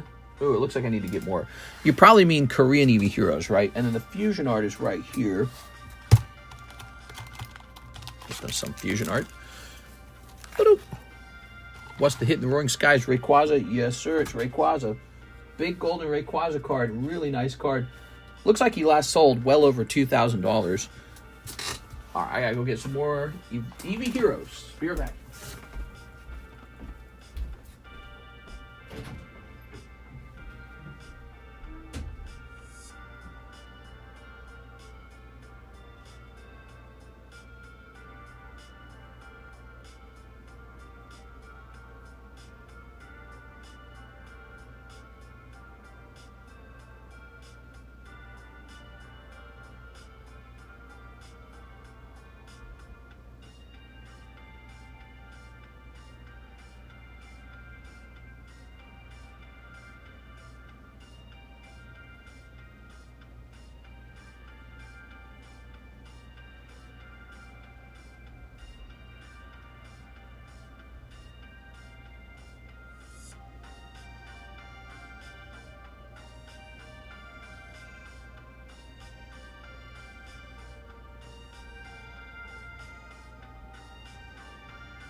All right, we're here. We're truly low on Eevee Heroes. This. I had to carry a whole bunch up. All right, and there we have it. One day, one of these boxes of Eevee Heroes will be $400. But not yet. There we go. Whew. Excuse me. Can you check what I have in my bag? It's been a while. Mr. Alvin, I'll definitely check. All right.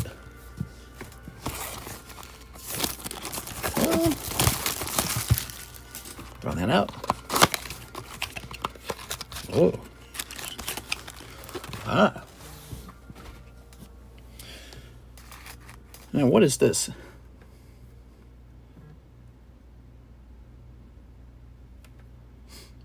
It looks like I'm getting a couple warnings from Venmo, Mr. Daniel. I'm getting a couple warnings from Venmo that your payments are on hold. It's not very much money.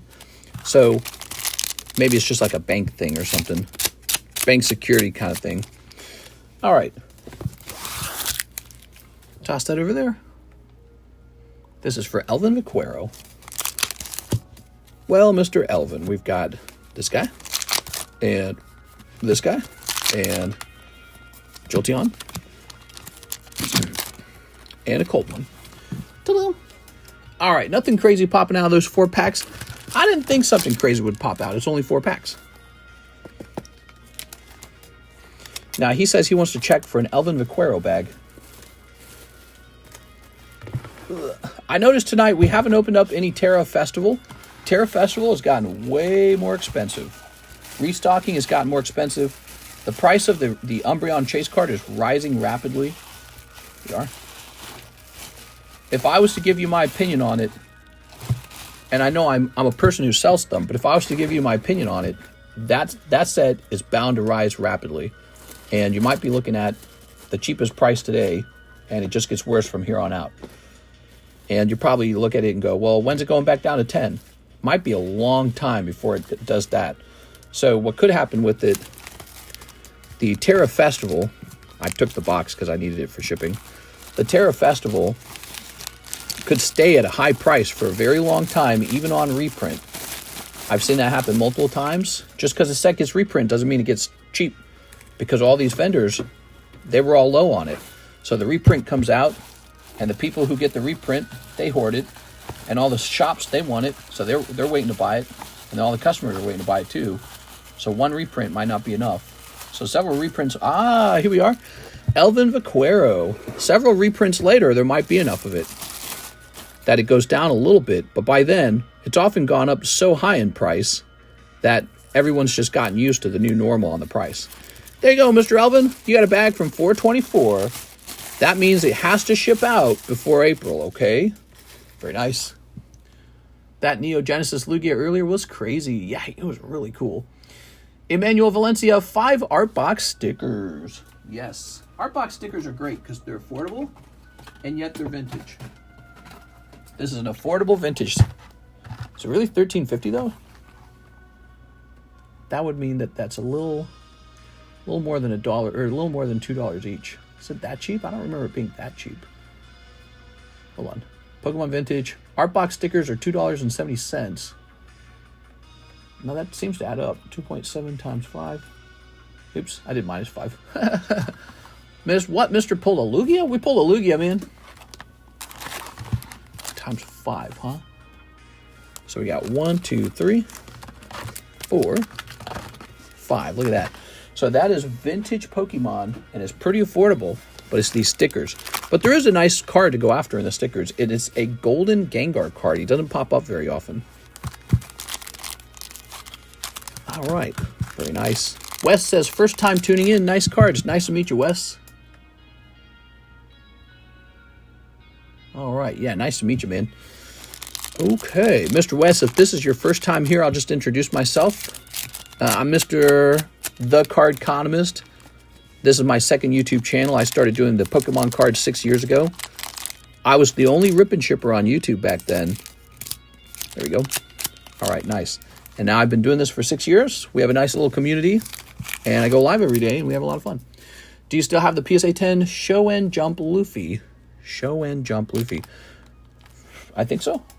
I think I know what you're talking about. Is it this one? Does it look like this? I was surprised that one didn't sell, to be honest. There we go. All right, every single day. All right. We got a great thing going for us. Ah, look at that. Nice. Okay, you got a little Venusaur in there. I'll let you sort that out on your free time, what's in the baggie here. So if you get Charizard, you gotta go looking for it. It's a pirate-looking one. Oh. Shoot. If he... I can't remember selling a Lugia very... Oh, is it one where he's like wearing a crown? There's Misty. Dude. Oh, look at that. There's the Charizard right there. That was fast. If it's one where he's wearing a crown, I have a suspicion I might have one more, but I can't remember where. He could be really buried. There they go. We've been selling through all those. All right. I swore I thought we had 2 left, and then one person bought one of them. Oops. Sorry about that. All right. Jesse James. Okay. Jesse and James, Team Rocket, blasting off perchance. Ah. That's their baby. Their fur baby. Okay. We all know that Jesse is the husband and James is the wife in that relationship. Here we are. Very nice, very nice. Ah, I like the buzz. Okay, okay. If you do, I'm down to buy. I just don't know where it's at. I got like an avalanche of slabs. And the problem is, I'm not 100% sure if I have him. I might not have him. Here's Squirtle and Bulbasaur. Oh, Squirtle, Bulbasaur. Very nice, very nice. I might actually be sold out. That's the problem, is I can't actually remember if I have another. All right, that's for you, Mr. Emmanuel Valencia. I gotta remember, these stickers take forever to open, man.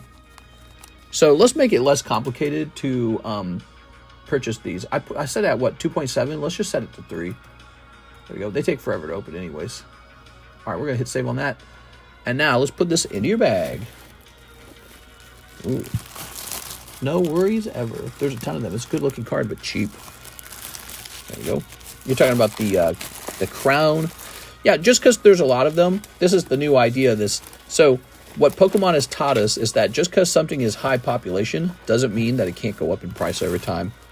That's what we've learned from Pokemon recently. Oh, man, there's not enough room. Okay, I'm going to set you right there, Mr. Emmanuel. Boxes are filled. Daniel Wiseman, Roaring Skies, box break. Ooh, here we are. And a box of Nikkei. Ooh. Good luck in there. And then, so you placed an order. Let's take a quick look for that One Piece card, shall we?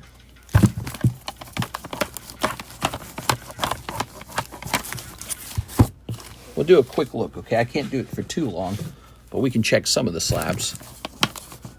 We got some slabs. Kabutops. There's one. Got an itch for a Luffy card. God, that's hard to reach. Smoker Melodic 9, that's nice. Boobies. Okay. Video cannot be, oh, that's so sad. YouTube just demonetized the video. Probably some stupid song in it demonetized it. Jinbi. I'm not seeing it. Ugh. Ugh.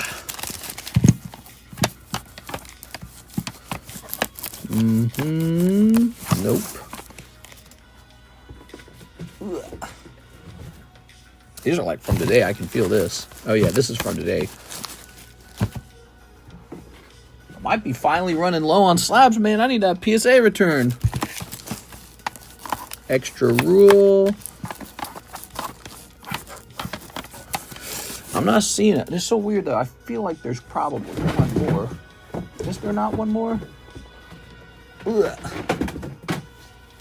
Okay, these are from pretty much today.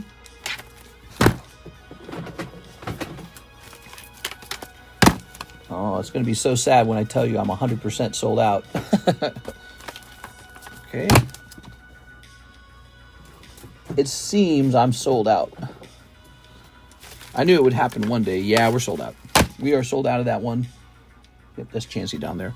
So unless I have one more on the box to my right, which I doubt, unless I have one more in there, we are officially sold out of those.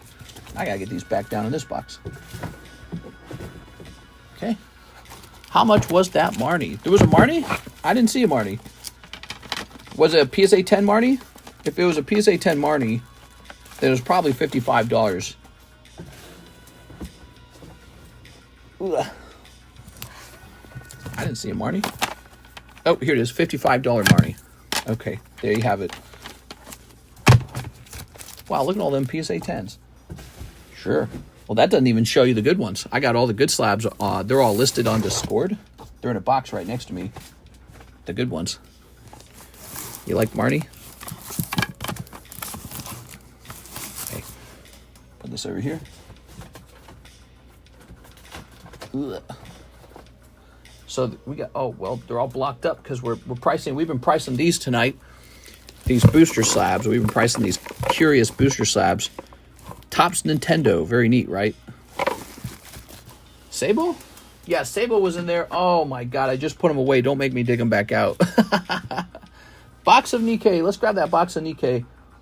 It didn't occur to me that you might want some other character other than Luffy. So I didn't leave all the One Piece cards out. All right. You ever consider getting the Allen and Ginter hobby type sets? Allen and Ginter. There we go. I don't think I've heard of that one. All right, here we go. Mr. Daniel Wiseman. I've heard of Pokemon. I want some Pokemon. Okay, very nice. Oh. God, the winter is so bleak out here, man. There's truly nothing to do.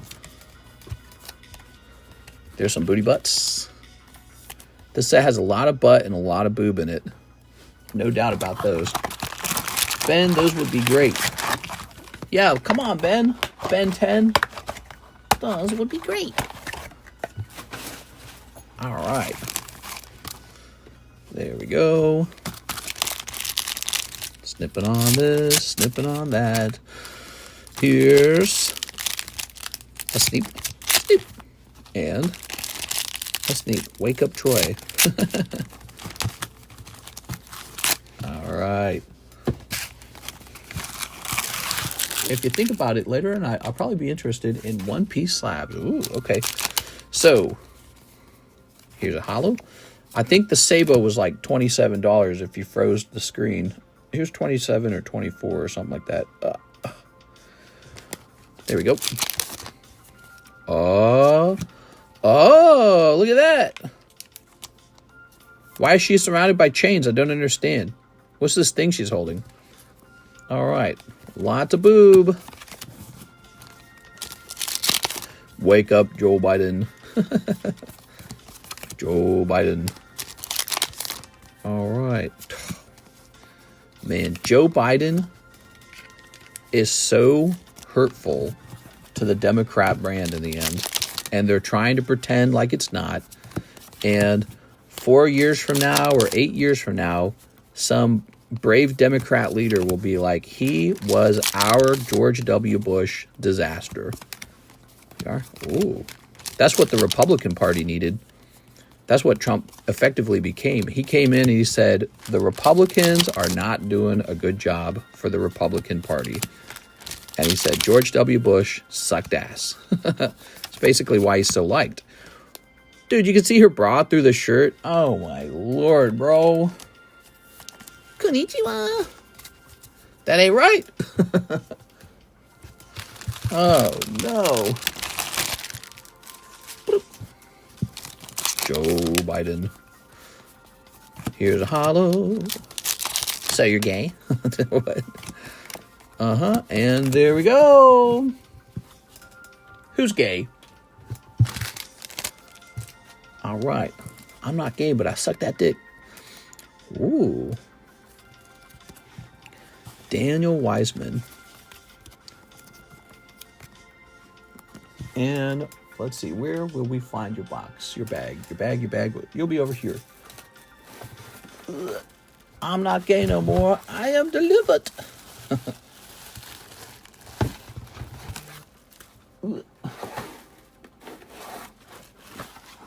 Darwin Morales, Danny, David Ma, Daniel. We didn't need to get you a new bag, right? I'm not going crazy, am I? No, you're probably in this next box.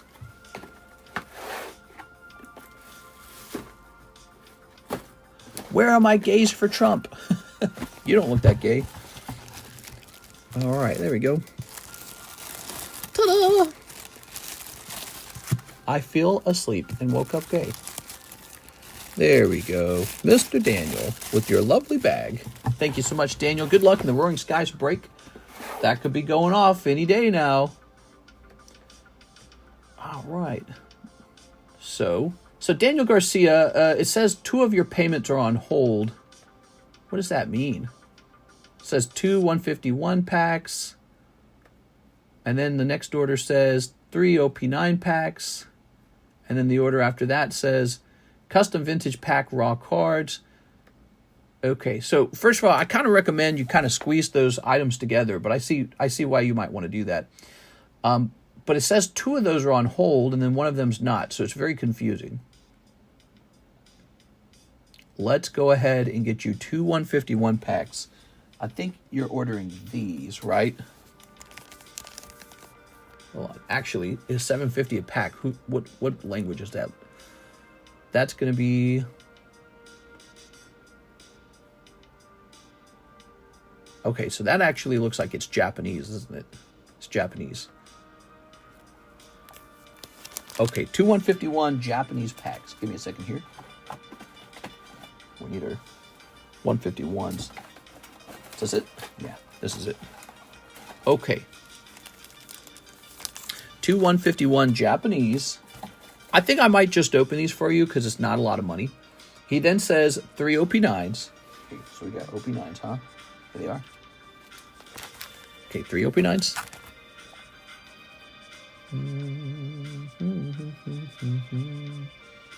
And a custom vintage pack.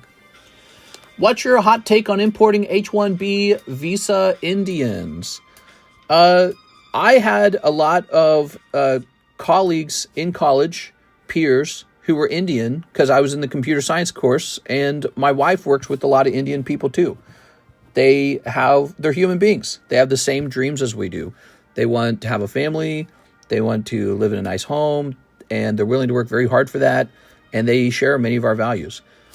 That's my hot take, is that they're very similar, and I don't really see a big problem with it. Now, if you want me to take an aggressive stance against it, I would say some of the cons are too much competition for basic jobs in tech means that people who are citizens here are now competing for lower wage jobs. And so this is no different than exporting the jobs to China. So who cares if it's Indian people or Chinese people or anyone from anywhere? If you import too many skilled laborers, you actually make the labor market so easy for the corporations that now they can lowball you on your pay. And it's like, well, that's the exact thing that we're complaining about.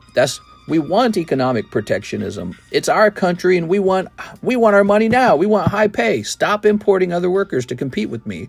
So you can think of it that way. And the last one is, if you talk about a country like maybe Canada or something, or how about the UK? The UK is a great example. So the UK is like, it's British, isn't it? And so, but if you import enough of, let's say, another race, at one point it's no longer British. Is that progress, or is that sort of like getting rid of a race? You know what I mean? So like, let's say in London, the British are only 37% of the population now. Is that progress? Is that good? Should they do that to the whole island? So those are some thoughts for you to think over. I think you can see that as a negative thing. They're losing their home. You can see it very easily as a negative thing if you think of the Hawaiians on the Hawaiian island. No one's really a big fan of the Hawaiians losing their island. So it's possible to import too many people who aren't Hawaiians into Hawaii, and now the Hawaiians are just sort of like visitors on their own island.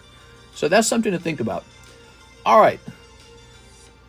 How's that? Was that a good response?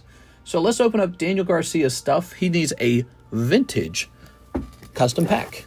Okay. So maybe countries are meant to be kind of like special clubs where it's kind of hard to get into, and you don't let everyone in. You just kind of go, hey, we're picking and choosing. You know what I'm saying?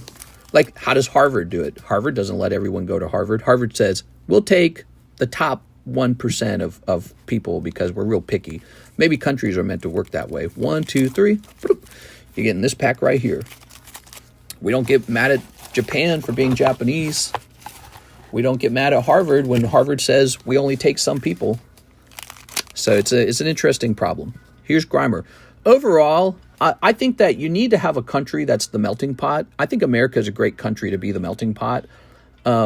Maybe a country like the UK, though, should probably remain a home for the British. So maybe that's one way of looking at it. Here's Grimer. I think America's well suited to be sort of like the multicultural, evil empire. But maybe a country like Germany should be mostly German, with maybe like a majority ethnic population of Germans. Here's Niederan and Brock. Oh, very nice. Look at that. That's your custom vintage pack. Dark Duck Trio and Brock. All right.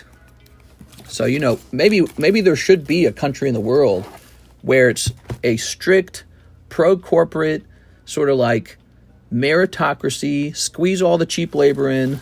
Maybe that should be America. I don't know. America's pretty large. There's plenty of room. It's not like a room problem. But a tiny island like the UK, Ireland, Scotland. Maybe Scotland should be Scottish. Is that bad? I don't know. Where do we get these rules from? Like, where do the morals come from? Suppose Scotland absorbed enormous amounts of people from Haiti, and then one day the Scots are a minority and the Haitians are a majority. Was that progress, or was that basically just the Scottish losing Scotland? How do you look at it? How do you decide which one is correct? Okay, here goes. Mr. Daniel Garcia. Oh, very nice. I think it's pretty uncomplicated. I think it's some common sense stuff there. Aerodactyl. Ooh. There's this interesting thing that's occurred over time where maybe a country like Scotland has made a very nice place to live. And for some reason, that makes them feel very guilty about it. They're like, yeah, we made a nice place.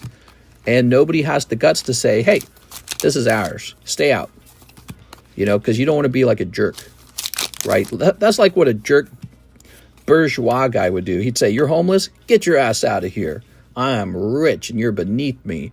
So people don't think that way anymore. We're young millennials and we like equality.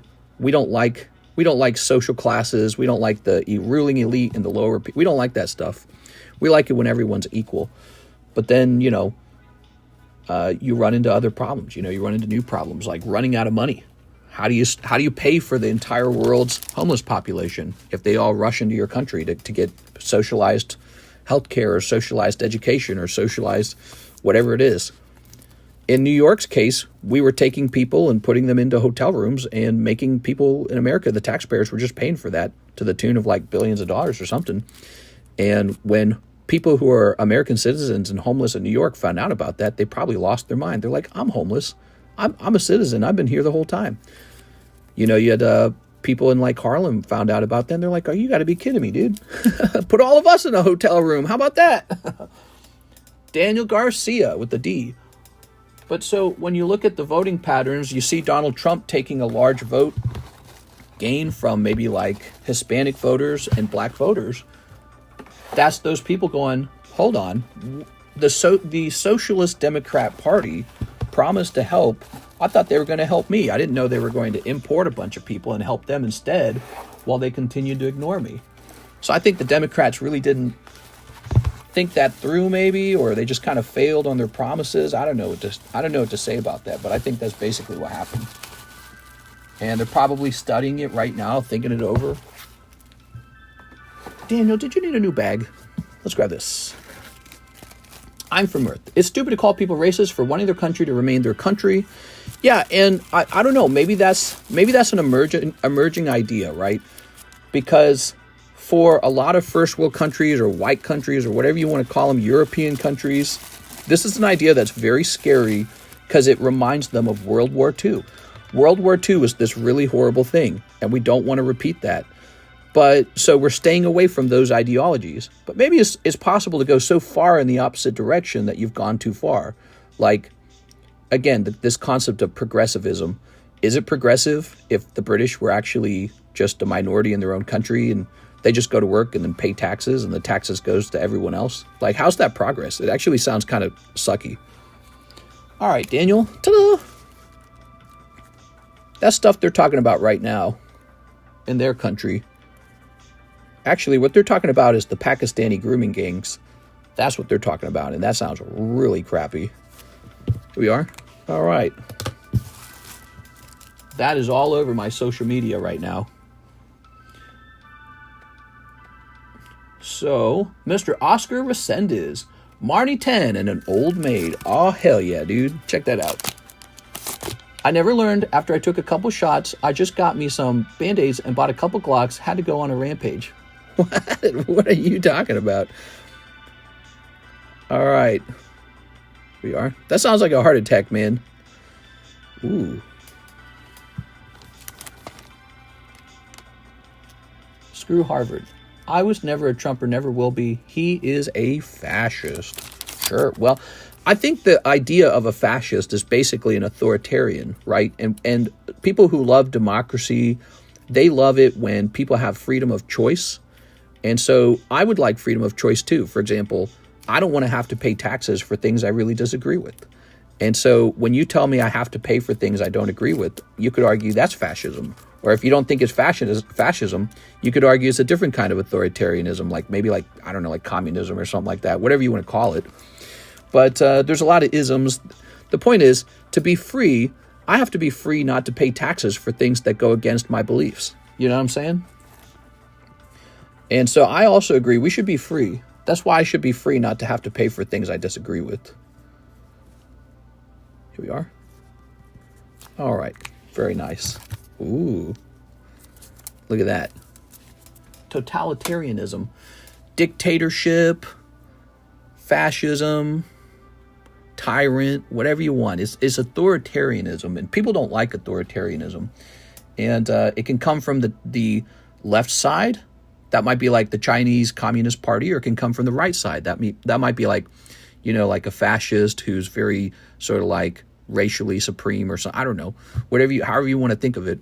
But so, yeah, I mean, nobody really likes authoritarianism, but it's not like authoritarianism is monopolized by one group's ideas. When people get increasingly unhappy, they head toward rebellion, they head toward revolution, they head toward violence.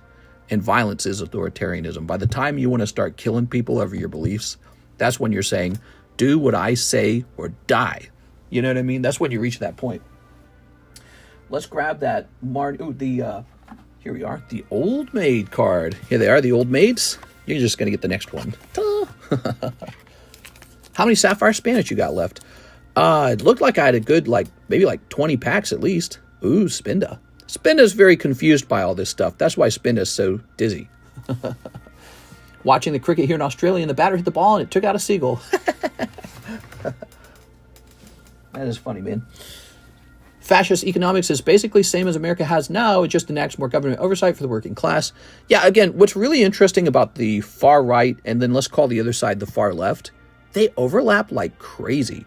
They both just want total government control of things. They don't want people to be free and to keep their own money and their own labor. They want you to pay for all these terrible ideas. Now, their ideas are different, but they have one idea in common, that the government should force you to live a certain way. It should take all of your money and it should spend it in a really stupid way. So they both believe in that. And it's awful. You just want to get as far away from that as you can. If you go to work all day long, you should keep your money. That solves a lot of problem in places like Germany and UK right away. Like, maybe you don't care who's coming in. Maybe you're a big, beautiful melting pot. You love each other. You have a common thing. You protect your British culture. But, the idea of Britishness is no longer a genetic idea. Maybe it's strictly like a cultural thing, like just a place that you are. I don't know. Maybe like a sound or an image. But instead, you're just free to live in Britain and not have to pay for everyone else's stuff. You can just go work really hard and make a lot of money. But no, so anytime a country does this thing where it heavily taxes you, your destinies are tied together and you begin to scrutinize each other much harder. You say, hey, our destinies are tied. Everything I work for or earn, you have to take 50% from me now. So are you working as hard as me? Because I don't want to live with you if you're not working as hard as me. Are you making good choices like I'm making good choices? Because if you aren't, I don't want to do socialism with you. If you're making stupid choices and I'm making great choices, I'm the one paying for your stupid choices. So this is some of the problems with making people pay for each other's stuff. And this is why in a heavily socialized country, it's very hard to take on a lot of immigrants because, well, especially if the immigrant needs a lot of help. And the economists always claim, hey, it's good for you, it's good for you, it's good for you, it's good for the economy, it's good for you, it's good for you. If that's the truth, why is every country struggling with the same problem where their social health care is overwhelmed and they can't afford it anymore? Canada, Justin Trudeau, he just said, we can't afford it anymore. We have to get rid of these people who aren't supposed to be here. That's what he just did just before he resigned, if you didn't know that, if you weren't paying attention. So he basically admitted that it wasn't working, and then he resigned. All right, so here is Daniel Wiseman. Box of OP10. Oh, hell yeah, dude. He admitted to that and then he resigned. Ta-da! Disinstabilismentarianisms. Wait. Mentarianisms. What does that mean? Watching cricket, fascist economics. How many Sapphire Spanish packs? No tennis Fairlight. And then he resigned. That's right. If you're watching the news, he basically said we need to stop letting people in and we need to kick people out. Because we can't afford them. And so the concept now that immigration is strictly economically good is finally being looked at. It never was true. It was always a simple equation of who can contribute and who can't contribute, but they're going to take. You know what I mean? It's always been that equation. It's a tough equation. It's not like a loving equation. It's not like a we love the whole world. Please come in and get in line for our healthcare services in Canada, But the actual Canadians who built that healthcare system with their hard work and their blood and their tears and all this crap, they built it and now they can't use it. There's no money left. There's no doctors left. You wait in line and you get more sore and sick, more rashes, more infestations, more virus, whatever. Your teeth falling out, whatever it is. because there's so many people that want this free healthcare, and it's like a magnet, dude. Who wouldn't want free stuff? Heck, dude, I'm going to Canada. I want some free stuff. Where's my free stuff? You're handing out free stuff? I'm on the way, bro. You know, the more of those kind of systems exist, the more you attract. The more of those systems exist, the more they get abused. The more those systems exist, the more the people who built the system just become a slave to whoever's using it the most. And so this is why, if you want to be free and not a slave, yeah, oh man, that's such a cool card. We pulled this one before. I thought it was like a manga, but this is an expensive card. I think it's like $55 or something like that, ungraded. How cool is that? Congratulations, Daniel Wiseman. But so yes, to be free, you have to be able to go to work and keep the fruits of your own labor as much as you can. There we go. You know, and even the shareholder wants to take money from you. So you go to work on a farm for the CEO, and then the shareholder milks you, and the government milks you, and just everyone wants your stuff. Some other guy who's not working, he's going to milk you. He's like, hey, I need some of your money because I'm not doing so well. It's like, that really sucks for you. But I don't really want to share everything because there's 100 of you that need free stuff and just one of me working. So I can't do that. I'll be as broke as you are in 2 seconds. So, you know, and that's kind of that's the sad reality of the world, isn't it? There's sort of like this endless ocean of people who need free stuff. That's the truth. There's an endless ocean of people in the world who need free stuff. And there's a limited number of people who are doctors, engineers, lawyers, people who really produce a lot. So people who produce a lot are rare, and people who need free stuff are common. They're all over the place. An endless ocean of people who need more free stuff. But not everyone produces. And so this is the problem, fundamentally. This is why every country could go bankrupt with these ideas, easily. Yeah, easily, very quickly go bankrupt. And I think in the hearts of the people living in those countries, they want to help. They have compassion. They understand that they have a privilege for just being born there. They understand what a better position they're in. And so they have a lot of compassion. And the compassion dries up when you go broke. So now, you know, you got the GDP's not growing, and you can't buy a home, that's for sure. You can barely buy food. You can barely heat your home in some places. And you're looking at these people that the government's bringing in and paying for, and you're going, maybe we can't afford that anymore. So that's what's going politically. That's what's going on politically across all of Europe right now. That's Europe in a nutshell. Poland and Hungary said, we're not doing that. Poland and Hungary rejected it right off the bat. But you got more progressive countries like Germany, and they said, no. We're nothing like the mustache man from World War II. We're so good. We're very good people. And so please come right in, and we'll just take care of it all. But now Germany's having a lot of turmoil. Their GDP is declining. It's not growing. They're not having economic growth. No one's having babies. No one can afford a home, and they can't figure out how to trigger that, how to fix that. So, you know, and it's a fascinating puzzle to solve. I wish, you know, if it was like a video game, I wish I could play that video game myself. I'd go play that game all day. It'd be very fun. The term melting pot was coined by Israel Zangwill in the early 1900s, by the way. It sounds like you're saying the juice. But no, I mean, well, melting pots do exist, like a bazaar, you know, or New York City, California. And I think you get to learn a lot about other people's ideas and their culture and their food.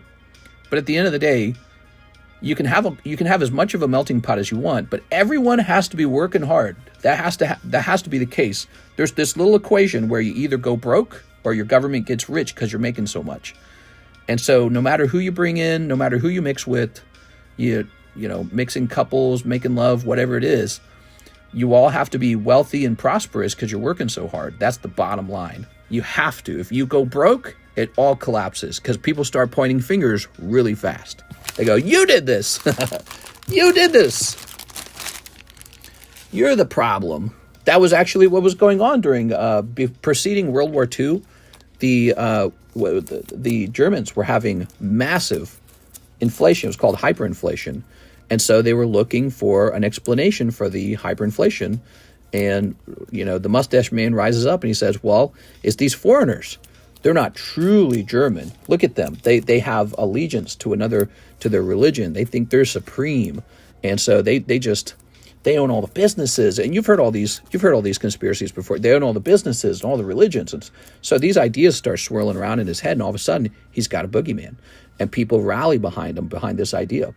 And so this is where it all starts. It's these really strong, but it initially started with hyperinflation. Hyperinflation.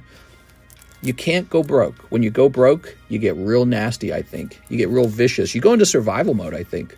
All right, that's Daniel Wiseman.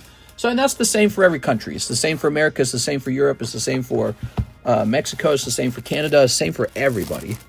When you can no longer afford a house or food, when you're just one mistake away from total disaster, when your country can't afford to build anything, you have nothing to be proud of, your government seems to hate you, your government seems to want to spend your money on anything but you, anything, even after they promise to help you. They say, yeah, I know we promised to help you, but we're spending our money on every other country except for this one. When that happens, it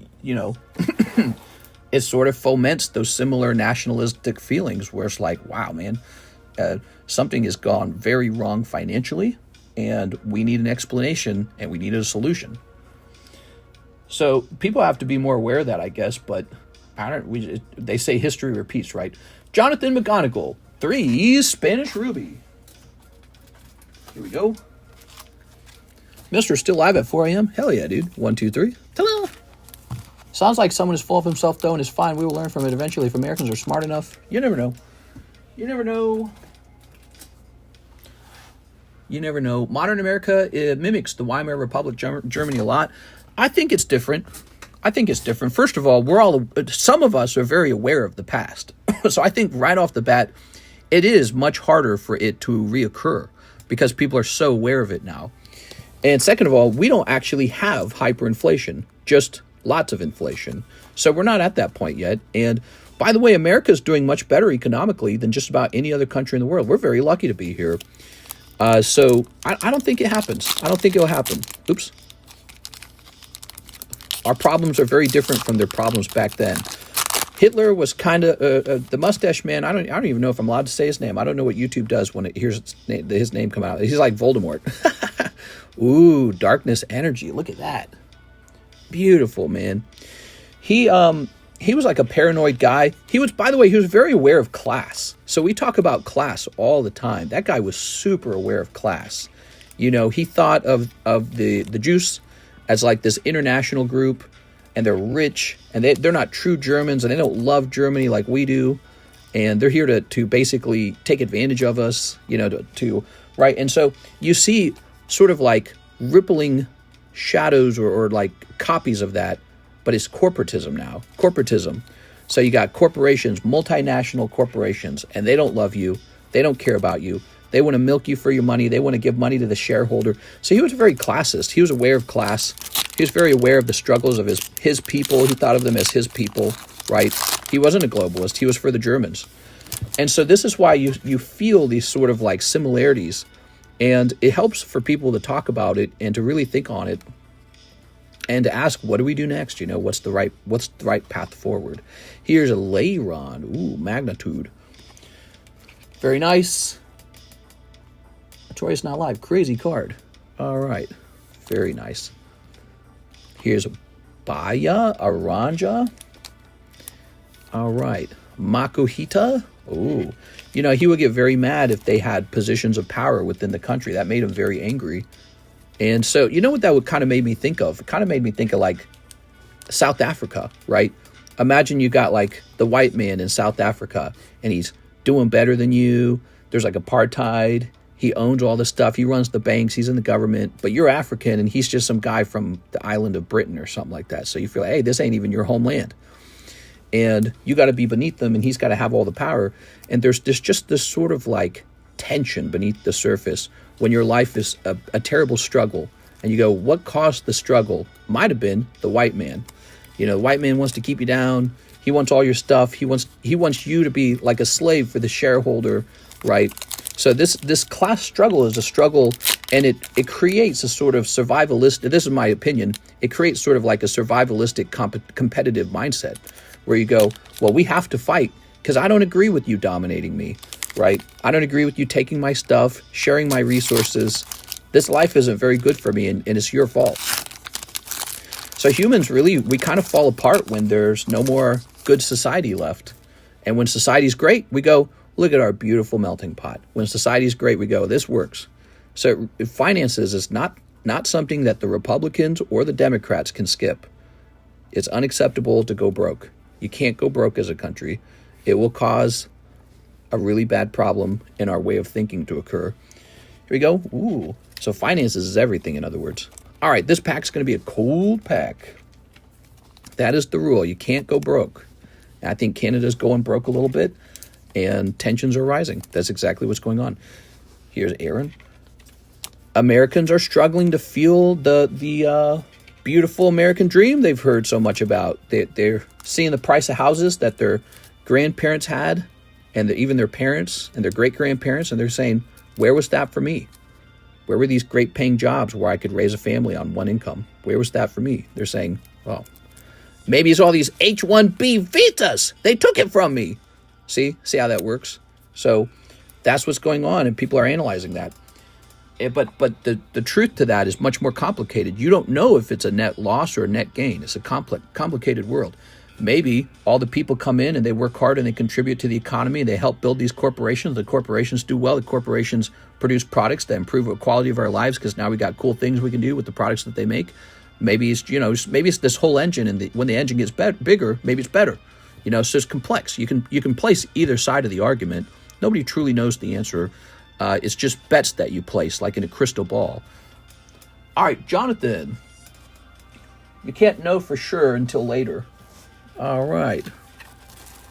At what point ethnically does America cease to be America? Can America be America at least? Yeah, that's one of the arguments too. So one of the arguments is whether or not America was a white country. And people are very offended by that kind of question because America is already super diverse. But America wasn't always diverse. In the 1950s, America was like 90-something% European, and that was it. So America used to be pretty much a European colony, and it rapidly changed over time because we allowed a lot of immigration. But look at us. We're also still the most powerful, wealthy country. So what is the argument? Is the argument that America is terrible as a result of all the immigration? Or are we where we're at today because of all the immigration? Right? The guys who invented Google, those guys were Russian, weren't they? There's a lot of diversity in tech. If you ever look into it, there's a lot of people who are from different countries. There's people, I don't know why, but in the tech scene, there's like this huge overrepresentation of the LGBTQ community. There's just a lot of those coders are gay or lesbian or something. I don't know why.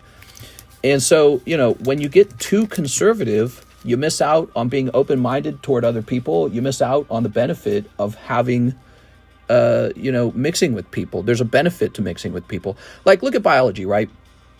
Republicans would probably make some argument about natural selection. The mustache man went down the superior genes pathway, right? He's like, oh, superior genes. He's like Dwight Schrute from The Office. He's like autistic or something. So he gets all paranoid about that kind of stuff. But it's like when you actually look at genetics in biology, when you learn about it, what you discover is that groups go around in a big herd, and then new genes enter the group. And if they're good genes, it benefits the group. So even from, genetic point of view, it is good for humans to mix. As long as, I guess you could argue, if you want to still be cynical, you want to mix up essentially. But even that, can take you down an unethical pathway if you think about it that way. But it's, if you're an intellectual, you have that conversation maybe. But yeah, it's this idea that, we must protect the genes or something. America must be strictly European. What, like the kings and queens who had, their families had incestuous children and then they fell apart, right? Think about that for a second.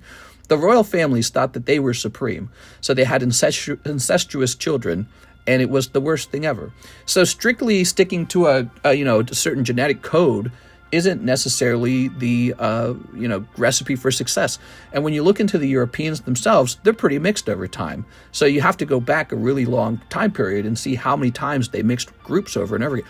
Like the British, it was the Anglicans and the Nords and the Celts and the Romans, which would have been like Italian. So, the British people are the Picts, so they're pretty mixed themselves, right? And they created a pretty powerful empire for a while as a result of that. And So this sort of like strict adherence to one genetic code or another isn't necessarily some strict solution to success. Like, we got to be European. We have to. No, but we have to be smart. So I don't know. It's a fascinating conversation. One that you have to be very careful not to be tied down into almost like your political religious beliefs, because nowadays people aren't as religious, but they have political beliefs that are like a religion. And so conservatives will accuse Democrats of being that way. Republicans are that way too. You have just these beliefs that absolutely no one can abuse you of, but you're really supposed to be an intellectual by being open-minded and understanding both sides. So Thomas Pruss, heyo, one live custom. All right, Mr. Thomas Pruss. Here we go. Very nice. Ah, you did it. You got a cold one. What's good, Ryan? I learned so much from listening to Mr. Whoa Mega Stream. Same old, trying to go unbroke again. All right, very good. Very nice. All right. Oops. Okay. I think that human progress, it has to just focus on, health and technology and all this stuff. And if you're just focused on maintaining strict European appearances, I think you're actually repeating that World War II mistake, where eventually Germany loses to the Allied forces, which included all kinds of people, including the people who made the nuclear bomb, which was just a mix of people, right? And it's merit. In other words, meritocracy sort of defeats genetic purity. Does that make sense? So meritocracy rules.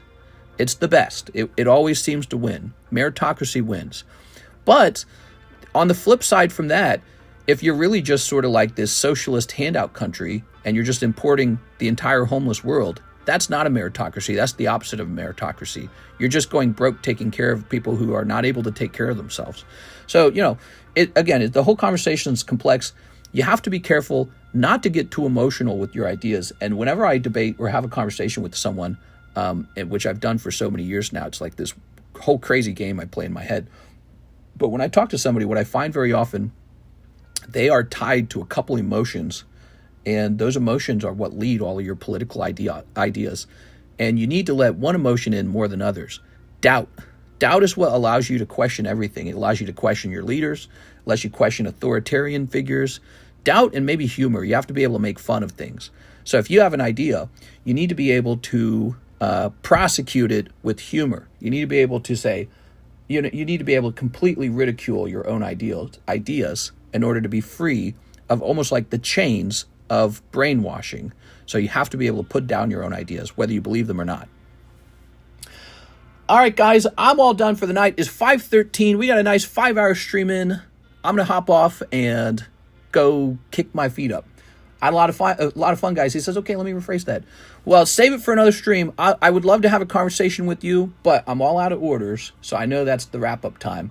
All right, guys, it was a great stream, lots of orders, some really good moments, and tomorrow we'll see what comes in the mail. Hopefully something. See you later, guys.